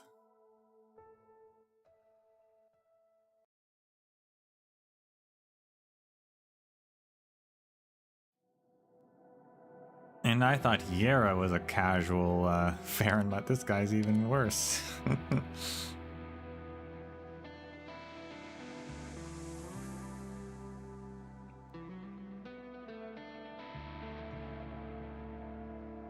But are they in the Grinning Valley? Or does she find it early? Or did she find a different one?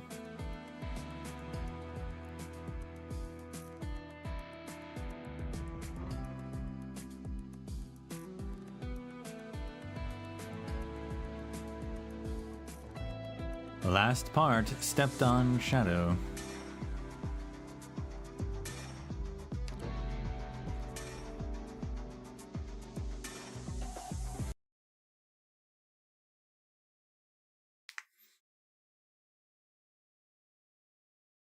Doctor, I'm not afraid anymore.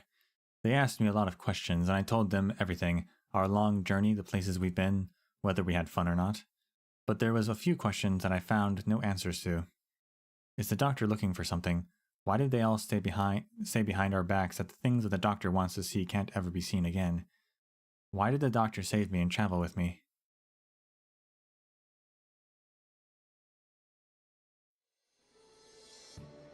All drivers, ears both long and short up. This is the guidance for our departure in 6 hours. Watch the catastrophe forecast and drive safe. Don't chase wildlife. Let's get the trucks in and get home early.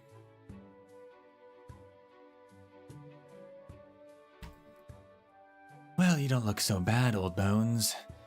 You should be thankful your last trip is with me. Others probably wouldn't have what it takes to get you fixed.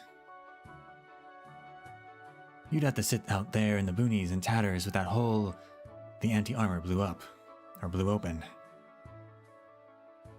And wait for the engineering team to come and take you apart and haul any usable modules back to the factory for reassembly. And me, I wouldn't be able to hand in the truck. The whole thing would have been a bust. Everyone would be making fun of me for the rest of my life. I should have been made fun of for the rest of my life. If someone found I was hiding underneath the truck when she was killed. That kind of thing's not ever going to happen again. Alright, just one more problem. I don't have too many mates in the Iron Carrot City. I need to find someone to teach me how to write the accident report. Oi, stop ringing the bell. This truck's not going anywhere. You got the wrong... Does she mean Ray? So they're just like, yeah, Ray's dead. We had to leave her. This happens. Yeah, shame.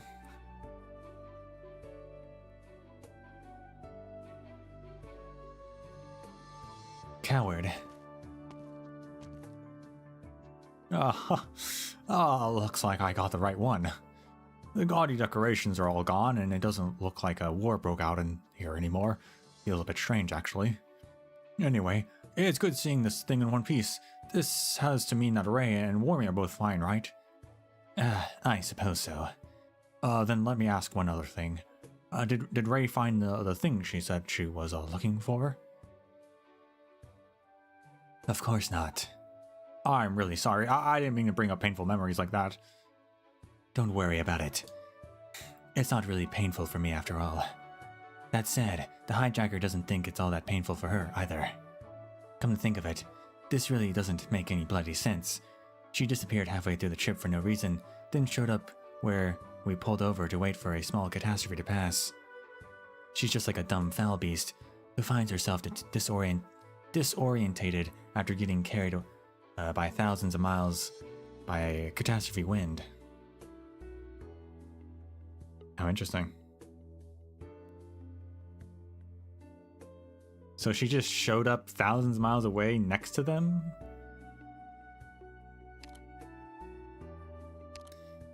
But then she didn't possibly forget what she's looking for, right?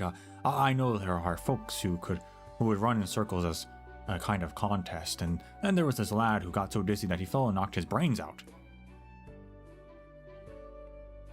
We might have a worse case on our hands. She told me she met a Fahrenmutt. And she said it's not the one she's looking for. Huh? Finally, she even said the Fahrenmutt has already told her the thing she's looking for doesn't exist. I feel kind of sorry for her. Really now, I call that finally seeing things clearly. But after that, we did keep heading to the Grinning Valley. We went through all the trouble to make our way there. No way I was going to turn back on our hijacking. Yeah, so that wasn't in Grinning Valley. She just happened to find a Fahrenmutt. But not the one she was looking for.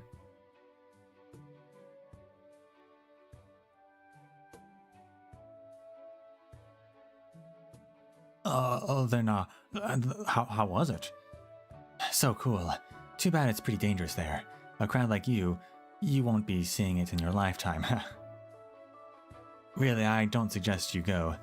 If it wasn't for my technique and quick reflexes, the Ute would still be stuck in that valley. On our job back, we had to stop every 2 hours for the old bones to cool down. The union says it's about time it gets standardized, and well, they have a point. It's been 20 years. You've been driving for 20 years. I never would have guessed. Well, thanks for the vote of confidence in my skills. But I was going to say, I've known this old girl for 20 years. Right, coward, where's my invitation to your wedding? You might have missed the wedding. Actually, I'm on my honeymoon. And, well, that's over now, as of 10 minutes ago. That was quick.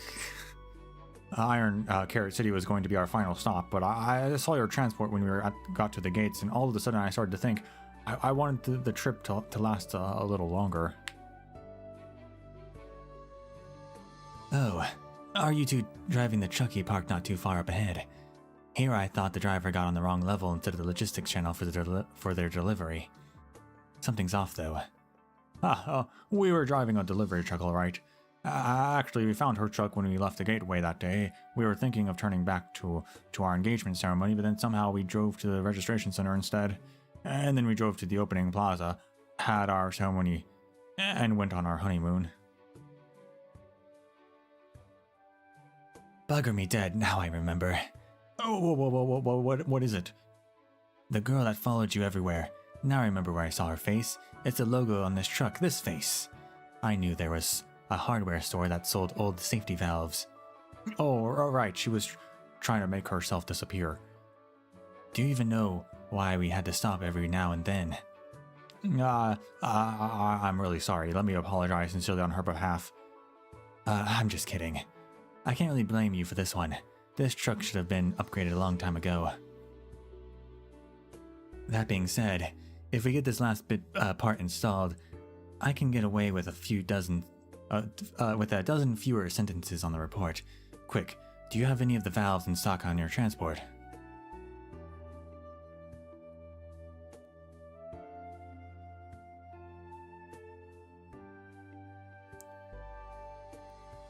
Wami, is it ready yet? It's still sparking. I'll learn how to use it in a bit. Give me a little more time. Once I learn how to use this staff, I'll come out of the room. If you really can't figure it out how to use it, you're free to ask the old caster there again. But I learned so fast both when Lons taught me how to fix cars and when Daddy taught me how to cook. Alright. I thought you'd follow Alana to get the truck returned. I couldn't. Didn't you say you had to finish some other work by noon today to get out on that big mining ship of yours?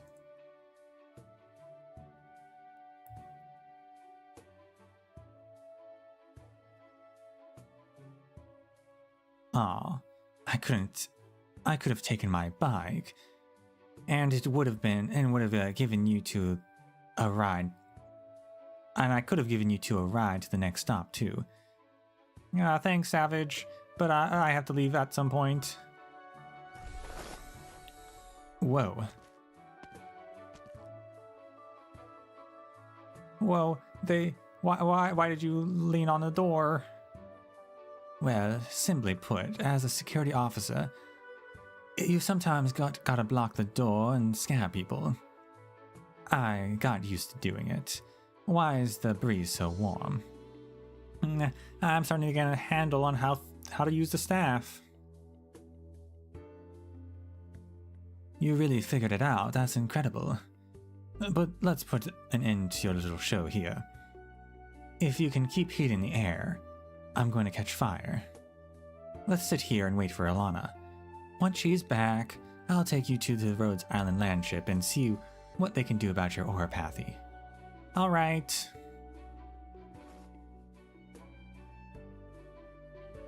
It feels so familiar sitting on a seat waiting for somebody. The benches in the waiting area are made of steel. They're so cold, I could get them warm no matter what. If only I knew how to use arts before, I could have warmed the benches without anyone knowing and Daddy's bones wouldn't have hurt so much. You'll get the chance, Wormy. You still have lots of time to learn how to use your staff before you find your daddy. By then, you'll be able to control your power how you want it to. Really? But Ray didn't find the Farron mud in the end, and we didn't really make it to the Grinning Valley. But I've been waiting for Daddy for so long after everything I should. This trip was so long. Phew, finally made it. I really gotta hand it to that coward. He's really got a knack for writing reports. My, that staff is so pretty. Really gotta hand it to me. How is it, Potlid? You all ready? Lons, take a look at this here. Okay. This is way too hot all of a sudden. Savage, is it really okay for her to use arts like that? Yeah, it's fine. Well, alright then. I've had my eyes on this staff for a long time. It just screams Billy Industrial aesthetic.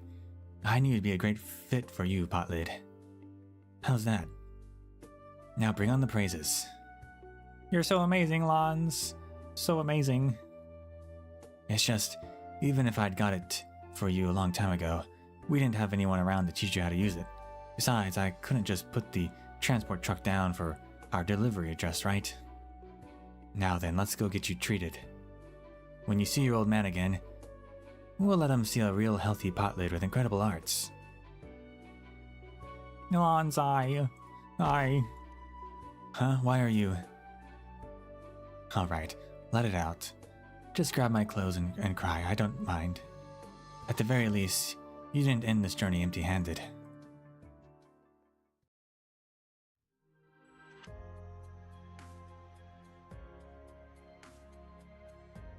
Well, I'm glad that,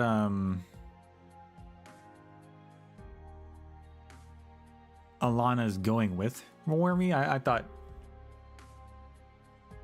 figured Wormy was just gonna leave, and Lana's like, I guess, see you later. But no, they are going together, which is cute.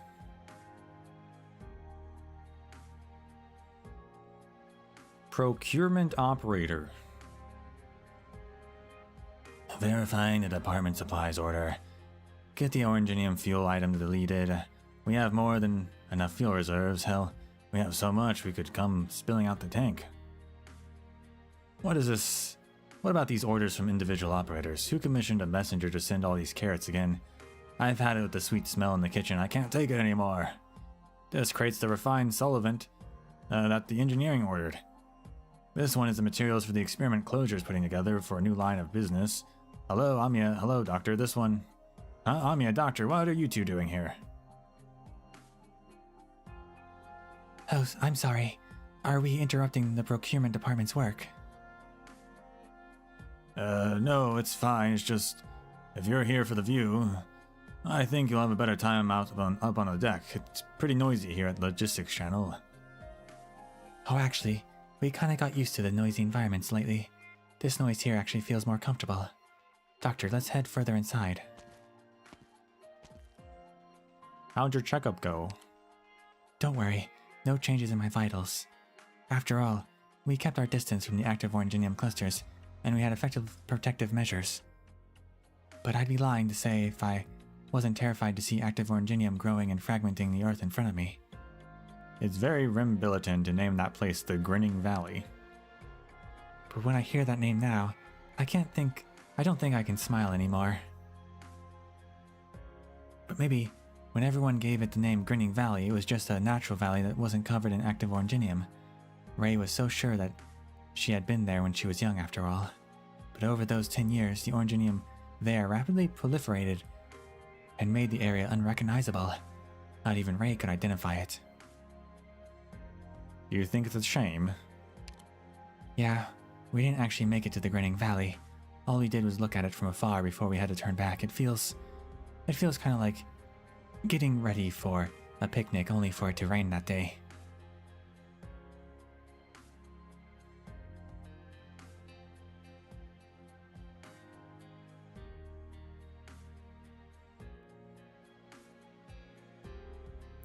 Best viewers, wow. That's crazy.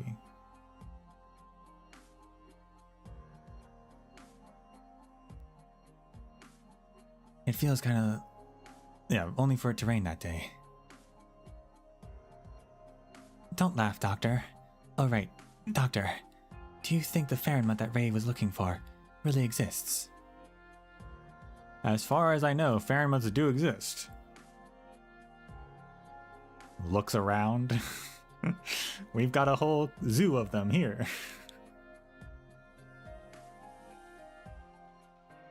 They haven't given us a timeline for when this story actually takes place, though, so I have no idea. This could be before the Sui siblings start showing up.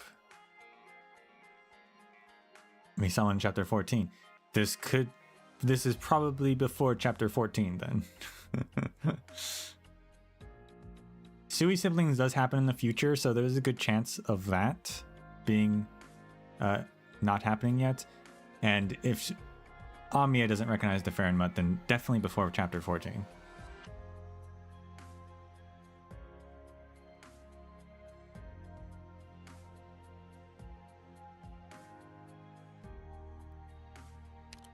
That's good then. Although we didn't make it to our destination, Ray wasn't just suffering a nightmare. Doctor, here's your orders. My order? Oh, it's a surprise I ordered for you, Doctor.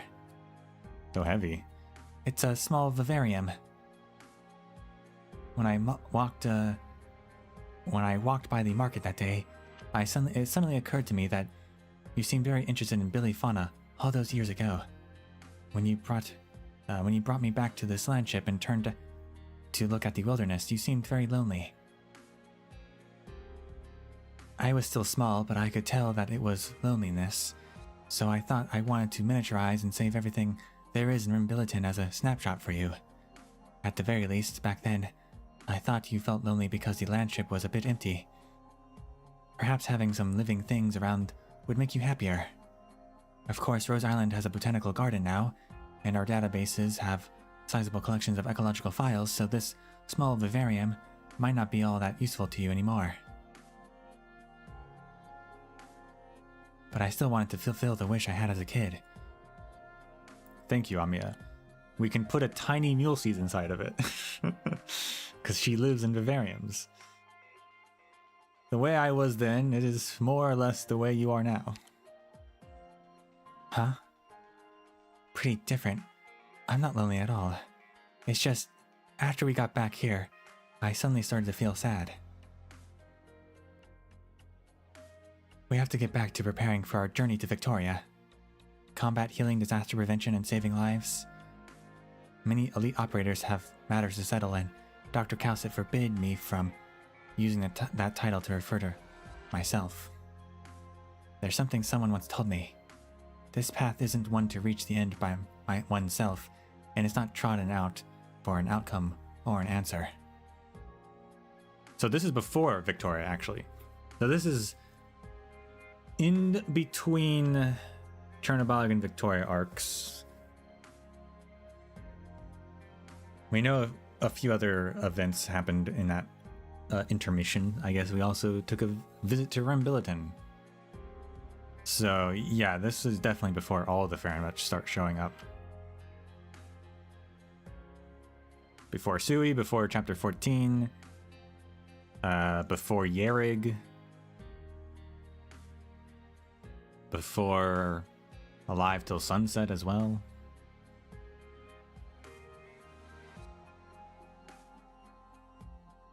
It's not like you to be so pessimistic. Oh, please don't worry, Doctor. I'm fine. I'm not trying to act sentimental, but maybe it's precisely because this path doesn't have an end that we sometimes want to take somebody's hand or reach our hand out to somebody else. As such, life is finite and life goes on. Come, Doctor. Let me help you get your vivarium to your office.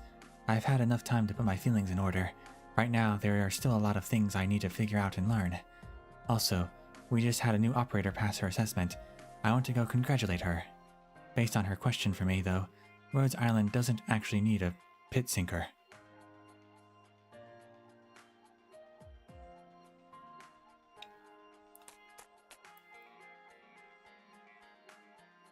Sniffs. The critter's staring at the vivarium. Is that Ray's sandbeast? Yep, that's the one she's been holding on to since that catastrophe.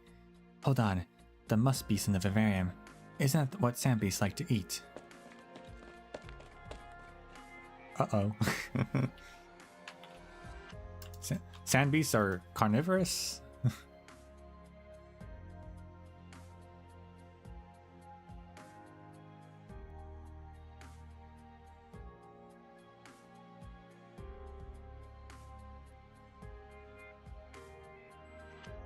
Come back, Sandbeast. No eating the doctor's things. Hello, Amia, Doctor. Oh, hello, Ray. I heard your assessment went very well. Congratulations. Thank you. I have a Rhodes Island ID badge now. And there's a number on it. Yes, Ray. Are you worried about something? No. When the miners went in the shafts, they'd all bring their ID badges. That way, if somebody didn't come back, it'd be easy to figure out who. But pit sinkers are temporary workers. We don't get ID numbers or badges. I like this badge very much. Thank you. No need to thank us. It's what a corporation should do. Besides, if it pleases you, Rose Island can be your home from here on out. You see Ray lift her head and to stare at Amia all of a sudden, just like the stare that Amia left a few days ago when you two walked by her on the street. Hey Ray, why did you suddenly want to come to Rose Island? To be a pit sinker? You helped Potlid. I thought I should have helped her too. What was that noise? Did that come through the stream? I thought I should have helped her too. I can't forget what happened that day, no matter what. And also, I want an answer. When the Fahrenheit woke up from its centuries-long sleep and asked me what exactly I wanted, all I asked was for him to send me and the Sandbeast to a safe place. At that moment, I felt no regrets about anything, as if being able to see it was more than enough. But I still want to know why I was so longed for that light at the time, what exactly it was to me. Ray, at the time. Ray, you mean... Ray, are you asking me why? You quickly realize that Ray is not looking at Amia, not at all.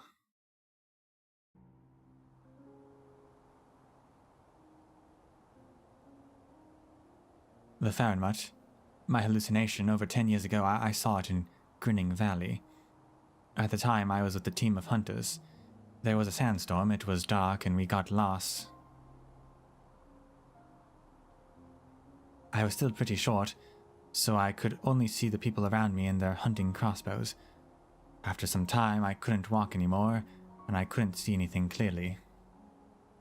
In the end, all I remember was seeing a huge shadow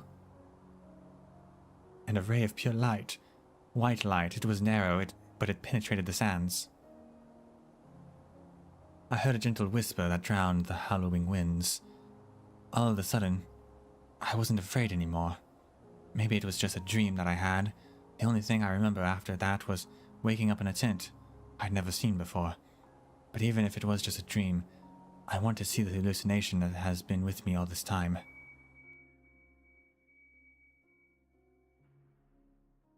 Amia? Amia?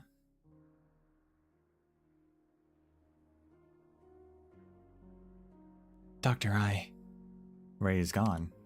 Sorry, just now I saw it. You saw what? I saw a Rhodes Island that was freshly dug out and covered by a canvas. Its large shadow moved slowly through an oranginium-covered wilderness in Rimbiliton. The Sarkaz engineering team all had their faces covered to conceal their identities.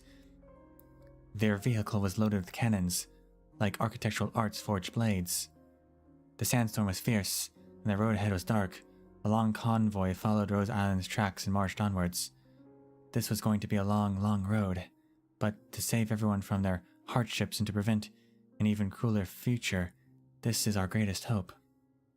In the sands, the engineering team and a local team of hunters walked past each other. I saw her, helping the trapped hunters, even though they were complete strangers. Hold on, Amia. Whose eyes did you see all this through?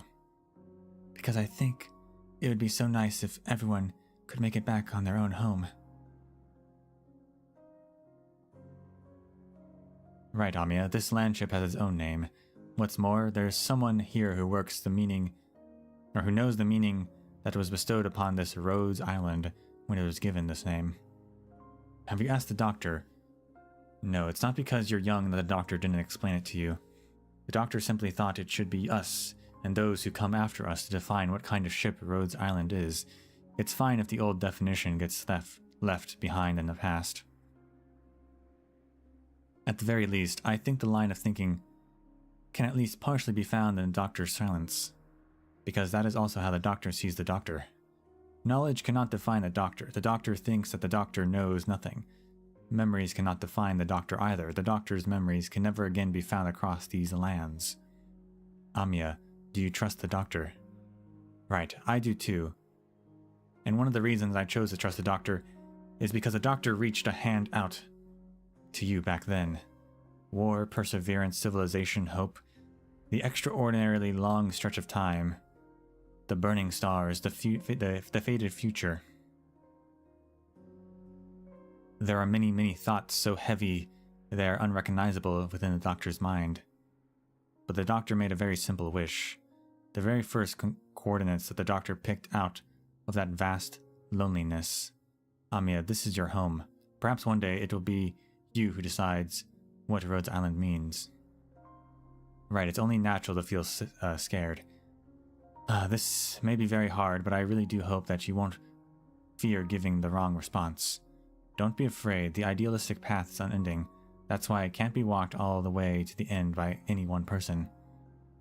No matter when and no matter why, if you're scared, you just need to find the people you trust and take their hands.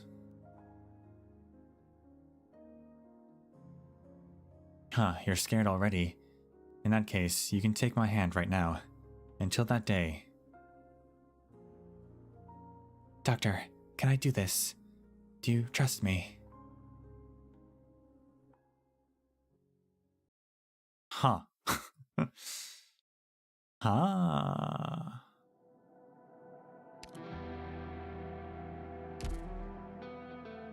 Ah.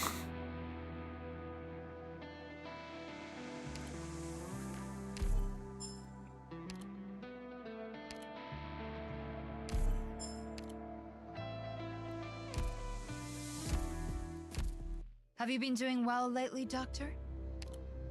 So she didn't see a Fairmont, she saw Rhodes Island?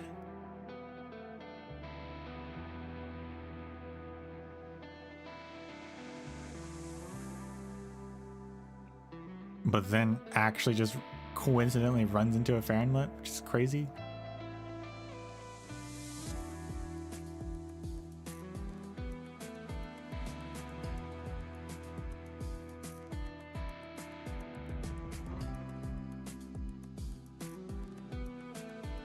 Of course, nothing to say that Rhodes Island isn't a Fahrenheit either, but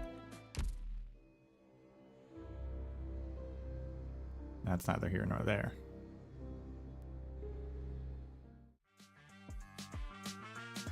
Weird. Very interesting. Very interesting little event.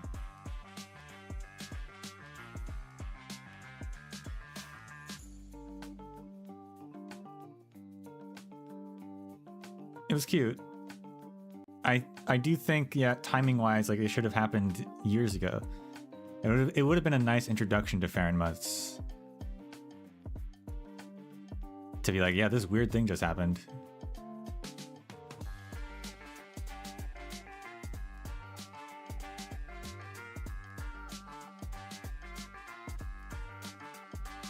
But fair enough.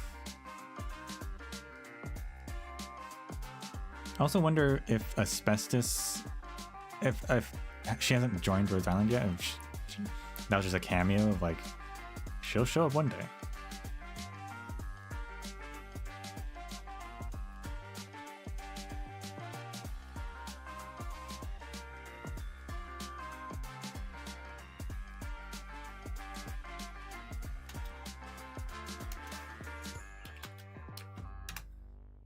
Very interesting.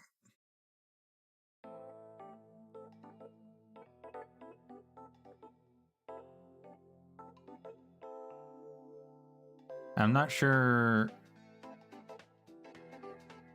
what the trust thing at the end actually is implying.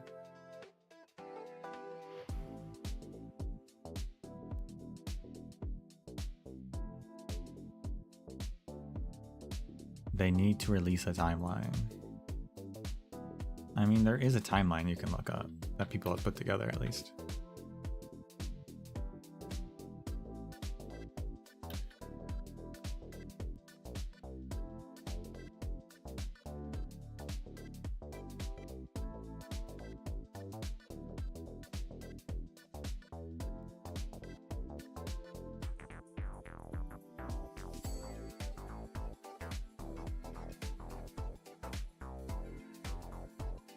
So we've got, yeah,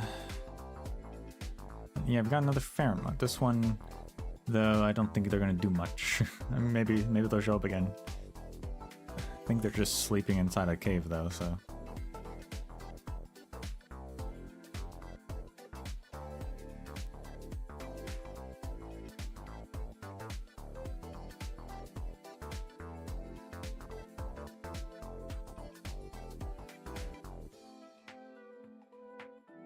I wanted the synopsis hasn't been written, unfortunately. I wanted to see people's idea on the final part of that. With the, like, I guess she was seeing through Teresa? And then it was obviously Teresa talking to her about, like, the name of Rhodes Island, I'm pretty sure.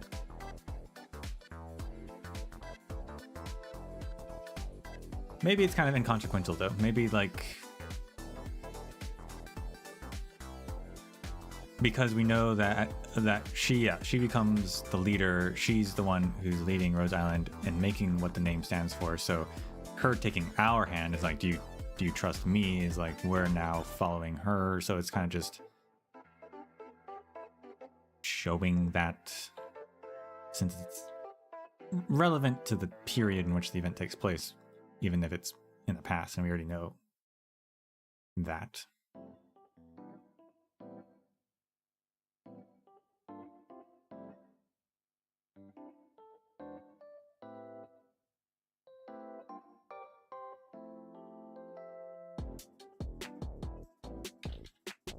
All right, well.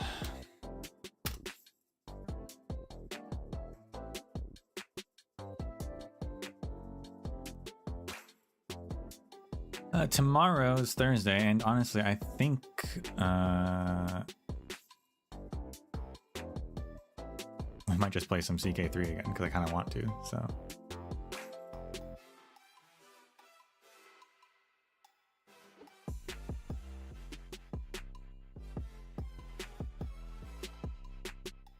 We'll probably just do that.